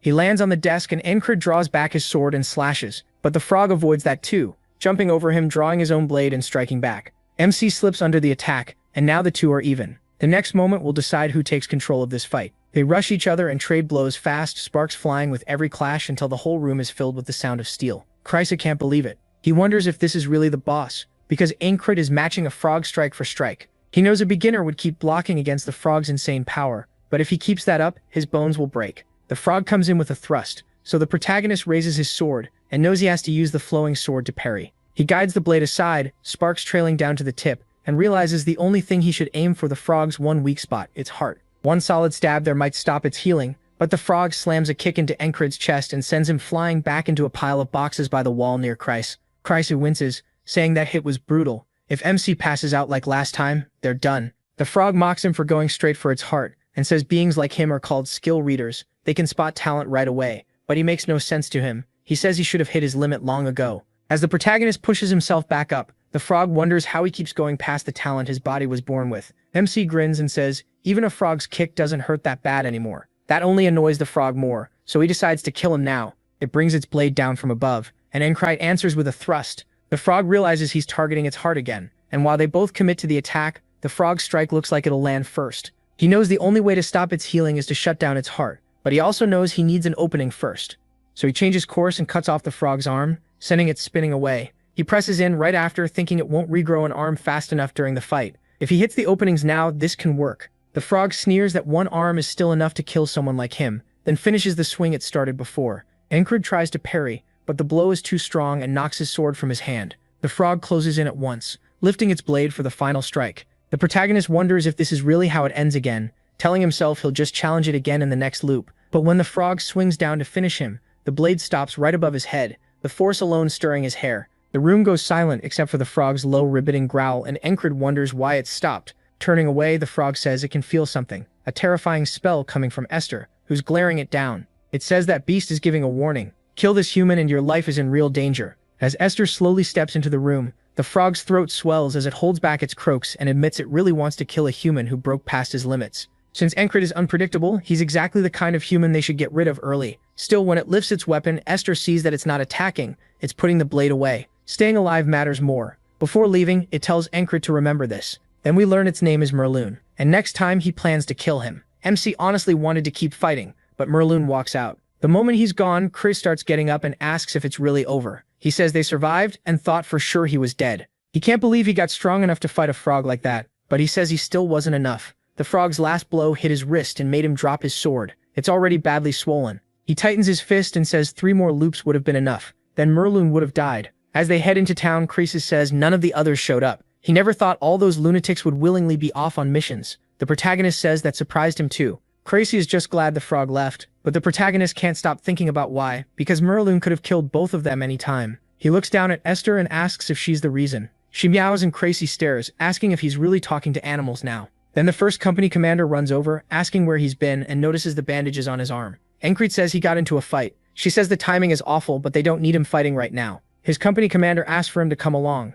MC wonders what she wants. Looking over the battlefield, she says she finally gets why people call these men lunatics. Reem is tearing through enemies with a bored look on his face, and after killing only 3, he just walks off saying that's enough for today. Even when someone shouts there are more, Reem says that's all he agreed to. Later, Ragna stumbles into camp covered in blood and carrying a man's head. Everyone thought he died after vanishing in the last battle. Ragna says they should have told him if the camp moved, then drops the head into someone's hands and says he's going to sleep. The soldier blurts out that the camp never moved, then freaks out after realizing he's holding the enemy commander's head. They can't believe Ragna broke into the enemy base and came back alive. Or is bullying soldiers nearby, saying they're too loud and need some manners. Then he grabs a man's arm and crushes it with one squeeze. The others panic, shocked he snapped it that easily. As for Jackson, no one can land a single hit because he dodges everything. He doesn't even feel like trying without enro around. When he starts to leave, one soldier drops to his knees and begs him to at least hit him once. The first company commander watches all of this. Later, back at camp, Marcus asks if she really managed to bring those uncontrollable bastards here. She says getting them here was the easy part. She told them she wants them to fill in for their missing leader. Andrew says they'll get ready to move out. Rem replies that she took away their squad leader and now she wants them to do his job too. She tells them a leader answers for the actions of their men, then asks if they want Encred punished for their disobedience. Rem glares at her, but he doesn't want that, so he says 3 a day, he won't kill more than that. With that, the others get ready too. She's thankful the lunatics are helping this much, but the higher-ups don't see it as a good thing. Marcus says their unit is the spearhead of this war, and whether they win or lose will shape everything after. She asks if the Aspens are still provoking them into one-on-one duels. Since they lost an open battle, they've turned to tricks. The method is dirty, but they only send skilled fighters, and her side hasn't won once. If they keep losing like this, the soldiers may start thinking the whole war will be lost too. Marcus says morale will keep dropping, and all they need are strong fighters. If those lunatics would handle it, that would be perfect. She says it's already hard enough just to get them onto the battlefield. Ask for more, and they may refuse to fight at all. Marcus says men that skilled are far too disobedient, but throwing them away would be a waste. As she leaves his tent, Marcus mutters that those Aspen bastards are getting crafty. They were never this clever before, but lately there have been reports of a young genius strategist in Aspen, and Marcus thinks this is his work. That night in the barracks, Andrew talks with the others and says he's the man who will rebuild his house someday, but right now he's leading a bunch of lunatics and trying to keep them under control, while Encred is gone. Henry asks about his eye and tells him to stop dueling Rem for a while. Andrew asks who else is supposed to handle Rem's killing urges, saying Rem would paint the ground red with their own men's blood. Besides, every fight with him feels like dancing closer to death, and somehow that makes Andrew stronger. Mac admits it's annoying, but it really does help. He got beat up too. Henri says at least the other lunatics mostly keep to themselves and don't start fights. Right then a man is yelling at Rem to do his job properly, saying everyone here is risking their lives and asking if Rem thinks this is a joke. Andrew says that's the new platoon commander, and wonders if the guy wants to die. Andrew steps in front of Rem and says only their own commander can order the independent platoon around. The man snaps back, asking if they're really going to slack off in plain sight and calling them bastards. Rummin says he'd feel better if he tore the guy's guts out, and his killing intent starts spilling out. Andrew decides he has to save this idiot, and tells the commander that if he's got a problem, they should settle it in a fight, and whoever wins gets obeyed. Then he asks if the man is scared. The commander gets angry, saying a squad leader dares challenge him, and drags Andrew off to crush him. Rum watches them go and sighs, saying this is boring. He was about to rip that asshole apart, but the kid took him away, and now there's nothing fun left to do. Back at his tent, he looks at his bed and starts thinking about quitting the army altogether. And he's not the only one. Aura and Ragna look just as down. Ragna says there's still no news about Encred and wonders if he's dead. Aura says maybe he's gone back to the Earth, and without him, there's no point staying. Jackson says staying would just be inefficient. He's already gotten what he wanted from the army, so there's no reason left. They all agree if Encred doesn't return by day's end, they'll leave and accept that he's dead. But of course he's not. He is already walking through camp. The first company commander says it's time for her fiancé to return to his platoon. Right behind him, Andrew is still fighting that platoon leader. Then the protagonist walks into camp while Andrew is busy with the guy. He faces the group and tells the boys he's back. Raman starts to call him boss, but Andrew rushes into the tent, already crying. He shouts at Encred, asking why he took so long, then grabs his waist and says he's been waiting forever while dealing with non-stop crap. That makes Rem grin, and he lets out a small laugh, asking why Andrew is cutting in front of him. Soon the others pile on too, saying Encred is late and calling him boss. He starts to answer, and the whole thing turns into a warm reunion. Later that night, MC says after looking around, it's clear they brought him here to handle these lunatics, so they should listen to their superior once in a while. Rem answers that he'll do that only when he feels like it, but he replies it's not like he can really force them anyway. Raman says that's beside the point. What matters is this: did he get stronger? Ragna also taps his sword on the floor, saying he wants a duel too. Kryzy tells them to calm down and points out that Encred's wrist is hurt. Even so, Rum and Ragna start arguing over who gets to fight him first. Odan laughs and tells them not to brawl over it. Since it's been a while, he says they should warm up first. Encred tells everyone to quit making noise, and Krace says it's about time he made them settle down. But the protagonist, being a total battle addict, says he'll fight each of them one by one. Krace protests that he's injured, yet MC says the wrist isn't broken and can still move a little. Jackson cuts in, saying even small injuries matter and wants to see it so he can put medicine on it. He admits he can't put full power into it, but he thinks he can still hold a sword. After fighting the frog and the one from Crossguard, he knows he's grown again enough to face Merloon and hold his ground. Of course, he says he's still nowhere near a knight. The level he wants is still far away, but he's climbed a long way already, and that progress matters. Now he wants to show them how much stronger he's become. Jackson warns him not to push too hard, though if there are side effects, he'll deal with them. Encred smiles as the boys head outside, ready to throw down. Rem goes first. He says the protagonist looks pretty sure of himself, and he wants to see if that confidence is real, as he charges in. His axe comes straight at Encred, but MC tracks the swing and strikes back, knocking it aside. Rem immediately notices that something about him has changed. There's no hesitation now. He moves like someone who knows he's improved. Rem laughs, excited to see more. Encred raises his sword again as Rem attacks a second time. Jackson says they were apart for only a week, yet he has changed more than he had in a long time. Odin says his patience is running out, and for once his eyes are wide open and clear. Ragnar tells Rem to hurry up and end his turn. He's not the only one thinking that everyone is staring holes into Rem's back. Rem feels it and says he wouldn't be able to wait either. A while later, after all the duels are done, Jackson tells Encred to explain what happened. The protagonist shrugs it off and says he just fought a frog before coming back. Andrew snaps that this is definitely not just anything. Then Rem says he heard MC went to Crossguard and asks if the frog was there. Crazy jumps in, saying they met one at the Thieves Guild, and the injury happened only after MC came back. Odin asks how the mission went, so Encred explains they walked into a trap. There were greyhounds, lycanthropes, and even a mage waiting for them. Andrew just stares confused. He says he's been trying his hardest too, fighting these maniacs every day, but he still can't catch up to him. The others point out that he survived even with everything against him. He only says he got lucky, while Esther sleeps on his chest. He adds that today's duels taught him a lot. Still, he could tell they were holding back because of his wrist. He wants to heal up and face them at full power, and he's already thinking about how much stronger this platoon can get. Rasmus says he doesn't want them losing to a frog again. Ragnar agrees there's still a lot to learn, and Odin says the answer is more training. Jackson adds that he can still see openings in Encred's fighting. The protagonist says he'll win next time, and Reem laughs at how confident that sounds. Little by little, the boys start drifting off to sleep. Just when MC is finally starting to doze, Reem says they'll fight again once he's healed. The others keep adding advice. Fix your bad habits. Keep training. Use your other senses more. Encred agrees they can do it after he recovers, while Esther covers her ear because they still won't shut up. They start nodding off again, but the talking keeps going, and both she and him are amazed these idiots are still at it. Rem says the protagonist only needs to block first, then crush the enemy's head, and keeps coaching him. Ragnar says he needs to learn more about heavy sword fighting, while Odin says he just needs better muscles. Jackson warns him not to get arrogant, because that leads to mistakes.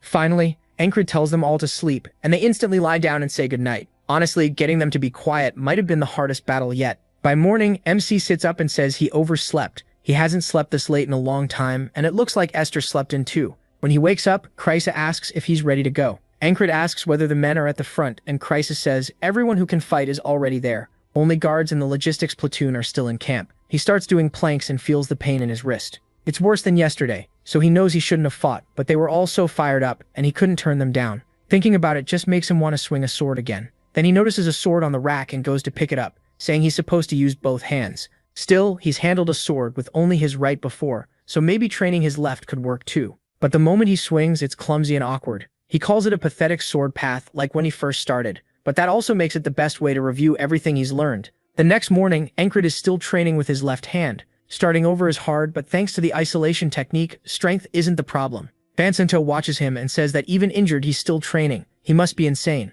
The protagonist thought Vincento went to the front, but Vincento says his platoon is on defense duty. Encred then notices the strap on his sword is loose. Vincento says both the sword and its owner are a mess, and there's no way MC can fix it one-handed. While tying it for him, he says Vincento used to pick fights with him all the time, but now he's being nice. So what changed? He ends up asking why Vincento hated him before. Vincento looks up and says it was because of Genos. The protagonist just blinks and asks who that is. Vincento tells him she's the herb merchant. Encred is totally lost. So much time has passed for him that he barely remembers. That only makes Vincento mad. He shoves the sword back at him, says he's done, and stomps off. MC calls after him that he was never interested, and then it clicks. She ran the herb shop near the border guard post, and he used to visit a lot because her stuff was good. He figures she must have started liking him. But Vincento liked her too, while Encred only cared about the products. Vincento says he knows that he only cares about swords, not women. He was just jealous. Genfritz never looked his way, but fell for the protagonist's face instead, so he curses him and clicks his tongue. The protagonist wonders what his problem is, and Vincento just tells him to look after his sword before heading to work. Encred can only wonder how this guy's mood changes so fast. Seriously, he's weird. Back in the tent, Esther is stretching hard, and MC says she looks worn out, asking if she's sick. She glares at him and says it's his fault. He kept fighting while injured, and she pushed herself too much trying to ease his fatigue. Now she won't be able to use magic for a while. Encred tells her to rest. Outside the barracks, some guards head out toward the lake. One of them notices the water acting strange, and keeps staring. His friend asks what he's looking at. He says he thought he heard something, and then an arrow hits him in the head. Bells ring out, and Encred and Esther snap awake. Vincento shouts that the enemy is attacking. They can't let their supplies fall, so they have to hold this place. He only asks where the attackers are, and Christ tells him to stay inside because he's basically crippled right now. Then soldiers start climbing out of the water, and Encred stares, saying he never thought he'd run into that man again here. It's Aspen troops, and leading the Greyhounds is Mitch. The protagonist says he didn't expect to see him, and Mitch looks over, spots Encred too, and realizes they're face to face again. Mitch says God answered his prayers. He's wanted this meeting for a long time. Ankrid is surprised Mitch still remembers his name. Mitch says he made him see how arrogant he was, and because of that, he's reached a new level. Now he wants to kill Ankrid with his own hands. The protagonist yells at Christ to take Esther and leave. As he draws his blade, he lifts it high and swings to meet Mitch's strike head-on. The moment their swords crash together. But because of his injury, MC can't match Mitch's power, and his sword gets knocked away. Mitch asks if he's hurt. He says that's a shame, then lifts his sword to end it. The blade comes down, but Vengeance jumps in and blocks it, shouting. He tells Ankrid to run. Then he rushes Mitch, but he warns him to stay back. He's no match for him. A second later, Mitch's sword cuts right through Vengeance's skull. The protagonist freezes in horror as Vengeance's head flies through the air and drops beside him. Ankrid turns and sees it, while Mitch coldly says weaklings should stay out of this. Esther rushes forward, and Kreis yells for her to stop and come back. Ankrid tries to stop her too, because if she goes in, she'll die, and she's already leaping straight at Mitch. He swings, cutting her down in one hit. Ankrid runs to save Kreis, but Mitch closes in too fast. It's too late. He reaches out helplessly and watches Mitch stab through his throat, killing him instantly. Ankrid can only watch as everyone gets slaughtered. Mitch says it's disappointing. If the protagonist's wrist were fine, he could have shown how much stronger he's become. Then he slices through MC's head and sends it flying. This was brutal. Ankrid wakes up back in camp and gently pats Esther's head, saying he couldn't save anyone because his wrist is injured. He stares at it, trying to figure out what to do. Outside, Kreis says he's glad he's awake. He answers that there's no one he can rely on for help. The Greyhounds will attack before afternoon, so he's already outside training, working on his sword with his other hand and searching for a way past this wall. He remembers someone telling him that weak, pathetic losers are why people die protecting them. As sweat drips down, he wonders if that's exactly what he is right now. Vengeance walks over and asks if he's training with his left hand because the right one is hurt. He says training this hard feels like a sickness, and asks if it's even doing anything. Ankrid says he'll make sure it does, and this time he's saving everyone. Vengeance just stares at him, confused. When the protagonist suddenly apologizes about Jenny, Vengeance is shocked he knew, and says it wasn't on purpose. Ankrid tells him to cheer up because some girls don't care about looks. Vengeance asks if he's trying to die, accusing him of bragging about being handsome, and MC laughs.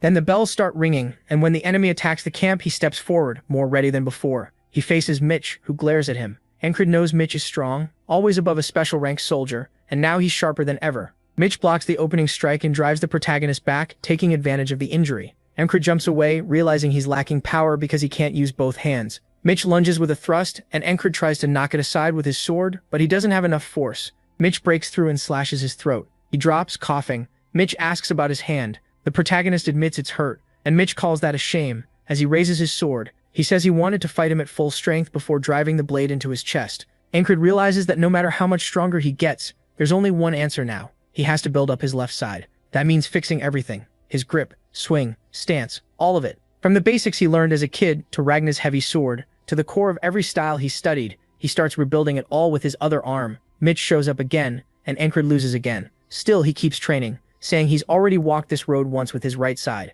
Again, he loses. He keeps drilling on a dummy, cutting through it, but Mitch still handles him easily and stabs him through the chest. Ankrid keeps practicing, saying at least he learns fast. Maybe this time that's actually true, since he's done it before. But even after 40 loops, his left-hand swing is still off. He wonders why, while Vengeance watches him train. Something clicks for him, and he calls out, asking Ankrid for a duel. MC notes this never happened in the earlier loops and wonders what changed. Still, one look at Vengeance tells him he's completely serious, so he accepts. They take their stances, and Vengeance rushes in, warning he won't hold back. He brings his sword down, and Ankrid blocks, thinking Vengeance is still a platoon leader, strong enough that taking him head-on with just his left is tough. The protagonist redirects the blade, then sweeps his legs out. Vengeance crashes forward and eats dirt. MC says he won. Vengeance admits he didn't expect him to fight left-handed, and MC says that's exactly why he's been training it. Then he asks why Vengeance wanted the duel. Vengeance says he doesn't know. Watching him made his blood boil. He says he's only been doing the basics, but Vengeance says that's the point. Watching the protagonist reminds him of when he first picked up a sword,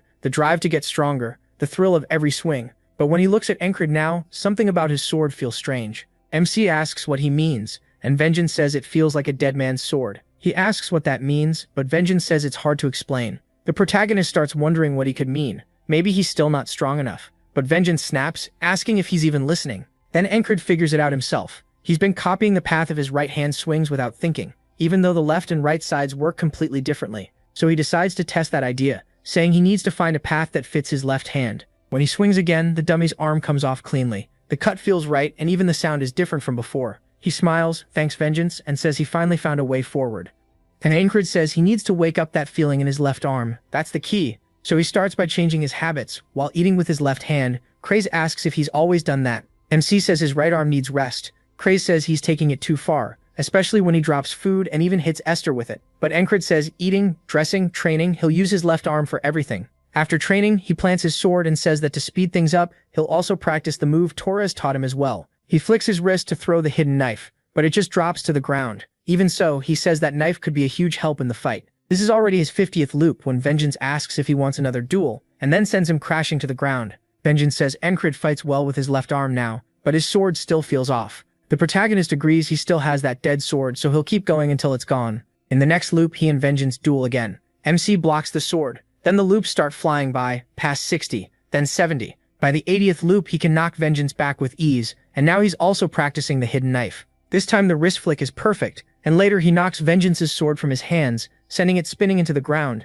Vengeance can't believe how well Encred fights with his left arm now. He notices him staring and asks what he's thinking so hard about. Vengeance says once he gets out of here, he's going to train harder than ever. The protagonist notices he doesn't talk about the dead sword anymore, so he tells him to keep it up. Maybe Jenny will finally notice him soon. That instantly pisses Vengeance off. He demands another fight and says he'll beat MC's ass. MC laughs at how easy he is to rile up and says he still has to live long enough to confess to Jenny. To make that happen, he heads to the lake alone. There, he reflects on talent, realizing it isn't something simple. Training the body is one part, but true focus without getting thrown off is part of it too. He thinks back to learning swordsmanship as a kid, falling in love with the blade one swing at a time. Now gripping his sword in his left hand, he draws it. For the first time, Encred feels what talent might be like. In just 100 days, all that left arm training has stacked up enough to catch the 30 years he built on his right. This is now the 112th loop. Mitch rises from the water, and the protagonist is set on breaking past this wall, named Mitch. Vengeance shouts for everyone to defend the camp and drive the enemy back. Craze tries to pull Encred back while holding Esther so she can't rush in,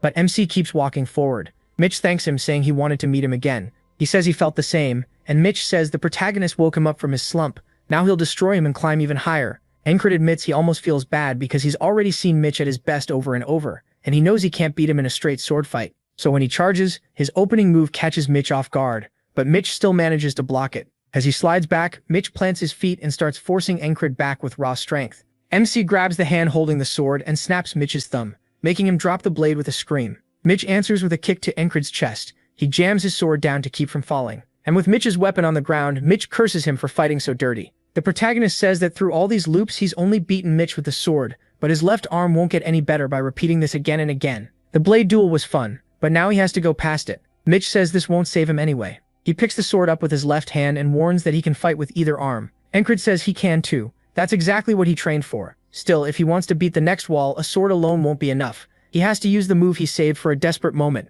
It's the peak of the veil and mercenary sword style. Pulling his arm back, Encred hurls his sword as hard as he can. Mitch blocks it with his own, confused, but MC rushes in and grabs his throat, saying the only way through is an all-out brawl. He throws a punch, and Mitch barely slips past it. Mitch calls him a bastard and tries to bring his sword in, but Encred gives him no room. He grabs his waist and drives him down. He just needs to get close, no matter what. Both crash to the floor. He pins Mitch's wrist with his knees so he can't use the blade, swearing he'll win no matter what, even if he has to bite through flesh. From the mount, he raises his fist and starts pounding Mitch's face. He says victory means using every method he has. Mitch reels from one hit and Encred slams in another. This is what a real brawl looks like. Mitch sees the next strike and knows what to do. He kicks up and flips the protagonist over him. MC hits the ground and Mitch charges, shouting for him to fight seriously and use his sword like a man. He wants a real duel. He brings his blade down and Encred doesn't dodge. He takes it on his shoulder. Mitch is stunned, but he had armor there for exactly this. The protagonist tells him he is dead serious. Mitch attacks again, but Encred slips in the hidden blade technique and slices across his face while dodging the punch.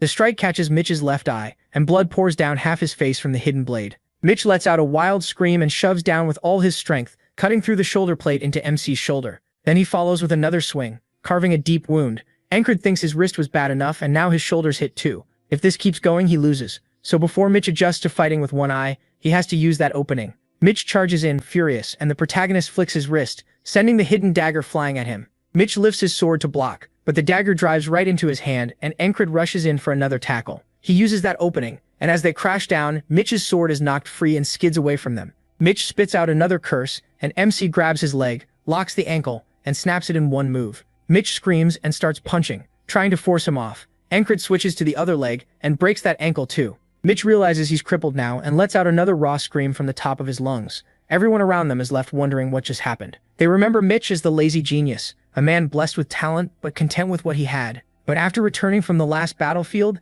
that fire came back to his eyes. He stayed on the training grounds until his talent and hard work finally made his sword shine. Still, it ends like this, crawling toward his sword with both legs broken. He can't understand how it came to this. Encred reaches the sword first and stands in front of it. Mitch looks up and calls to him, while he looks down, not fully happy with this either. Even so, he says Mitch was a huge wall, and both times they met he gave Encred a harsh wake-up call. Mitch says this isn't the kind of fight he wanted. As that wall starts to break, Mitch crawls forward and begs for a proper fight. He only wanted a real clash of blades, and reaches out toward the protagonist. Encred picks up the sword and tells him he wanted that too, but this is a battlefield. In the end, it's war. Then he drives the sword through Mitch's neck, killing him and pinning him to the ground. Even as Encred says this, he doesn't feel good about it. He's a swordsman too, and he truly respected Mitch. Mitch's men start rushing over, shouting his name, while Vengeance yells for his soldiers to fire and wipe out the Aspen troops. They get pushed back and can't reach Mitch's body. Encred gives him one last look, knowing that wall is finally gone. He takes a few deep breaths, his eyes already set on the next wall. Then he tells Mitch it was fun. It didn't end the way either of them wanted, but Encred will use this to push past his limits and climb higher. Back in the barracks, Kratos says it would have been a disaster if they lost this place, and headquarters saved them by sending archers just in case. Vengeance walks in and says he only made it back because MC bought them time. Then he tosses over a sword he found, telling him not to leave it lying out there. Kratos says he thought Encred already had his sword, but when the protagonist checks it, he draws the blade and says it's Mitch's, the enemy he just fought. Vengeance says it's a fine sword, and Kratos wants to inspect it. The blade shines light blue in the light, so Kratos says it must be made from steel from Demp. MC asks what that is. Kratos explains it's a famous Aspen iron mine, and the metal costs more than the Valerian or Noir steel Encred's been using so he could sell it. But he ignores that and asks Vengeance if he's heading to the front. Vengeance asks if he wants to come too, but the protagonist says he can't leave his men alone that long. Kratos asks if he'll use Mitch's sword now, and Vengeance says he should stick with the blade he knows. But MC grabs it and says there's no reason to choose just one. He wants to use both. Back on the front lines, the squad is there while Rem whistles. He says the boss is ready for the next step, and he can't believe he started liking someone from the mainland. And Cred might even go further with Heart of the Beast and learn that secret move now. Odd is thinking the same thing. His muscles are built up, so now it's time to work on his joints. After that, his posture and whole body can change, making him harder to break with joint locks and heavy hits. But doing everything at once would be too much. Better to build him up step by step. Lost in thought, Odd suddenly slows down and Rem walks right into his back. Holding his head, Rem complains, while Odd turns around and Rem asks what happened to his feet. He needs to keep moving. Odd says it looks like Rem still hasn't grown much, and the two are about to start fighting when Ragna steps between them with a yawn. Odd says laziness isn't a reason to cut between them, and both of them call him nuts. Ragna says Encred needs to start training his body to fit the sword. He wants the protagonist to swing more freely and control the tip like it's part of his body. But first, he needs sleep. Then Auden adds that teaching MC how to walk better could help. He won't move like an assassin, but he can waste less motion and fight more efficiently. Still, Auden wonders why he's even bothering with all this. While he's looking over the squad, Rem grabs Ragna to stop him from wandering off, calling him an idiot for always getting lost. Ragna shoots back that he's still more normal than Rem, and as they start yelling, Auden says he can't let Encred turn into idiots like them. He'll keep him on track. The ferry commander is there too, and she notices something, then tells everyone to stop. A moment later, Aspen soldiers step out from the bushes. She wonders if they're about to start a fight, but a man named Oyul steps forward and asks if anyone will face him one-on-one. She says, here it comes, their usual cheap trick to force a duel. It may not look like much, but they keep losing these matches and morale keeps dropping. They can't ignore him either, or people will think they're scared because they can't win them. She can't step up herself since they'd call that cowardly, and one clean win would boost everyone's spirits. She remembers Chryse saying to use the lunatics. Encred is back so they'll be in a good mood and listen for a while. She looks over and asks Rem if he wants to go. He has no idea what she means, then looks toward the soldiers as they start talking trash about him. He says he'll take the duel to kill his boredom. The men burst out laughing, mocking them for sending a barbarian. Then Rem chops the man's head clean off. Before the others can move, they look up and the severed head drops back down, spraying them with blood as they scream. Rem laughs like a madman and asks who's next. The soldiers call him insane but admit he can fight. When the Aspen side starts begging for mercy, the ferry commander figures that win should raise morale. But her face twists in disgust when Rem keeps beating the man even after he surrenders. He doesn't stop and even their own soldiers turn away because it's too brutal. She finally orders him to stop. One Aspen soldier begs Rem to quit, but by then he's already hacking at a corpse with his axe and gets called a monster. Rem ignores him and keeps mutilating the body. He just laughs and says he can't hear him. Everyone watches in horror, saying they don't even want to share a side with him. The ferry commander sighs that morale dropped all over again, so the whole thing was pointless. The only person who can rein them in is Encred, and he's on his way. After camp is set, he finally arrives. Jackson asks how he got even more hurt after being told to rest, and Rem says he's not allowed to fight until he's healed.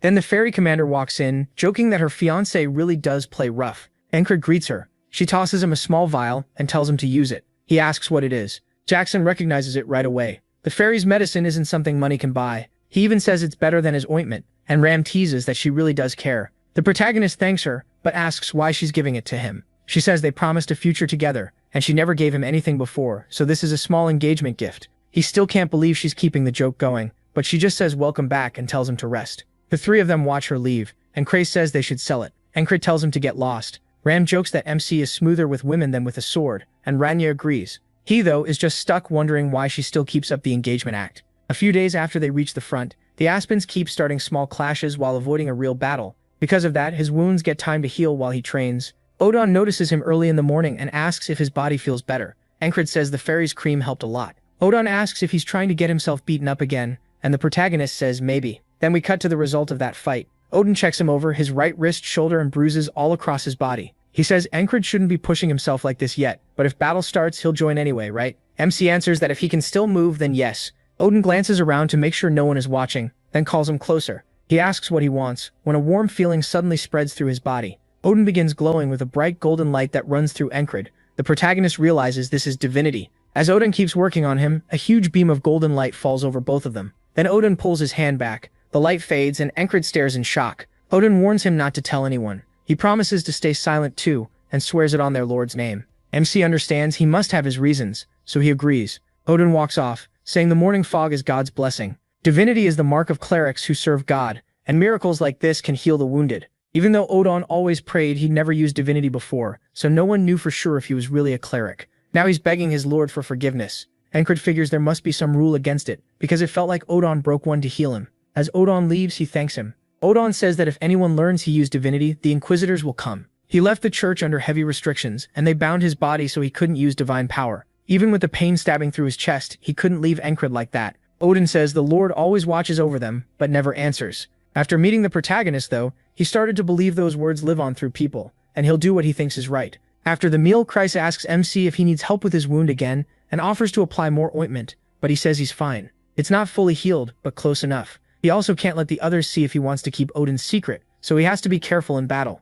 Then he asks when the real fighting will start, and Kreis says both sides are still testing each other. Marcus leads their vanguard, keeping the enemy from circling around while the main force waits at the Green Pearl. Since the Aspens broke the usual rules before by bringing in sorcerers and casters, both sides are likely ready for full war now with whole night orders prepared. Rem complains they should have been there, and these little one-on-one duels are boring. Kreis says this can't go on much longer. Soon enough, things change. The troops start moving, war horns sound, and both armies line up against each other. Encred and the whole squad are there too. Their commander stands with the ferry, while three enemy men step forward and start insulting them like a bunch of spoiled brats. Rem wonders why they keep yapping and asks if their swords are only good for cooking. Kreis explains this is a war of words. Without a night-level force to tip the balance, both sides are evenly matched, so the Aspens are trying to win the mental fight first. One arrow could kill those loudmouths, but their morale is already shaky. If they attack first, they'll lose more. Meanwhile, the Aspen side keeps mocking them, saying they'll die before ever touching a woman. Kreis says their commander isn't moving because he knows that too. Marcus says he had a plan, but can't use it here. Sending the lunatics to win that duel only made things worse.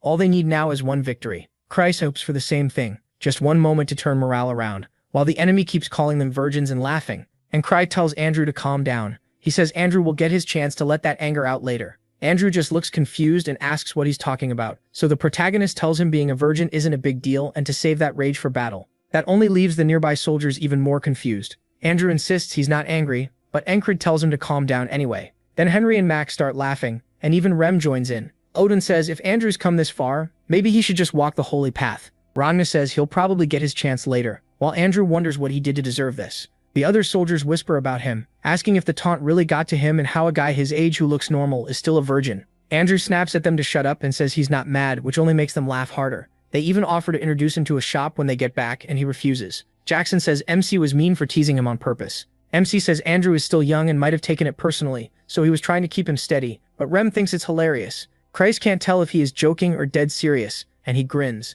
He says the protagonist really is an odd one, and tells him to answer the enemy. MC says he has nothing to say, but Kreis offers to feed him a few lines, and Kreis says that won't be necessary and steps forward. Kreis says his sharp tongue can lift their morale and whatever he starts will spread through the ranks. The protagonist walks up, and the enemy immediately notices him and shouts that he's coming out. Kreis is sure this will lead them to victory. He told Encred to show Nerve Walk into the enemy archer's range and provoke them. Vincento asks what he's doing up there. MC says Vincento has bad luck if he's still stuck in the vanguard after coming back. Vincento tells him to shut up and warns that if he keeps walking up without fear, arrows will fly. Then he demands to know what he is trying to do. The Aspen soldiers sneer, saying they can't believe another loser walked up. Encred stares at them and remembers Kreis telling him to just get closer first, since he never knows what to say until the moment comes. That kind of trash talk just comes naturally to him. So the protagonist asks one of them what's wrong with his face, why his head looks like a ghoul's. The man instantly gets mad and demands to know what he means. The others start laughing and Vincento realizes Encred did it on purpose.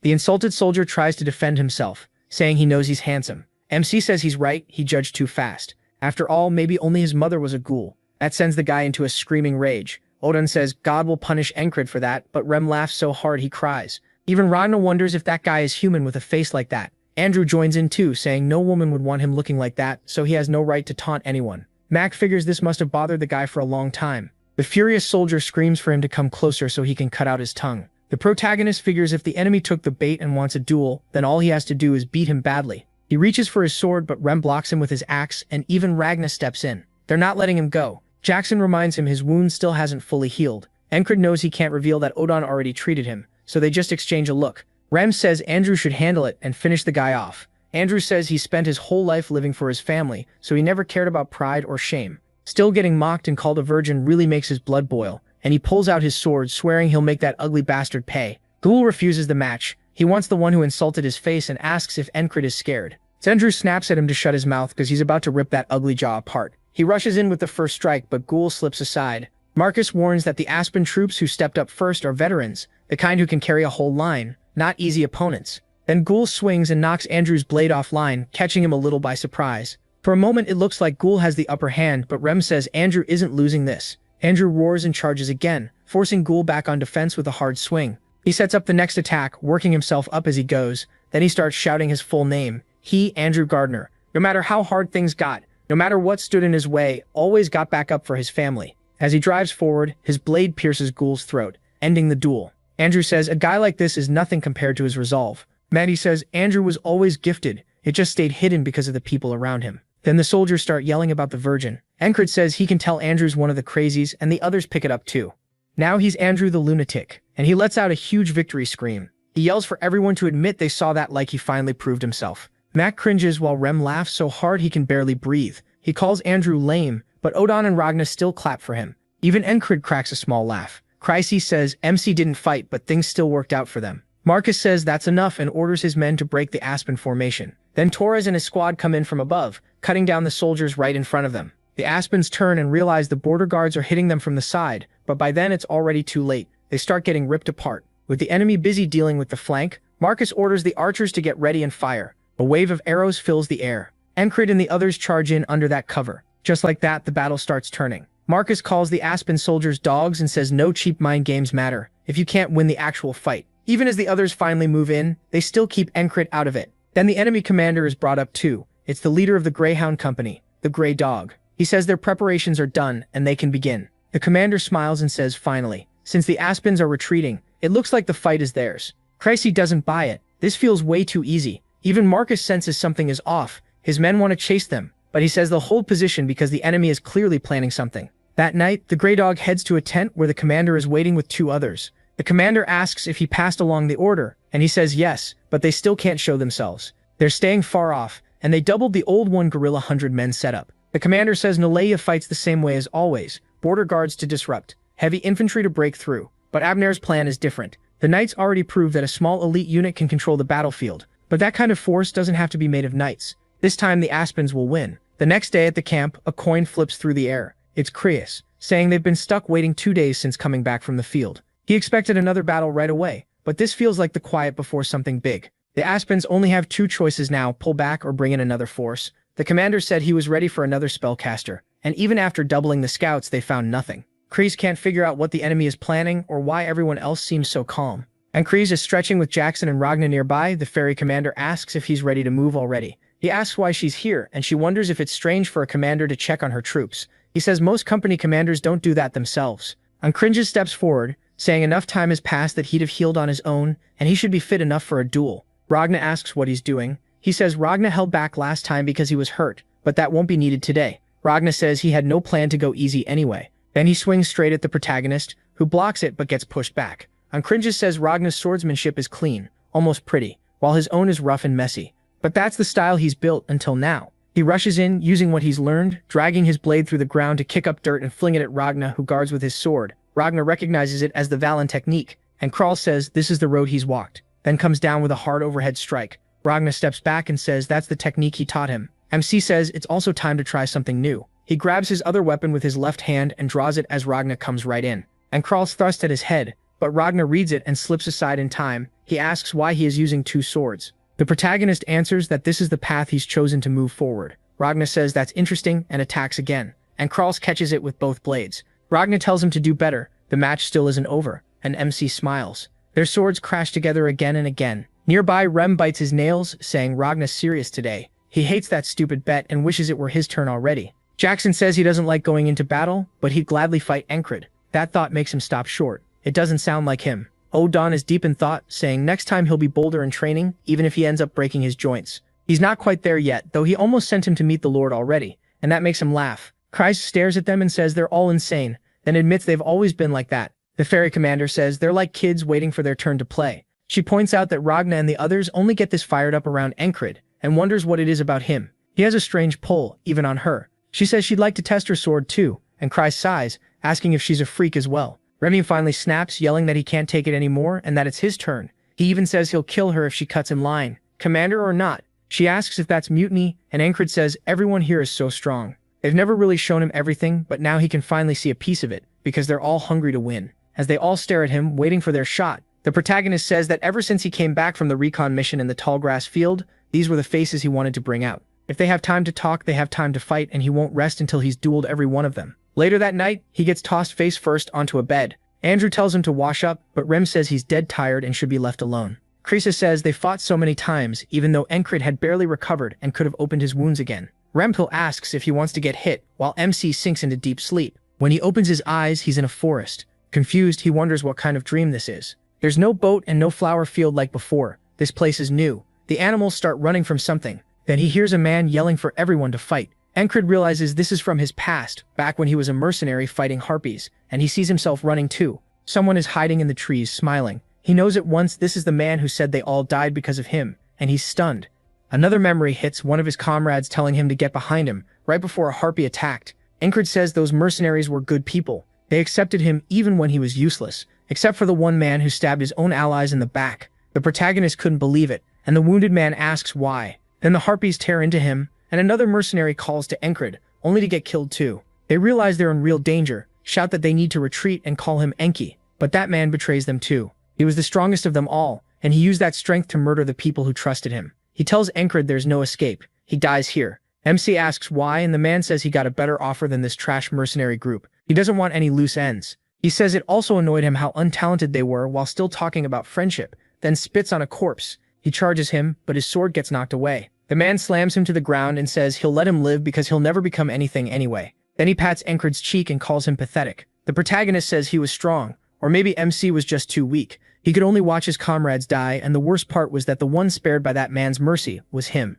That shame is one reason he trained so hard, because he was the one left behind. He kept chasing his dream with his fallen friends in his heart, still thinking that if he'd had enough power back then. The man cuts in, yelling, asking if Encred wants to be killed by him again. He rushes him and hears Esther telling him it's just a nightmare. She tells him to break free of it, and the moment he does, his heart starts to settle, as Esther presses a hand to his chest in the real world. He slowly comes back and she calls him a real pain. Back at the rear base, she did everything she could to take away his tiredness, but when he truly needed help, she couldn't do anything, and she refuses to let that happen again. A horn suddenly sounds through camp, waking everyone up. Encred asks what's happening, and Rem says the Aspen bastards are back, so it's time to move out. The squad starts getting ready. Craig grumbles that they came too early, and it's bad for his skin. Encred looks down at Esther sleeping and thinks the voice at the end of his dream sounded just like her. He quietly tells her to guard the tin, rubs her neck, and leaves. On the way to the battlefield, Rem says the enemy must have prepared something, if they waited this long, and he has a feeling today will be fun. Encred agrees and wonders what kind of trick they brought with them.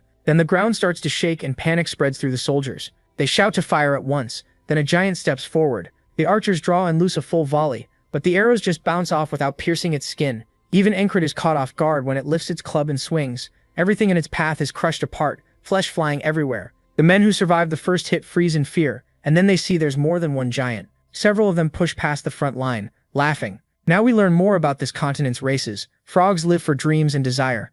Fairies worship nature. Dwarves are obsessed with metal, while half-humans care most about reproduction. Half-dragons live alone. Giants, though, crave slaughter. They love killing with their own bodies and are known as the beasts of red blood. Jackson warns that enemies are closing in from both sides, not just the front. Mercenaries have appeared on one side, and fairies on the other. Crace says if they don't stop them here, they'll be surrounded and wiped out. And Crace just says they only need to stop them, and Crace can't figure out why he's so calm. Then the commander shows up and says he's right. Her own people are on the left, so she'll take that side. Encred asks if that's really her plan, and she teases him. Will he at least give her a good luck kiss? He turns her down, so she calls him cold. He says she's really joking at a time like this, but if she's taking the left, that leaves the giant ahead in the right flank. Remy grins and says that part is his. If the protagonist watches closely, he'll see what he's meant to learn next. MC wonders why Rem looks so excited and what exactly he plans to do. Rem steps forward, calling this fun, saying it feels like the first time he ever stood on a battlefield. He raises his axe and says that even before Heart of the Beast, he never flinched when an axe came for his head.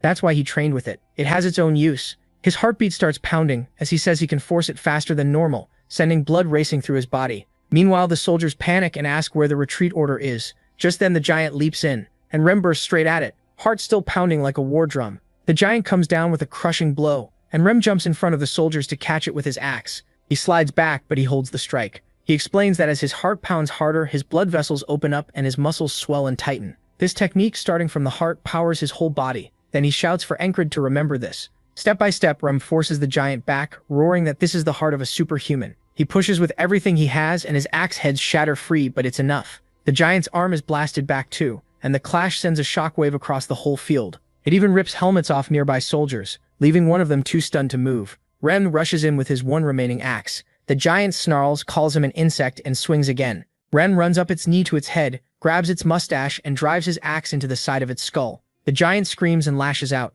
Rem avoids the hit, but the rest of his axe is destroyed. Looking at the broken weapon, he curses how flimsy these things are. Now his last good axe is stuck in the giant's head. A spear suddenly flies toward him, and he catches it without even looking. When he glances back, a soldier yells that he has to win. Rem laughs and says that's not bad at all. Before charging again, the men start shouting that they'll win if they back up the lunatic, so they begin hurling spears at the giant to keep Rem armed. Watching all this, Encred realizes Rem is fighting the giant as an equal. No, with the advantage in raw strength, its power no normal human should reach. If this is what he's meant to learn next, he can't help smiling. Ragna tells him he's seen enough. Ram is just playing with it now. Craze reminds him the company commander went left, and since Ram is handling the giant, they only need to crush the right flank to beat the Aspens. Encred agrees. The rest of the squad has already split off to do their own jobs, so he asks Ragna what he'll do. Ragna says he's coming too, just watching is boring. He tells himself now isn't the time to get excited about learning some new skill. First they need to win this battle. Nearby his men are apologizing, but Vincento snaps at them to shut up and stay back.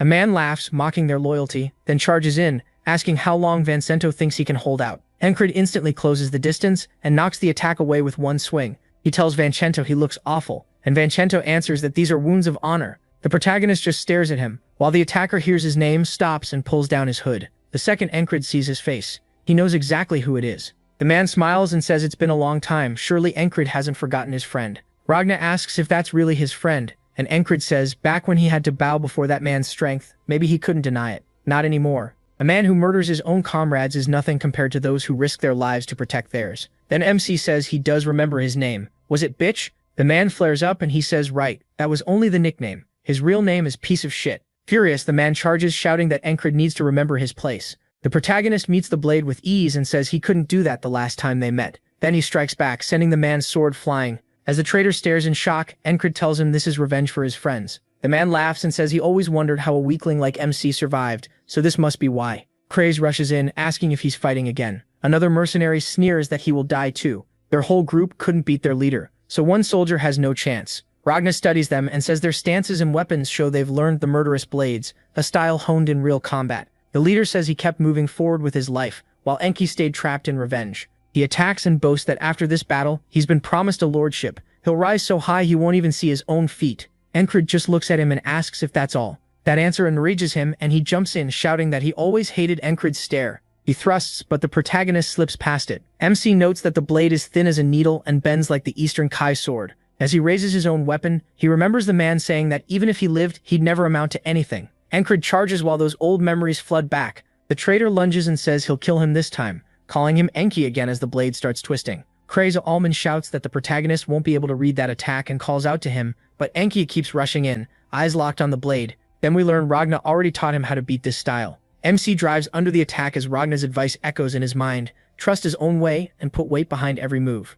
No matter how deadly the murderous blade users are, if they don't trim away wasted motion, they leave openings. Ragna says he already knows that. Then Encred swings and cuts the man clean in half. Blood spills from his mouth as the protagonist corrects him. He was never important enough to become MC's life goal. Encred's blade follows all the way through, fully severing him, and he says he's not the same he who could only watch his friends die, and he won't let this man keep haunting his dreams. Looking up, the protagonist says he can't hear the dead answer, but he hopes his friends can enjoy this. Ragna's sheath drags along the ground as he walks up, takes it off and says that was good. Now it's Ragna's turn to step in. One mercenary starts mouthing off, asking who he thinks he is, but Ragna lifts his sword and flashes past him, taking his head in one clean strike. The head hits the ground and the other mercs freeze. Ragna coolly asks if he was saying something. Krasa points out that's hard to answer after getting beheaded. The rest rush him at once. Ragna takes one step, slips past an attack, and cuts off another man's head. Then he drives his blade into the next one and in the same smooth motion stabs another right through the throat. It all happens in a blink. Encred notes that Ragna only took a few steps and used the smallest moves needed to kill them.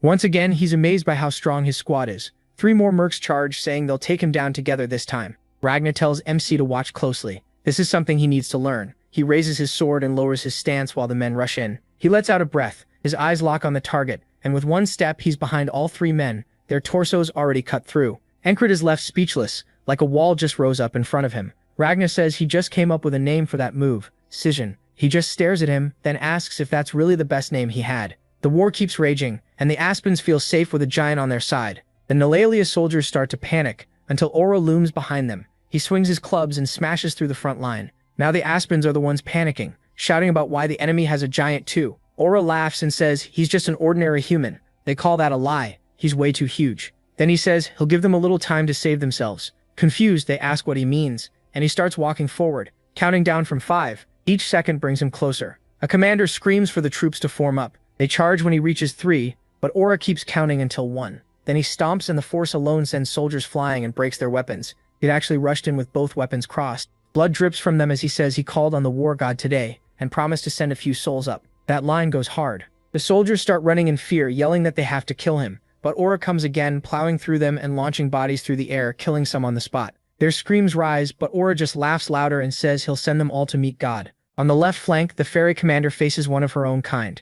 She says fairies usually live hidden away in forest villages with their families, but times have changed. When one of them calls to her, she explains that some fairies now sell their skill and their nidals for money, becoming mercs or joining armies. The man lifts his nidal and says he won't chase her if she runs. She draws hers and says she feels the same. He wants to see whose nidal is better. A leaf drifts between them and both vanish. Only the clash of blades gives away where they are. She pulls back, throwing sparks. He twists his arm, reverse grips the blade, and drives it into the spot where she stood. That's when he realizes he's in trouble. She appears behind him and says no fairy weapon is above another. It all depends on the one using it. He yanks at his blade, barely managing to block her and save himself. Then he grabs her by the throat and orders his men to jump in. But in the same moment, they all drop dead. As the bodies fall, a blade slides from one man's throat, and Jackson calmly wipes it clean. He's basically the Flash here. The man asks how that happened, and the commander says trying to distract her with his men was clever, but not clever enough. Then she drives her blade through his head, lifting his corpse with her nidal. She tosses the body aside. After that, she asks Jackson if Encred will be fine. Jackson says if this could kill him, he'd have died a long time ago. She takes that as trust in him. Jackson agrees, but says they have the advantage now. She says Commander Marcus actually knows how to fight, unlike the useless one from before, so they can't waste this chance. Marcus orders the heavy turtle infantry to move out. The Aspen soldiers recognize them and start backing away in fear. Andrew charges in, shouting that they're not going anywhere. They recognize him as Andrew the Virgin and panic, saying they'll end up like the ghoul if they stay. That sets him off, and he leaps at them the same wild way Rem would. Even Mac notices and says the lunatics are rubbing off on him. There's mana in the spring air, and it feels like that air is spreading across the whole battlefield, covering everything. As everyone regroups with Encred, that spring breeze seems to mark the start of something new. The enemy commanders begin to run, and Marcus orders his men to alert the border guard. It's their turn now. He's broken the enemy's plan and turned the battle around, all because of one squad of lunatics. Craze says their platoon would never have fought this hard before, but Encred changed that. One man's influence shaped the whole battle. The ferry commander looks over the group and says they all seem drunk on spring mana. Then Marcus yells for everyone to shout the heroes' names, and the chant for the lunatics erupts. A few even yell for the virgin. Poor Andrew. Craze says he's not sure this is right, but if Encred's happy with it, that's enough. He raises his fist, and the shouting gets even louder. The Aspen commanders keep retreating. One says Lord Abner's plan wasn't bad, they just never expected someone strong enough to beat a giant. He wonders if Marcus saw this coming or not. The Greyhound is there too, furious, saying that bastard keeps ruining everything and even took out Mitch. Then 3 daggers slam into his horse's rear, making it scream and throw him off. He shouts for the other commander to go. It's the border guard. The soldiers turn toward the cavalry rushing in. A flail swings straight at the Greyhound, but he blocks it before the border guard commander drops on him. This commander says the Greyhounds always act like equals, but now they're worn down after fighting the rear line. Their troops start getting cut down fast. The Greyhound admits too many died backing Mitch, and they can't fight the border guard now. The other commander glances back and just goes, "Oh crap," and that distraction is enough for Torres to rush in and give him the haircut he needed. The Greyhound sees it, swings hard, and knocks the commander off him. He orders his men to retreat. Torres asks his commander if they should chase, but the answer is no. They'll be thrown away like the dogs they are, and the ones left are just strays. It's a huge win against the Aspens, but this battle was only the start. The real war still waits in the tall grass fields. Back in the tent, Croesus says they're moving camp tomorrow. They'll wait near Crossguard and keep pressuring the Aspens. Encred points out there's no booze or party for the win, but there are rewards for the ones who helped most. Rem says their reward is not having to help with the move, which is great, and that's thanks to the protagonist beating the giant. Aura says he crushed a lot of enemy soldiers, and Ragna adds that the murderous blade users would have caused trouble if he hadn't stepped in. Rem snaps at them for bragging and asks who told them to butt in. Jackson watches the whole thing and calls them idiots. Encred says that's enough. If they want to fight, they can duel him instead. Jackson says he never misses a chance. Andrew is thrilled, saying it's his first time feeling anything like this. Hearing everyone shout their name felt amazing. Rem says that's because he's young and still calls him a virgin. Andrew tells him to quit it, and Rem asks if he wants to fight. Encred sighs, then looks outside and notices Henri sitting alone. Henri doesn't look happy. MC asks what's wrong, and when he startles, the MC sits beside him and asks what's bothering him. Maybe the widowed florist again. Henri laughs and blushes. He says he heard back in the grass fields that Henri wants to marry her, but that can't happen if he stays here fighting. So does he want to go back? Henri admits he does, but says it feels wrong to leave while everyone else is still battling. Henri reminds him they've escaped death more than once because of his skill as a hunter. He helped them survive the grass fields and warned them about the snakes under the stones. He's great with a bow too. Then the protagonist stands and starts to walk off, while Henri calls after him. Encred says he carries his sword for a dream, and Henri needs to live for his dream too. Henri is left wondering what that meant. The next morning, in the ferry commander's tent, she tells Henri he's been given a special discharge. She tells him to get on the wagon with the wounded because it leaves soon. Confused, he asks what she means, and she says his platoon commander asked for this as thanks. Henri is speechless, then goes to pack. Rem asks if he's really leaving. Aura gives him his blessing, and Ragna says now he can sleep as much as he wants. Kreisha Allman tells him he did well with them, and Andrew pats his shoulder and tells him to get home safe. Entre nods and heads outside, where Encred is waiting. MC says that unlike Andrew and Mac, who blended in fast, Entre never really fit with the group, probably because he was never meant for battle in the first place. He puts a hand on Entre's shoulder, and says he hopes he wins her heart. Entre smiles and thanks him for everything. Entre climbs onto the wagon with the wounded and heads out. The commander asks Encred if he came to see him off. He thanks her for granting his request, and she says she'd do that much for her fiancé. Then she asks when he plans to marry her. He answers, 10 years from now. She says that works for her, but she doesn't like old men. He fires back that if they're being honest, fairies aren't really his type either. She stops and gives him a hard look, saying he really has no idea how much words can hurt. Encred says she seems fine to him anyway. She clicks her tongue and tells him to come with her before they head back. As they walk, she says Marcus is looking for him. On the way to meet him, Marcus is waiting with his back turned. Kreisa had warned Encred this might happen, that all his missions so far, including what he did in yesterday's battle, could earn him a transfer. The protagonist stops in front of him, and Marcus asks if he likes tea and wants a cup. Encred declines. Marcus says he must be busy with the relocation, and hopes he's not keeping him from work. MC answers that he's free. He barely has anything to pack. Marcus laughs and says he didn't expect him to flatter him. He replies that he was only being honest. Marcus says fair enough, and it's also true the protagonist has done a lot. MC points out that if Marcus is trying to take him while his own commander is right there, then he must want him badly. Marcus asks if that means he already knew he favored him. He says yes. So Marcus asks for his answer. Encred says no. Marcus says he's heard the protagonist has turned down other commanders before, but this offer is different. MC says he has a dream, even if it sounds huge. Marcus asks what it is. Encred says he's going to become a knight. Marcus says a man with a dream shines bright. He used to be like that too, back when he trained to become the crown sword. But time wore that down, and he settled for reality. Now he just drifts through a dull life. A life with no dream becomes a chain that holds others back. He says he has no right to keep Encred under him, then lifts a hand to dismiss him. He bows. After he leaves, Marcus asks her if she thinks the protagonist will really become a knight. She says she doesn't know, that depends on him. Marcus says that kind of blunt honesty is a fairy's strength and also their flaw. Still, he respects Encred's dream, and it makes him want to chase something again. Norelia is ruled by the royal family, but lately the nobles have gained power, so their influence runs deep. Marcus says he once stood with the nobles too, but now he wants to go after his own dream again. As the base starts moving, they have nothing to do in the middle of it.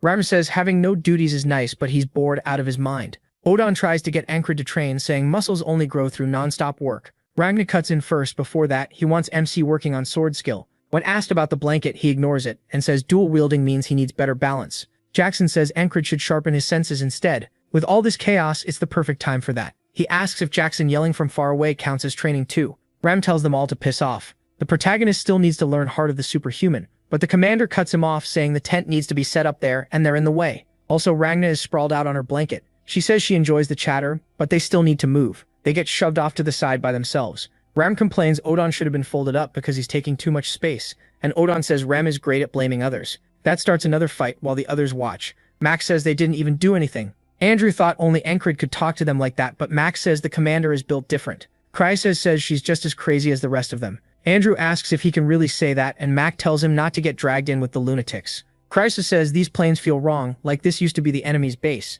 He starts checking the ground and says he found something. Encred asks what he's doing, and Chrysa says soldiers often hide valuables before going to battle. MC asks how he knows where to look. Chrysa says it's obvious if you think about it. If he were a soldier, he'd hide his things somewhere easy to find, even if the base got wrecked. Then he asks him what kind of spot that would be. He answers, somewhere easy to recognize. Chrysa says exactly. He points to an odd tree root, easy to spot and easy to reach, so something has to be there. Encred tells him he's seriously smart. Even during battle, Chrysa watches the bigger picture and reads the flow better than most. Chrysa says that came from struggling to survive, though his real dream is opening a salon for rich women because he's still a money-crazy freak. Then he digs up a map. The moment the protagonist sees it, he realizes what it is and wonders why it's here. Ram says he's getting way too worked up. If they're here to deal with big eyes, Encred looks up and says there's still time before dark and they need something to do while the tents go up. Then he asks Rem what he was about to say earlier. Rem grins and says it's about Heart of the Superhuman. He explains that he made it to push past normal human limits. It puts huge stress on the heart, and using it wrong can kill you.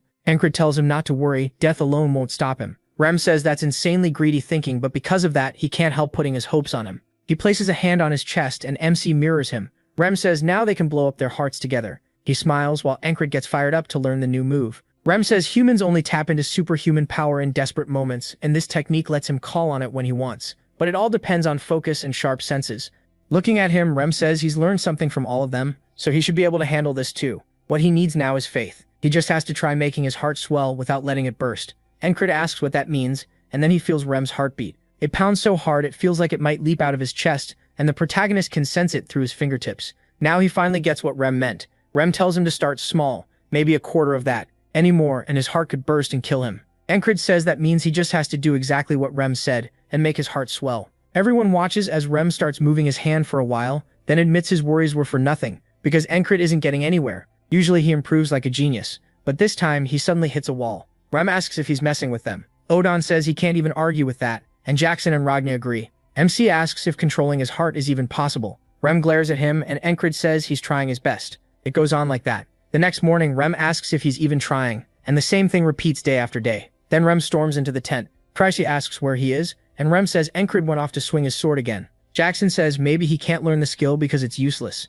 and he'd be better off training with him instead. Rem tells him to wait his turn. Ragna adds that if it isn't a problem with motivation, then maybe the teacher is the issue. Rem snaps back that there's no way he's worse than Ragna. While they keep arguing, Rem thinks it through. He says this technique came from changing his tribe's old methods. Usually a spell gives you the first feel for it, and after that you learn control on your own. No matter how much Encred tries, he just can't catch it yet, and Rem figures even the casters in his village didn't get it on the first try. Even when they did, most almost died by accident, so he knows rushing this won't help. He remembers how long it took the protagonist to learn Heart of the Beast. Encred wants it badly, so all he can do is keep trying, and if there's truly no hope, then quit. That thought still pisses Rem off, so he tries to sleep it off. But that night, MC is still training. Working alone, he's trying to figure out how to copy that feeling by tomorrow. The next day, they're back at it again, and Rem sighs. He says they should stop for today, because it doesn't look like it's happening yet. Encrid grabs his hand and tells him to keep going. Rem says he knows he's trying, but there's no point if nothing's changing. He tells him to push his heart harder.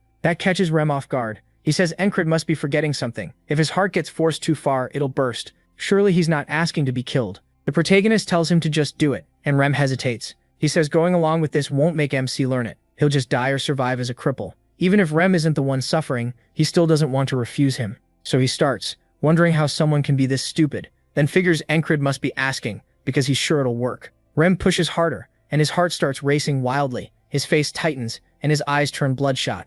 Cedric says this was the right choice. Rem asks what he means, and then feels his heart burst. Blood pours from the protagonist's mouth, and Rem realizes he messed up. Jackson pulls his hand away, Odon yanks Encrid back, and Randa nearly chops Rem's arm off. They all start shouting, demanding to know what he did to their brother. As MC's vision fades, he finds himself back in the underworld. The boatman says he doesn't get it. Today wasn't a wall. Encrid answers that he chooses his own walls. The boatman asks what he's thinking. He says he's using the only method he knows to learn Heart of the Superhuman. We cut back to just before he started looping. Encrid is trying to feel his own heartbeat. He can sense what Rem is doing to his heart, but he still can't copy it. He remembers Rem warning him not to force it, that he has to know his limits, and sometimes just stop. The protagonist hates that idea. To him, giving up means being fine with staying weak, and if he stops moving forward, he may as well be dead. So he picks the method that fits him best, the same kind of approach that once let him fight someone far stronger without freezing up. Now he needs to learn a piece of the superhuman, and the first step is simple: control his heart. On the next loop, his heart explodes again,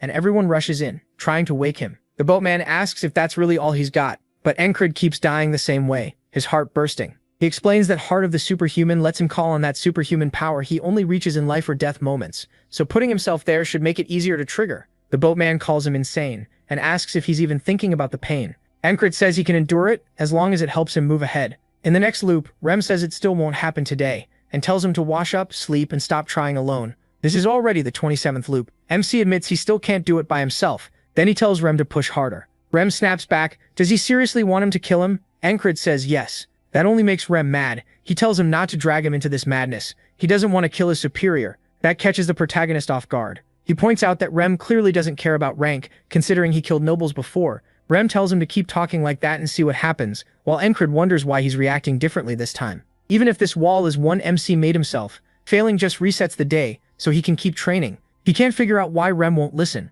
but he decides to keep going until he understands. By the 40th loop, he's still telling him to press harder. The same thing happens in the 50th and the 60th. Then he finally gives it as a direct order. Rem obeys, and Encrid realizes that this is the only time he listens when he's commanded, so he starts focusing again. He thinks Rem and the others ended up with him because they don't really follow orders, and he never truly tried to command them because he assumed they wouldn't listen. But at some point they started obeying him, and he wonders why. Still, that can wait. Right now, he has to focus on himself. He feels his heartbeat speeding up more and more. Encrid tells Rem not to stop. Rem looks uneasy but keeps pressing until the protagonist's heart bursts and blood spills from his mouth. That's how every loop went. He kept dying from his heart exploding until he finally understood the feeling and could do it himself. Rem asks if he really learned it in one day, while Encrid sits there with his heart racing. After all those loops, he finally pulls it off on his own. He grabs his sword and says there were over 100 loops, though he stopped counting. Then he steps up to a cliff while the others watch. Rem realizes what he's about to do. Without drawing the blade, Encrid thrusts a sheathed sword forward and forces his heart to beat faster and faster until the strike hits the rock. The cliff cracks at once and stone bursts apart. MC says he finally saw it. He broke through the wall he made for himself. Ragna and the others are shocked by how powerful it is. Then Rem says he has two questions. First, was Encrid born in the West? Second, is he actually a genius? He answers no to both. A while later, he's stuck in bed, saying he did learn Heart of the Superhuman, but not the side effects. Steam rises from his body as he asks Rem if it's normal that he can't move at all. Rem says his body still can't handle it. Auden adds that he pushed his muscles past their limits for the first time, so this was bound to happen. Even so, Encrid still tries to move, saying that as awful as this feels, Heart of the Superhuman is amazing. It lets him go past human limits, even if it wrecks his body afterward. He can feel that damage clearly. Still, he thinks knights already stand beyond normal humans. They may look human, but they have giant-like strength, frog-like movement, and fairy-like control. That's what a real knight is, so he still has a long way to go. Auden tells him to rest for at least a full day. He says he'll help him recover with some blood, sweat, and tears. Encrid asks what that even means, and then Auden grabs his calf and starts a brutal massage. The protagonist screams into his pillow, saying this is going to kill him, and it feels like a wall the boatman made himself. Auden tells him to remember the points he's pressing, because this technique loosens tight muscles. Its real name is the Bala-style massage. Encrid says then he should learn it too, since it'll be useful. and he'll endure it even as tears fill his eyes. As he starts seeing the boatman again, Rem tells Auden to stop before he actually kills him. The next morning, MC says Auden almost sent him back to the boatman, but his muscles do feel better. He was told to rest and do nothing, but it feels like wasted time. At the very least, he figures he can maintain his weapon. But Auden suddenly appears behind him and scares him, saying he's not doing anything. He already said not to move a muscle. And Kretz says he was only going to clean it, and Kretz says he'll handle it. He points out he never works for free. Kretz grins and says, "Good catch, 20 coppers." They haggle, and when Kretz asks if he's joking, Kretz drops it to 17. Final offer. The protagonist wants to know why it's so pricey, and Crazy says that sword is huge and high quality, so it needs careful work. Then asks for the second one too, since MC uses 2 blades. He says he did say he'd dual wield, but everyone's acting way too casual about it. He thought at least one of them would try to stop him. Even strong swordsmen usually avoid it. Most say it's harder and riskier than it's worth. Without proper training, you can't support both swords right, and your swings lose power compared to using one. Still curious, he asks why none of them are stopping him. They just stare at him like the answer is obvious. Alden asks why he thinks they wouldn't. Jackson says it's because he's stubborn. When Ankred questions that, Alden says he's proving it right now by refusing to accept their answer. The protagonist says he's not doing it on purpose, and Ragna asks if there's even a reason for using 2 swords.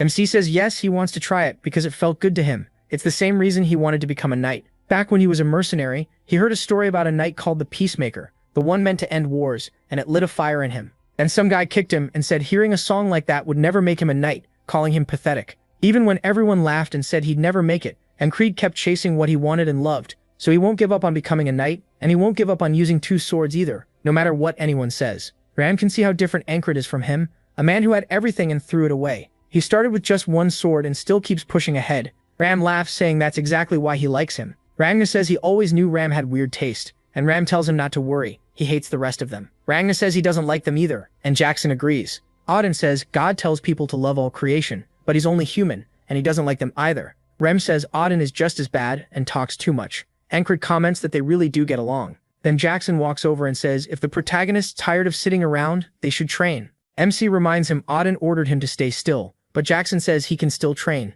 Just use his eyes. He wants to teach him dodging sense next. Then outside, Crace is cleaning Ankred's blade and says it'll look brand new. He overhears soldiers saying the main battle is lasting longer than expected because neither side is backing off, so he keeps listening as they pass by. Apparently the enemy has a new unit, made up of the ones who ran after fighting them. Christ knows that's bad news, but he needs more details. If the Aspens are changing tactics, he has to know how. While Avner starts working on a plan, Jackson explains that dodging means seeing what to avoid, and pushing your reflexes to the limit, but that also takes sharp eyesight. So he'll throw stones with letters written on them and tell Ankred to read them. He tosses one past him, and the protagonist just looks confused. Jackson sighs and says, "Again." So they repeat it over and over, with Jackson telling him to focus. In the middle of that, Alden keeps working him through pain and recovery, finally saying Ankred can start moving again. But when he tries to sit up, a rock whips past his face. Jackson asks what letters were on the stone. Then he asks if MC waited for his guard to drop on purpose, adding that a real battle won't wait for him.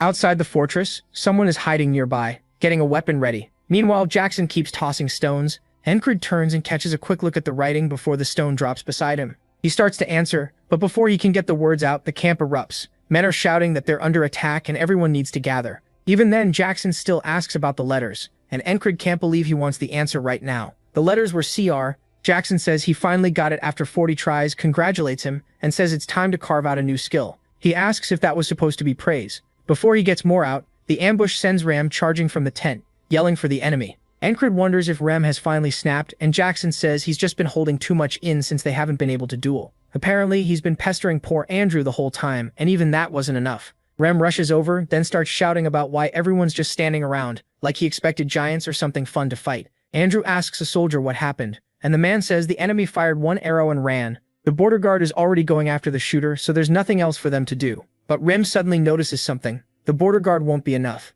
He points ahead and tells them to check the arrow. It's longer than normal, and the feathers are turned back, so it came from a special bow made for extreme range. That means it's the same guy from before, the Claw of the Hawk. The protagonist jokes about what kind of hawk has fingernails, then tries teeth instead. Ram says that's wrong too, and the protagonist grumbles that his memory sucks. For the others, only a few months have passed, but for MC it feels like years. Ram reminds him of the time he got knocked out by the frog. That bowman was tearing through the battlefield back then. Ankred says he remembers. A soldier named Bell saved him from getting killed. And yeah, the name was Claw of the Hawk. Later he goes back to the tent, and Ragna asks if there was really an attack. He starts to ask what he was doing to miss it, then sees the drool and sleep marks on him and drops the question. Ragnar says he was thinking about fighting with 2 swords, and now he needs to train his body to handle both. When Encred asks how, Ragnar says he'll explain. From now on, it's like the protagonist has 2 girlfriends. Ragnar asks what his fiancée would think, and MC again says she is not his fiancée. Ragnar says the answer is simple: eat, sleep, and even take a dump with the swords nearby until carrying both feels natural.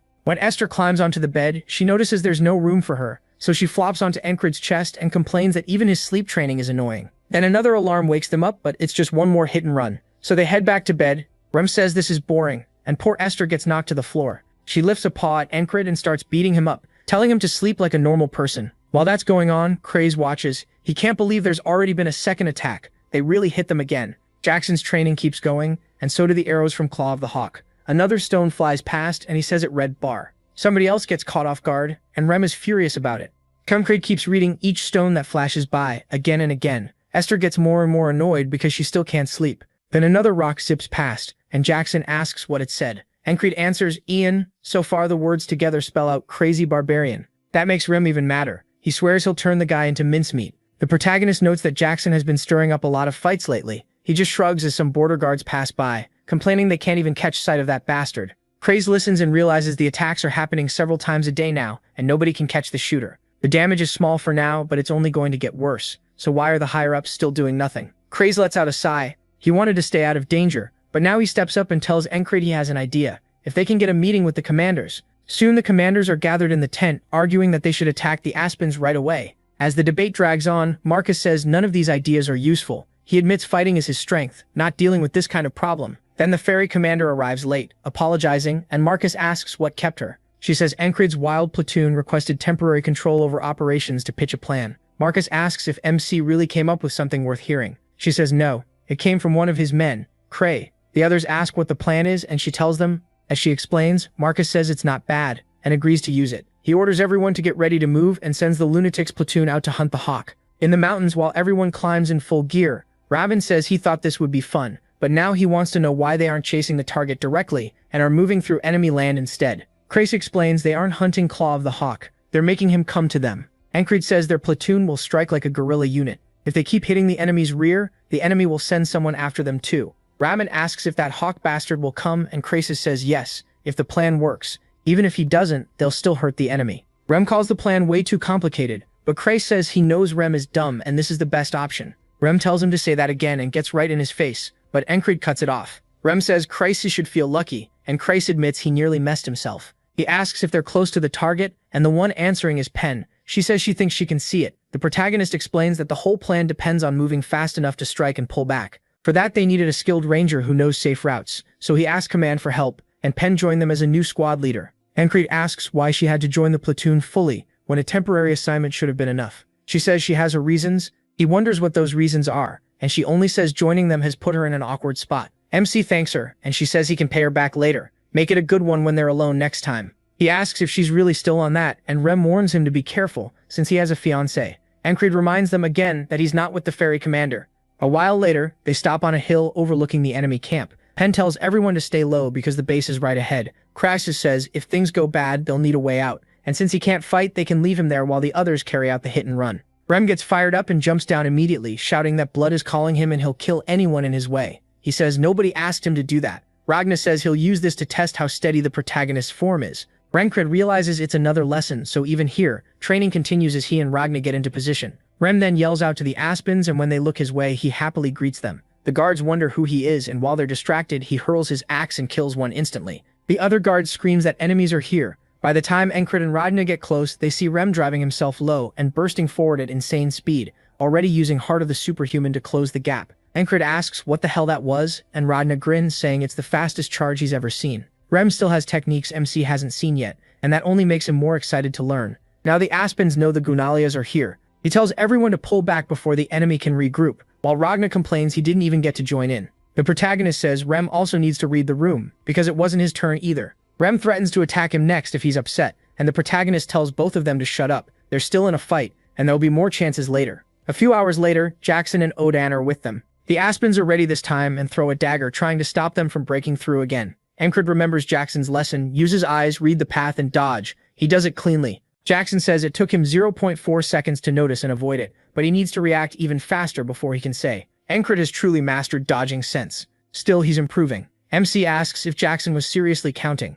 Odin says training is nice, but they need to focus, the enemy is coming. He says good, that means it's time to leave. They lure the pursuers deeper into the forest, with Andrew and Mac running too. Kras is being carried by Odin and says he had doubts these lunatics could pull off the mission, but now he has nothing to worry about. As they move farther into the woods, Rem asks why they don't just turn around and grind these idiots down. Encred refuses, then yanks Ragna back when he starts drifting off. Even after Ragna insists it's a shortcut, the protagonist still says no. Kras admits he honestly didn't expect himself to lead them this well. He didn't even know he had it in him. When they finally stop, MC says the pursuit is over for now, so they can make camp here. After that loop where he learned Heart of the Superhuman, handling his squad got a lot easier. They follow his orders well now. Still, Remy's charge from this morning was on another level. Remy's actually been listening lately, and Encred wonders if he'd teach him that move if he gave the order, so he calls out and asks about the charge. Rem shuts him down right away, saying he needs to rethink the question. He points out that Rem never refused to teach him before.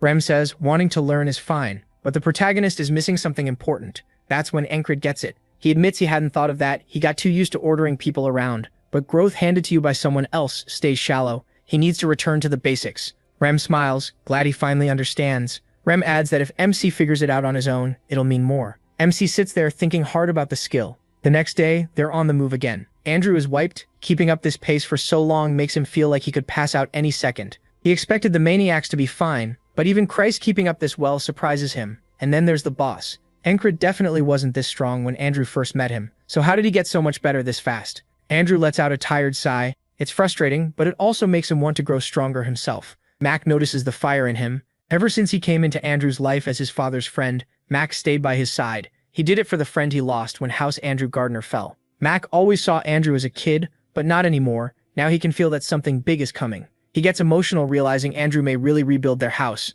Encred then tells Rem he thinks he figured out the charge. It used Heart of the Superhuman to boost the leg muscles and burst forward. Rem says that's good, so he really can work things out if he thinks. Now he should test it himself, and he agrees. Then Penn tells everyone to stop and look ahead. The next base sits between two cliffs. That means their escape can be cut off fast, but it's also the perfect place for an ambush. Encred says it's obviously a trap. Kryzy agrees, they're probably hoping the group avoids this route. Then they can push them onto another path and kill them there. But the moment Kryzy mentions the Claw of the Hawk, the others perk up. He can only stare, amazed they're ignoring the danger again. The protagonist wonders if they should play along. Ragnar says they should just crush the enemy already. It's annoying, and he wants sleep. He says he's thinking the same. Still, if the trap fails, the Hawk will arrive even sooner. Since there are a lot of armed soldiers inside, they should all go in together. Kryzy asks if that includes him, but MC tells him no. He'll stay back with Penn, Andrew, and Mac as guards. They agree, and Kryzy is clearly relieved. Encred tells the rest to get ready, and they move in. Inside, a familiar face appears, the Greyhound.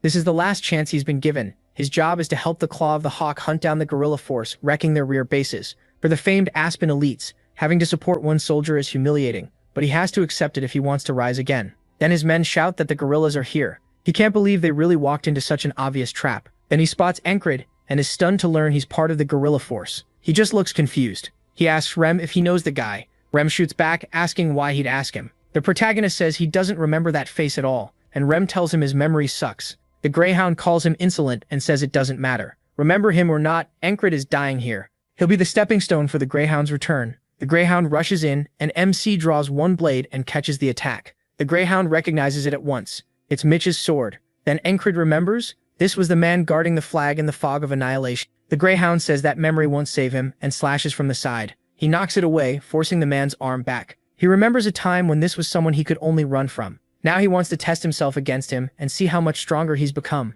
Another man steps up and says they've got history, but it won't matter once they wipe them all out. He walks toward Rem and the others and gets ignored so hard it makes him snap. He charges, but Rem stops the blow cold. Rem tells him to shut up. They're watching something.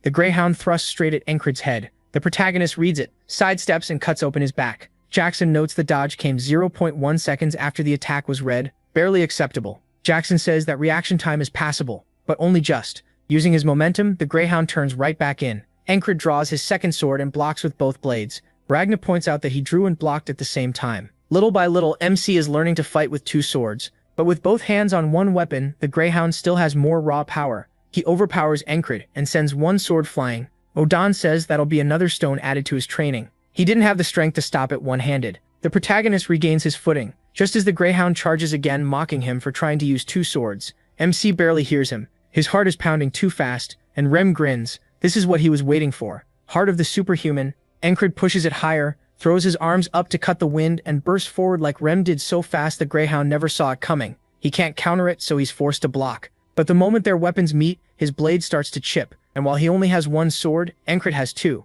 He drives the second one straight through the man's throat. The Greyhound falls backward and bleeds out on the ground. His soldiers can only stare. Their commander just lost. Rem bursts out laughing, saying he knew Heart of the Superhuman fit Encred perfectly. Raija and Odon admit that was actually impressive. Jackson, of course, says nothing. Ram lifts his axe and says it's time to finish the rest. His weapon wants to celebrate with blood. The soldiers rush in, shouting that they'll show what the Greyhounds can do. One swings an iron club down and Odon blocks it with his bare arm. He says the man's bravery earned him a direct trip to God. Then he brings his hammer down on the soldier's skull, crushing the helmet and killing him on the spot. Andrew watches in shock. He can't believe Odon blocked that with his body. What is this guy made of? Penn says he's exactly her type, and clearly more than capable. Rem raises his axe and swings at a soldier's hammer, but Ragna cuts in with a wide slash, forcing Rem to dodge. Rem curses him out, asking if he was trying to hit him too. While they bicker, the soldier tries to finish it, but Ragna dodges and drives his blade through the man's shoulder and throat, saying it's too bad he missed the first time.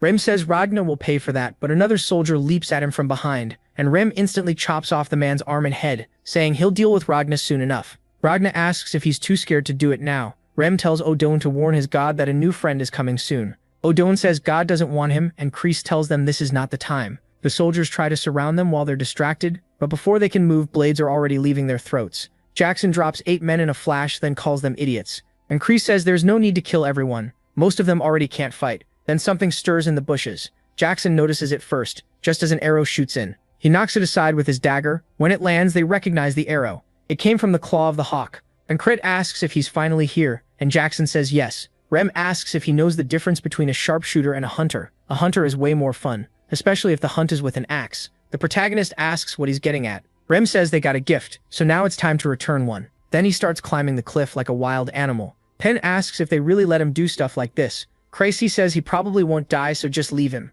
Andrew says they need to move. If the enemy sends more men, staying here will get them targeted. Encred agrees. They can distract whoever's left, then pull out. So they set the camp on fire. MC says this is becoming a habit. Penn asks what he means, and the answer is obvious. He's turning into a little arsonist. From the cliff above, the claw of the hawk says the smoke is blocking his view. One soldier says the enemy is out of sight now and asks what they should do. The answer is simple: chase them. As the group edges sideways along the cliff, Encred thinks Rem's move was unexpected, but not a bad plan. Since Rem is going after the claw and the claw is chasing them too, they decide to use themselves as bait and pull his focus. The terrain could give away what they're planning, but they pick this spot because it's hard to shoot into from any angle. While the group waits pressed against the cliff, Ragna finds a crack to curl up in, and he tells Rem to hunt however he wants. Out in the forest, Rem does just that, saying it brings back old memories. He used to be a great hunter, and his tribe expected big things from him. He left and can never go back, but this is enough to stir up those memories again. And ever since he first met him, the claw has been nothing but prey. As Rem sneaks up behind the group, he casually talks to himself about those old days, and then one man's head suddenly goes flying. The others realize too late that it's a trap, and they shout as they scatter in every direction. Rem ignores all of that. His only target is his prey, and he cuts down anyone in his way. He hacks through one soldier's side, and before that body even drops, takes another man's head. The soldier nearest the claw starts screaming, and all the claw hears is his man getting torn apart. He grits his teeth, shocked he never even heard that barbarian coming. But by then, Rem is already closed in and swings. The claw snarls that he's supposed to be the hunter, not the hunted, and fires an arrow. Rem lifts his axe and splits the shot clean down the middle, then buries the axe in his shoulder and drops him to the ground. Ramil tells him to quit the nonsense and stand back up. It's been a while since his last hunt, and this one was way too dull. When the claw raises his own arrow, fear flashes across his face right before Rim drives it through his chest. Ramil calls it pathetic. He wanted the man to suffer longer, but this was still enough to wake up his hunting instincts. Then he notices he was acting like Encred, wondering if staying by his side too long rubbed off on him. The protagonist fully accepts that he has no talent, so he always looks for ways to get better. If Rim took that same mindset, accepting himself and improving step by step, he wonders how far he could go, and the fire in his eyes starts coming back. He admits he doesn't know if the choice he made means anything, and maybe it means nothing at all, but he still wants to try. Just like his boss, it's his turn to chase growth. After the platoon takes down the claw of the hawk, the story shifts to the tall grass fields, where a knight stands waiting. Across from him is an aspen knight. The Gnolian knight kneels, then bursts forward and swings straight at the other's helmet. The blow is blocked, but the impact alone sends a wave through the field and catches Encred's attention. Even from far away, he hears it. Jackson points out those at the front aren't full knights. They're squires. MC says he wants to watch. Ramilth says he wants to head over, but he says no. Winning matters more, and by Chrysa's plan, Marcus and his men should reach Crossguard soon. Back at the Aspen camp, everyone panics, yelling that the enemy is at their gates and they can't let Crossguard fall. Some want to send part of the Knight force back. Avner says the city already has troops, so they should stay focused here, but they snap at him, asking what a dumb peasant could know. He understands no one will listen while nobles are in charge. Even losing a few knights shifts the whole battle, which means the war is over, so he orders his men to return to the capital. At Crossguard, a man on the wall asks where the enemy is. He says they're right over the hill, but when he looks, no one is there. Marcus explains the whole plan was to fake an attack on Crossguard. Once the Aspens sent troops back, that was enough, because their knights would seize that opening. With the enemy spread out, they couldn't stop their force, and the squires cut through them easily. Marcus says this single plan won them a huge victory, all thanks to the lunatics. After that loss, the Aspens had taken too much damage to keep fighting. They asked for an armistice, and offered the land around the tall grass fields, and Nalili accepted. Back in the city, the gates open and spring has arrived. The long war with the Aspens is finally over, and everyone can breathe again. Encred says it's been 10 days since they returned to Border Guard. Most soldiers have gone soft, only doing the bare minimum, but he refuses to live that way. He still has battles to study and skills to sharpen. Then a soldier comes up and asks for training. Introducing himself as Paul, a low-ranking man, Encred recognizes him as one of the few who kept training like he did. He says Paul seems familiar and asks why him, since he's never taught anyone and doesn't think he can give good advice. Paul still asks him to do it, his eyes burning with passion. Even the protagonist can see that fire. He can't ignore it because it reminds him of himself, so he agrees to spar with him. While they train, Radya nearly falls asleep standing up. Encred rushes in with one sword, and the sound of Paul hitting the ground wakes Radya. MC tells Paul his legs need more strength, but Paul asks to go again.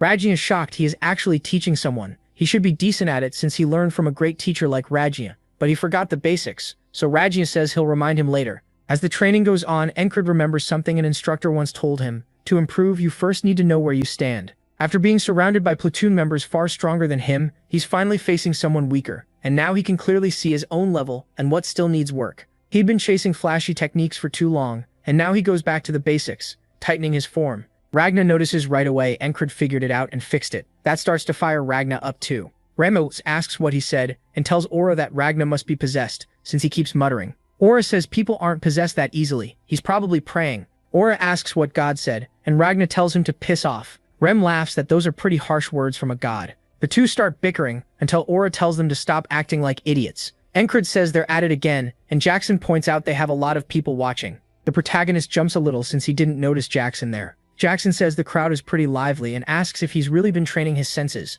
MC doesn't get it, so Jackson explains the eyes aren't on those idiots, they're on him. Nearby low-ranking soldiers are all jealous of Paul. They're sick of wasting away, and now they think if they train, they can improve and maybe become like Encred too. Soon it's time for the announcements, and Marcus walks onto the stage. He says the man who went from leading the losers to leading the lunatics has become a model soldier through constant growth and a war hero everyone knows. He called both nobles and soldiers of Border Guard here to honor the ones who mattered most in this war and made the biggest difference. If he has to explain who that is, then their heads aren't even fit to hold a helmet. Some nobles are shocked by how blunt he is, but Marcus says those fools may not understand, while the soldiers absolutely do. Then Marcus shouts that the man who led them to victory is the lunatic. No, platoon leader Encred. He thinks back to the last time he stood on this stage, when he broke the spell. Back then, people looked at him with disgust. Now the crowd falls silent instead. Marcus says he spent a long time thinking about what reward a soldier like the protagonist would want, so he prepared something special, a gift he put real thought into. He opens a chest and Encred realizes it's a royal dagger.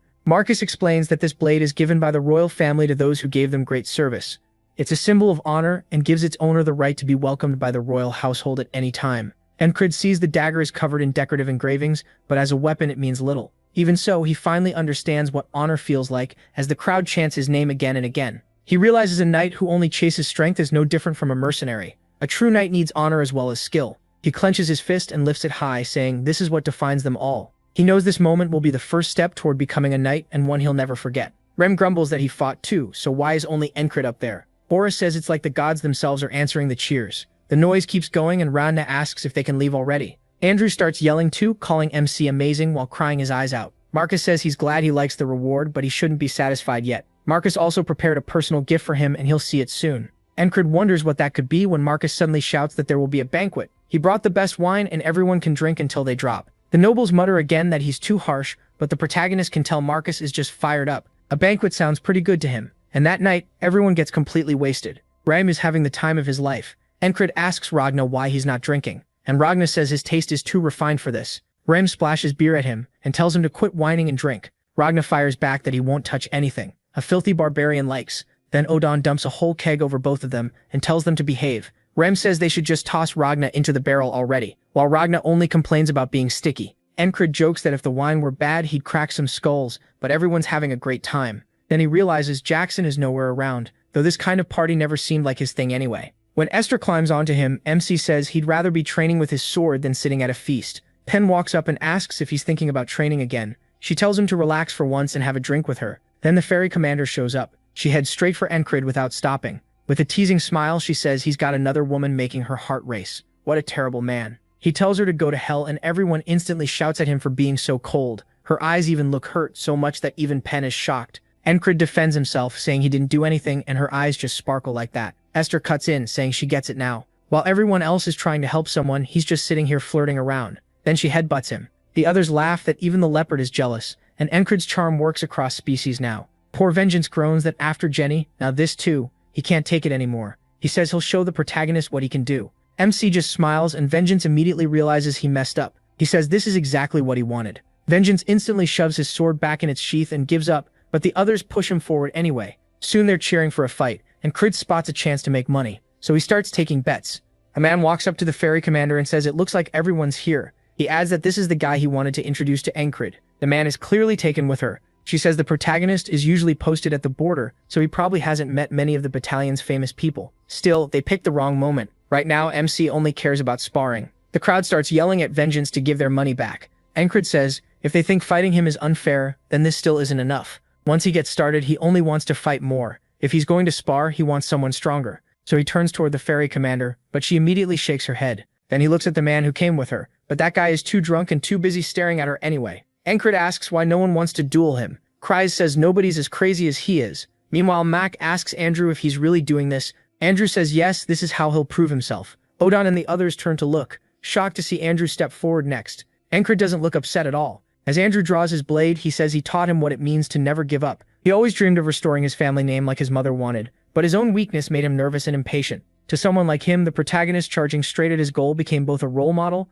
and someone he truly respected. Andrew tells him he even asked his commander for a duel, and he's been training too. He won't fall behind, and he'll prove it right here, right now. Encred takes in the wind. He says people claim the spring breeze carries mana, and this wind feels like the start of something new. Looking up at the moon, he says tonight really is perfect for a fight, and he accepts Andrew's challenge. He'll face him with everything he has. Andrew looks nervous, but excited too. Andrew attacks first. Encred blocks and reminds him of what happened before, when Andrew said he could take command if he beat him. Embarrassed, Andrew tells him to quit bringing that up. That was in the past. Encred agrees, then swings and knocks Andrew's sword up. Andrew says he's changed now. Encred answers, of course. From the side, Rem yells at him to stop taking it easy, since their squad leader never lets up. Andrew strikes down again and he blocks. He can tell Andrew's old arrogance is gone, replaced by caution and experience. Andrew sets his blade then thrusts, but the protagonist slips under it. He really is different now, and not just Andrew. Their bond has changed too, along with their level. Encred counters and Andrew manages to block, but the force alone drives him backward to the ground until he loses it completely and gets launched away. After rolling, Andrew pushes himself back up.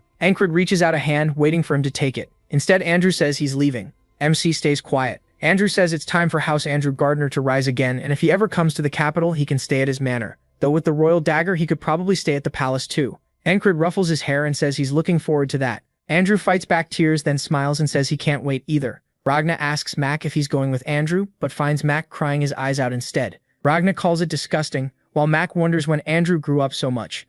Odon tells Mac to wipe his tears, then grabs Rem's hair, which grosses Ragna out and makes Rem mad. Andrew tells Rem not to bully Mac, but Rem snaps back that he's the one getting messed with. Encred says the party will keep going all night with no regrets. He tells Andrew and Mac to enjoy their last night hanging out with the boys like this. By sunrise, Andrew and Mac climb onto a wagon bound for the capital. They look wrecked after the whole platoon messed with them all night, and both cried plenty. Still, next time they meet, Andrew will be a noble house head, so it wasn't a bad send-off. Even after the feast, Encred doesn't skip morning training. It's a promise to himself and part of his path to becoming a knight. Marcus finds him there and says he really does come out every morning. The protagonist greets him, then notices who's behind him, the frog and the squire who fought on the front lines.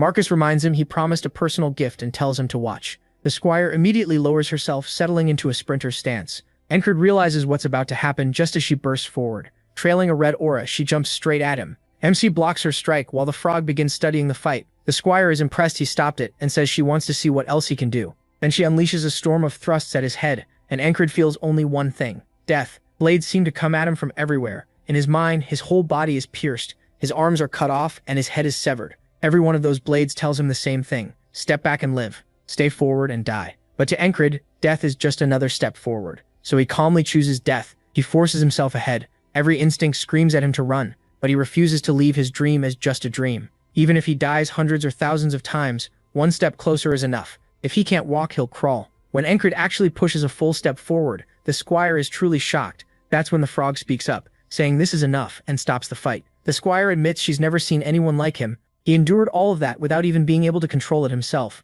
Taking off her helmet, she says one more moment and he really would have died. Encred asks who she is, and she introduces herself as Asia, a proto-knight. His vision starts to blur, and he falls backward right into Jackson's arms before passing out. The others are ready to jump in, and Rim says being a proto-knight doesn't mean she can just get away with this. Asia only asks who they are as she stares them down. The frog is just as surprised, wondering how people like them are here. The barbarian in front, the quiet one, and the big idiot, they're all incredibly gifted. She's especially interested in the swordsman at the back, saying the blonde hair and red eyes make him look like he might be from the north. He seems half asleep, but the way he holds his sword excites her enough to start ribbiting. Marcus tells them to calm down because it's not what they think. Asia realizes these are the lunatics, and says the name fits. Rem asks what the hell they're talking about. Then Marcus asks the frog if Encred can become a knight, shocking everyone. Now they understand what this was about. Marcus brought Asia because the frog can judge someone's talent and tell if Encred has what it takes. That was Marcus's real gift. But sadly she says it's impossible. His limits are too clear, and getting this far is already impressive. Instead, she's more curious about Ragna, asking if he's interested. Ragna answers with a hard no, and she says she heard these lunatics only follow their leader, which seems true. Turning down the Red Cape Knight order is insane. Asia tells Marcus she did him the favor he asked for, and he thanks her. She then tells the frog it's time to leave, but the frog wants to stay. Asia asks why, and Marcus asks if she really will. She says she has a request. Asia assumes it's about the blonde one again, since frogs always chase whatever catches their interest, but the frog says she's more interested in Encred. He endured her aura and even stepped forward, something she's never seen before. She says if he ever awakens that power, he'll become a monster. But if it were easy, anyone could be a knight. As they carry Encred away, vengeance starts brooding. He'd heard a commotion while standing guard, but what he just saw left him stunned. The protagonist's dream of becoming a knight was never a secret. Everyone in the battalion knew it. That's what bothers vengeance. MC always held his head high no matter what people said, but hearing impossible from someone who already became a knight even for Encred, that had to hit hard. Vengeance decides to check on him. So he heads to the barracks and knocks.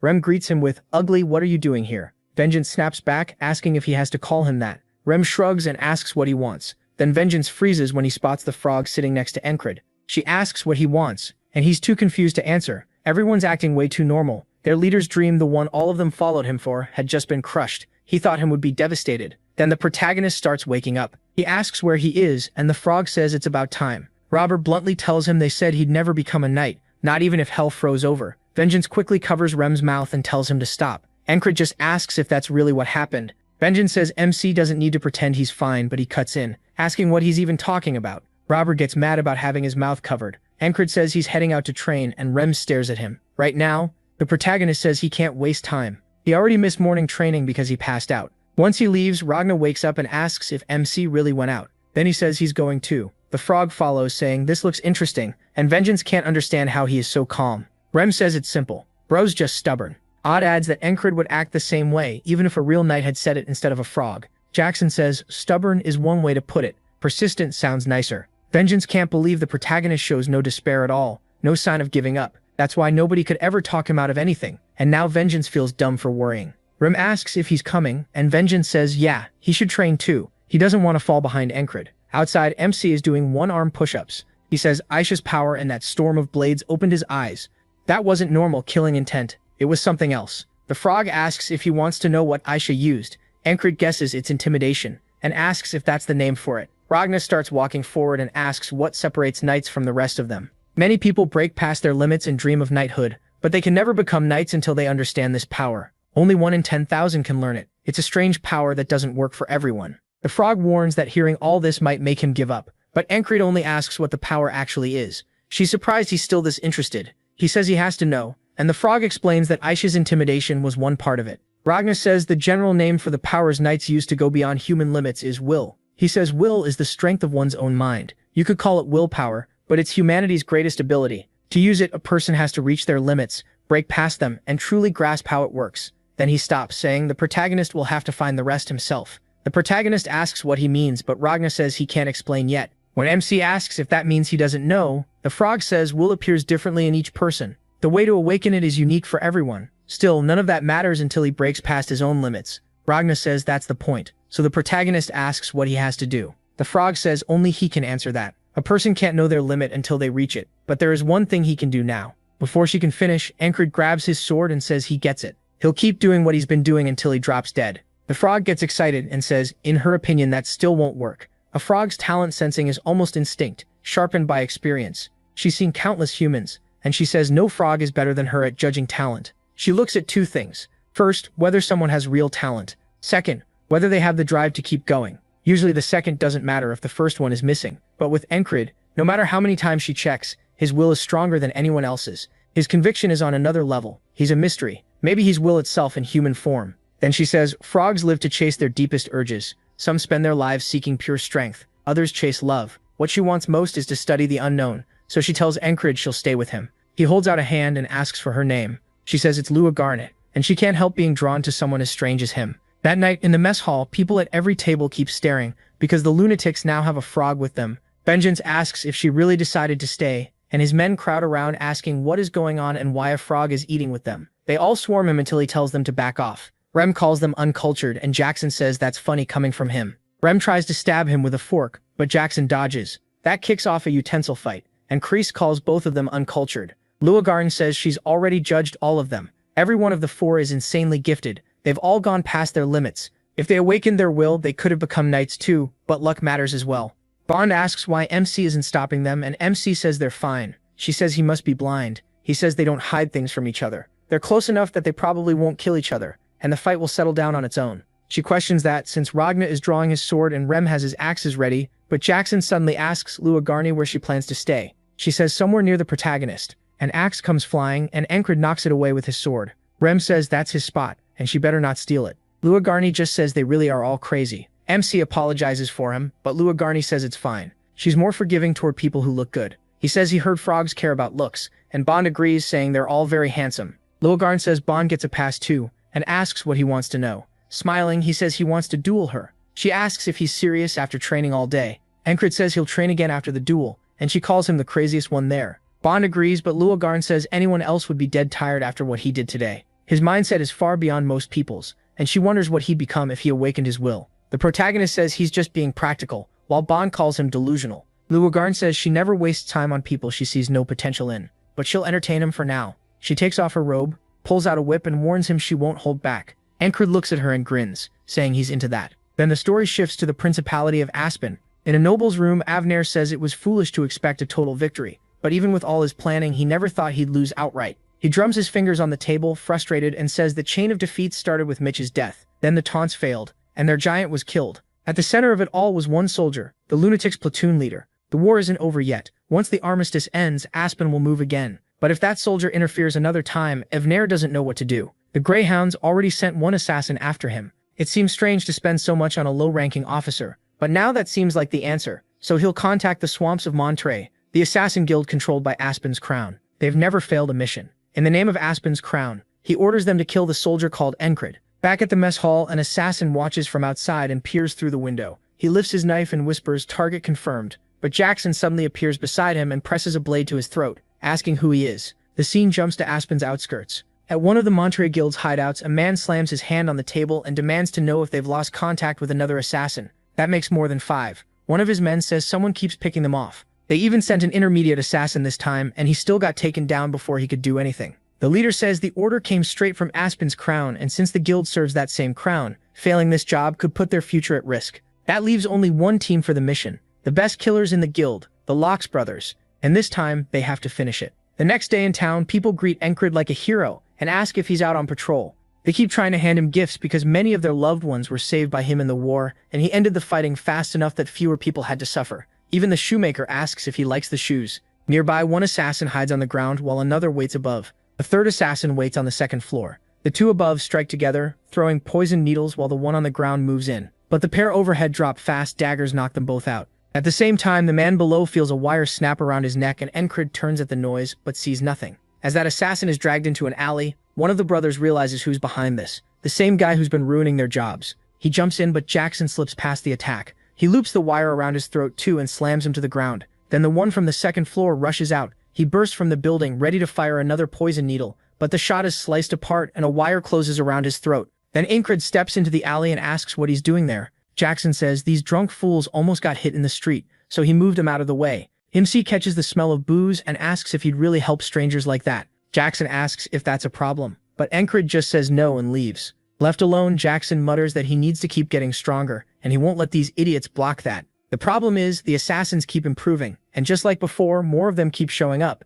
That finally pisses him off. Who do they think they are, messing around in his territory? So he heads to the red light district in the slums, then goes up to the second floor of a packed inn, where a woman is waiting. She turns the moment he walks in, and he tells her he left 3 bodies in the market, covered with alcohol to hide it. She bows and reports they're from the swamps of Monatare, asking what he wants done. Jackson says to get rid of them their way, then starts to leave. She sighs, asking why he's always so cold. Then she looks out the window as men arrive and orders them to follow his command. She also tells them to send a warning to the swamps of Monatare. Later, the Montari guild leader is staring at the 3 brothers' heads when she declares she's done playing around. Any assassin entering the city from now on will be killed by them. She's clearly planning something big. Later, Abner gets a report from the Montari guild leader and asks if it truly can't be done. The answer is no. Encrid is protected by people far above their level. They may be strong in Aspen, but those guards are among the continent's best. Abner realizes the assassin plan is over, so he cancels his request. If the protagonist really is that special, then he'll meet him again on the battlefield. 3 months pass, and the soldiers complain that the heat is so bad they feel tired doing nothing. Still, Encrid hasn't missed a single day of training. That makes them realize his strength was never luck, and one of them wonders how much stronger all this work has made him. Rem calls it bullshit. Rajna says it's weird. He taught him everything right. Aura prays and says his brother is cursed. Even Jackson looks irritated. Luagarn starts to wonder if she was wrong, but decides she wasn't. He really is as untalented as he seems. She tells Encrid he's hit a wall. He just smiles and says that's not true. In his mind, he's moving ahead in huge steps. They can't see. Funny enough, all their protection may be slowing him down. Without it, he might have climbed faster, even if it would have been brutal. The next morning, while everyone else is still asleep, Kraz lies in bed trying to figure out a strange letter tucked in a book. He's muttering loudly enough for Luagarn to hear, so she walks over, yanks the sheet off him, and asks why he's making so much noise and talking to himself. Kraz shows her the writing and asks if she can read it. As sunlight starts to cross the mountains, Encrid jolts awake and announces it's time for morning training. Even while he's doing lunges with rocks, everyone agrees he doesn't seem to be improving. Jackson says Encrid probably knows he's stuck too, yet he still looks happy. Rackham wonders what goes on in his head. He may act like the dumbest one there, but he's probably one of the smartest. A soldier walks over and says someone wants him. MC asks who, and the man says Marcus is calling. Marcus says he has a mercenary job for him. He wants him to wipe out a colony near a frontier town. Marcus explains that outside the city, summer is dangerous. Monsters and beasts spread fast. Once enough gather and a leader appears, they become a colony that can threaten a whole town. A large one was found near the frontier, so he'll put Encrid in charge of the town's defense and have him clean it up. The protagonist returns to the barracks and Penn asks if he's really going. She points out that like back at Crossguard, he's carrying a ton of weapons. He says it's better to be ready. Luagarn agrees. Against a large colony, that much gear makes sense. Creasy adds that even stupid ghouls are dangerous in big groups. Looking over the request, Encrid says it would be nice to have whistle daggers, but they're too rare to replace right now, so it can't be helped. Jackson keeps staring at him, and then Creasy realizes what's going on and suddenly shouts. He says he has to come too, eyes lighting up like money. Encrid asks what's wrong with him and tells him to get off, but Crease says this is the chance of a lifetime. There's hidden treasure where that frontier town is. It's supposed to be the lost wealth of the legendary trader Dolph from over 100 years ago. MC recognizes it at once. It's the same map he picked up on the last battlefield. Crease explains that anyone who deals with treasure knows the story. Dolph's riches must be in an old dungeon, and if it's that old, the traps probably don't even work anymore. They just need to find it. Penn says she can't read any of it, and Encrid agrees that it looks like some ancient script. Luagarn says she already helped Kreis with it, because she's a scholar and old writing is easy for her. Everyone stares, shocked that a battle-crazy frog is a scholar, even Penn. Luagarn tells them not to judge people like that. Kreis asks if he can come explore it with them. Encrid agrees as long as it doesn't take too much time, and Kreis starts yelling. He tells everyone they're leaving tomorrow morning, so they should get ready. Rem says he's not going. Ora says God isn't showing him the way this time, and Ragan just wants to sleep in. Jackson says he has things to take care of. Kreis can't believe it. They're usually always ready to tag along with Encred. Pen worries whether they'll be fine with so few people, but Luagarn says she'll go. She has no reason to stay without him anyway, and Esther jabs her in the side. Kreis says they'll be fine with the frog along and everyone should start packing. But Encred is still thinking, looking at the people staying behind. Even so, Marcus gave him this mission, so he has to leave. When it's finally time, Luagarn tells him they need to go. Kreis asks if the panther is really coming too. She growls at him and he notes she really doesn't like him. Just as the protagonist is about to go, Jackson stops him and hands over a package. Encred asks what's inside, and Jackson says whistle daggers, then tells him not to ask where they came from. MC asks if this is what kept him busy yesterday, and Jackson says he'll need all the help he can get. Rem and the others just watch as Encred prepares to leave. Now he gets it. He says he knows why they're doing this and smiles, telling them he'll see them when he gets back. Then it'll be even more fun. Rem still can't figure out what he's thinking, and even Ragan says there's no sign Encred's improving. Jackson answers that there were still moments when he got a lot better without anyone noticing. Ora says he believes in him at least. The others start wondering how he will surprise them this time, and how much stronger he'll get. Rem calls him odd, grabs his axe, and tells Ragan he wants a fight at least 50 rounds. Ragan agrees, but says not to blame him if Rem dies. Even Ora and Jackson decide to join in. Rem says it better be as fun as Encred promised, and they'll use the time to get stronger before he comes back. Since colonies draw in nearby monsters and beasts, they expected the trip to the town to be rough,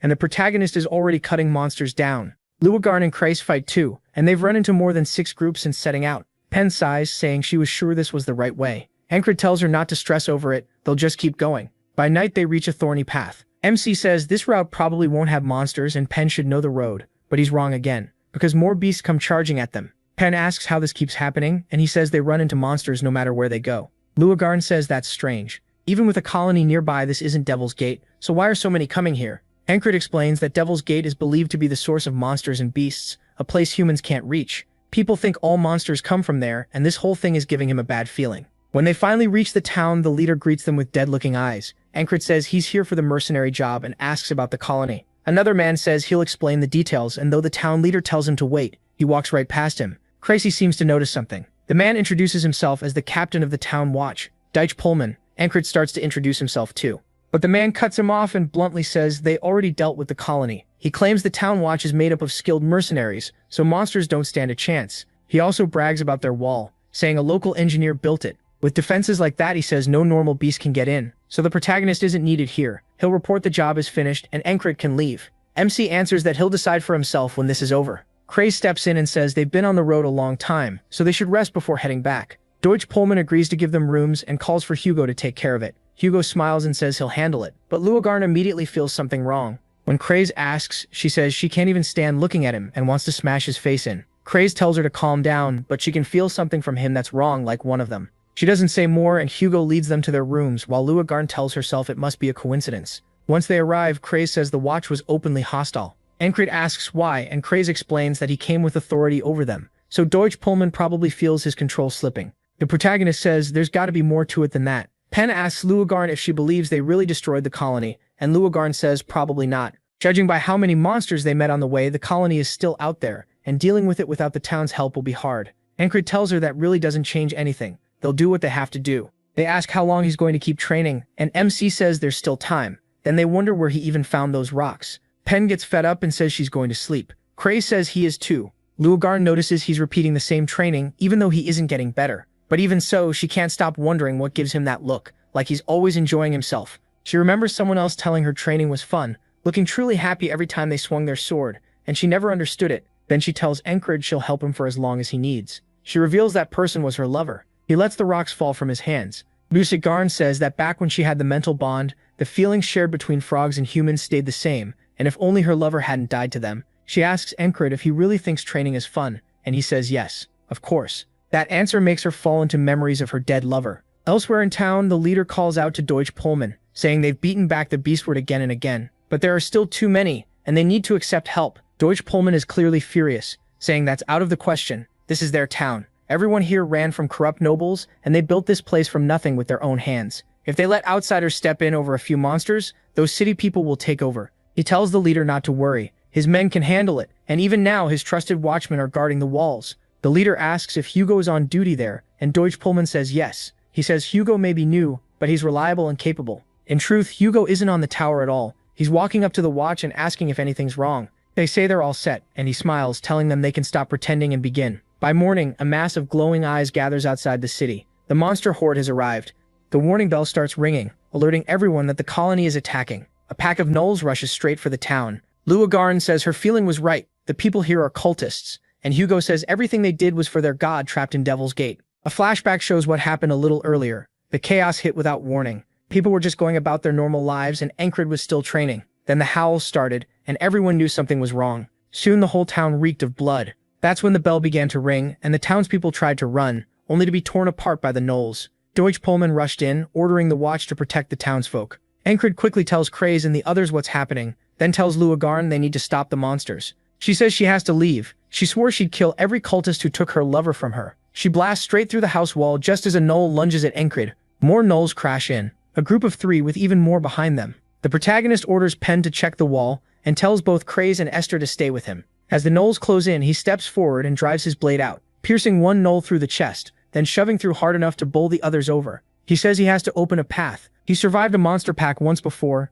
now he just has to keep dodging and force a way through, no matter what. He pushes his focus to the limit, just like last time. He steps on a gnoll's head, lifts his sword, and when they look up to strike, he brings it down and splits one clean in half. At the same time, others come in from the side. He slips away and notes that mutant gnolls are much bigger than the others, so this isn't like the lycanthrope fight. Worse, he can't see the end of the swarm. As the town watch gets slaughtered, he sees fear and hears screams everywhere. Even Deutsch Pullman is desperate, trying to save a child with a weapon that's already broken, but he still keeps fighting. He shoves the child away to give them a chance to run, then charges the horde alone. In only moments, the town built on hard work and hope is ripped apart by monsters. One mutant rushes Encred, and he tightens his grip on the sword, using Heart of the Superhuman to cut it down, then bursts past it and kills several gnolls at once. Esther says there's no way she can wipe out a horde this big with magic, unless she turns back into her human form first. Kraze gets stabbed through the back of the throat. Esther turns, thinking that if only it weren't for her curse. She climbs onto a roof and says there's no other choice. If this keeps up, she'll just die here. So she leaves it behind and vows to avenge Encred. Hugo throws on a robe and heads for the rear exit, saying everything went just as planned and he needs to slip out the back. Of course, Luagarn is waiting for him, bursting through the wall to greet him. When she swings, a purple barrier blocks the hit and she says she knew he was a cultist after all. Hugo points at her, and a dark purple orb forms at his fingertip. She stares it down as it flies right into her face. Back with Encred, a gnoll bites into his back, but he keeps moving, chops off the attacker's arm and kills another in front of him. He realizes his body is wrecked, and he can't even lift his arm anymore.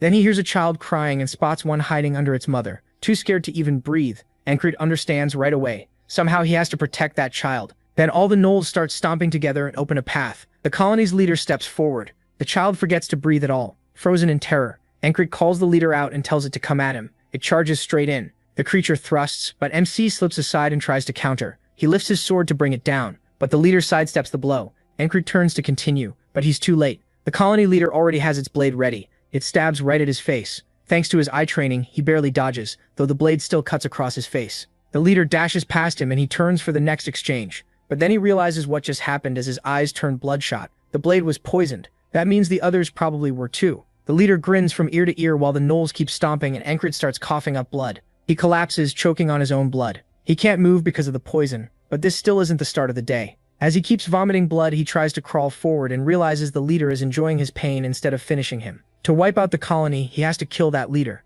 Unlike normal gnolls with their short legs, this one is incredibly fast, and its blade is poisoned. Next time, he can't let it touch him even once, and he has no idea how he's supposed to manage that. As that thought hits him, he slips into the boatman's realm and wonders what one human can do against an overwhelming enemy force. Then he wakes in his bed and grabs his sword. He says he told Kryza Allman to stay behind him, but near the end he couldn't sense him anymore, so he probably died. He also sent Penn past the walls, and since she never came back, she likely died too. While the others are still asleep, Luagarn is awake and asks why he's fully armed so early. Instead, Encred asks what she knows about the cultists. She's surprised by the sudden question and says they're complete lunatics. Out of all the cults spreading across the continent, the worst is the Church of the Holy Devil's Gate. They see Devil's Gate as sacred land and worship the Demon of Sixes, then asks why he wants to know. Outside, Encred can already feel the gnolls attacking. As people scream, he tells Luagarn he has a bad feeling. He opens the door and pulls his sword. He says he doesn't know why cultists are here, but she clearly has history with them. Jumping overhead, Luagarn says she knew she felt cultists nearby yesterday. Encred says it'd be nice to have the frog with them, but he can't control her. A gnoll rushes an unarmed villager, and the protagonist jumps in first. He catches the axe with his blade and splits it apart, then drives his sword straight through the gnoll. The boatman's question rings in his head. What can one man do here? Pulling his blade free, Encred decides there's only one answer: use everything he's gained so far. Krace and the others come out asking what's happening. Even Deutsch Pullman and his men step in to help defend the villagers, but they're stunned to see Encred already handling the gnolls. When 7 gnolls try to skewer him at once, he uses Heart of the Beast to slip under their strike, making them stab each other instead. Then he sharpens every sense he has, just like Jackson taught him, and hears a woman scream behind him. He pulls out his whistle dagger and throws it across the fight. It flies straight toward her, barely missing her before smashing into the gnoll's face and killing it. She turns in shock, just as another gnoll swings for Encred's head. He ducks under it and focuses hard, meeting the strike at one exact point to block it cleanly and draw the other gnoll's attention, pulling them away from the villagers and onto himself. Without breaking focus, he mixes in hand-to-hand combat too, kicking one gnoll back and cutting it in half while it's still airborne. He keeps going, tearing through them like a machine. Creasy is left staring, and the villagers start believing they might survive if Encred keeps this up. Even Deutsch Pullman admits they have a real chance with him here, then orders his men to back MC up however they can. They charge the nearest gnolls, and the fight turns into a full brawl. Encred keeps swinging both swords, one opposite the other, so the gnolls can't even get close. The second they enter his reach, he cuts them to pieces. While he holds them back alone, the leader spots him from afar and realizes he's the real problem. The leader points its blade straight at Encred, ordering the others to bring him down. As the horde rushes him, the watchmen panic and start to flee. He feels death getting close as the boatman tells him this is his limit and to accept it.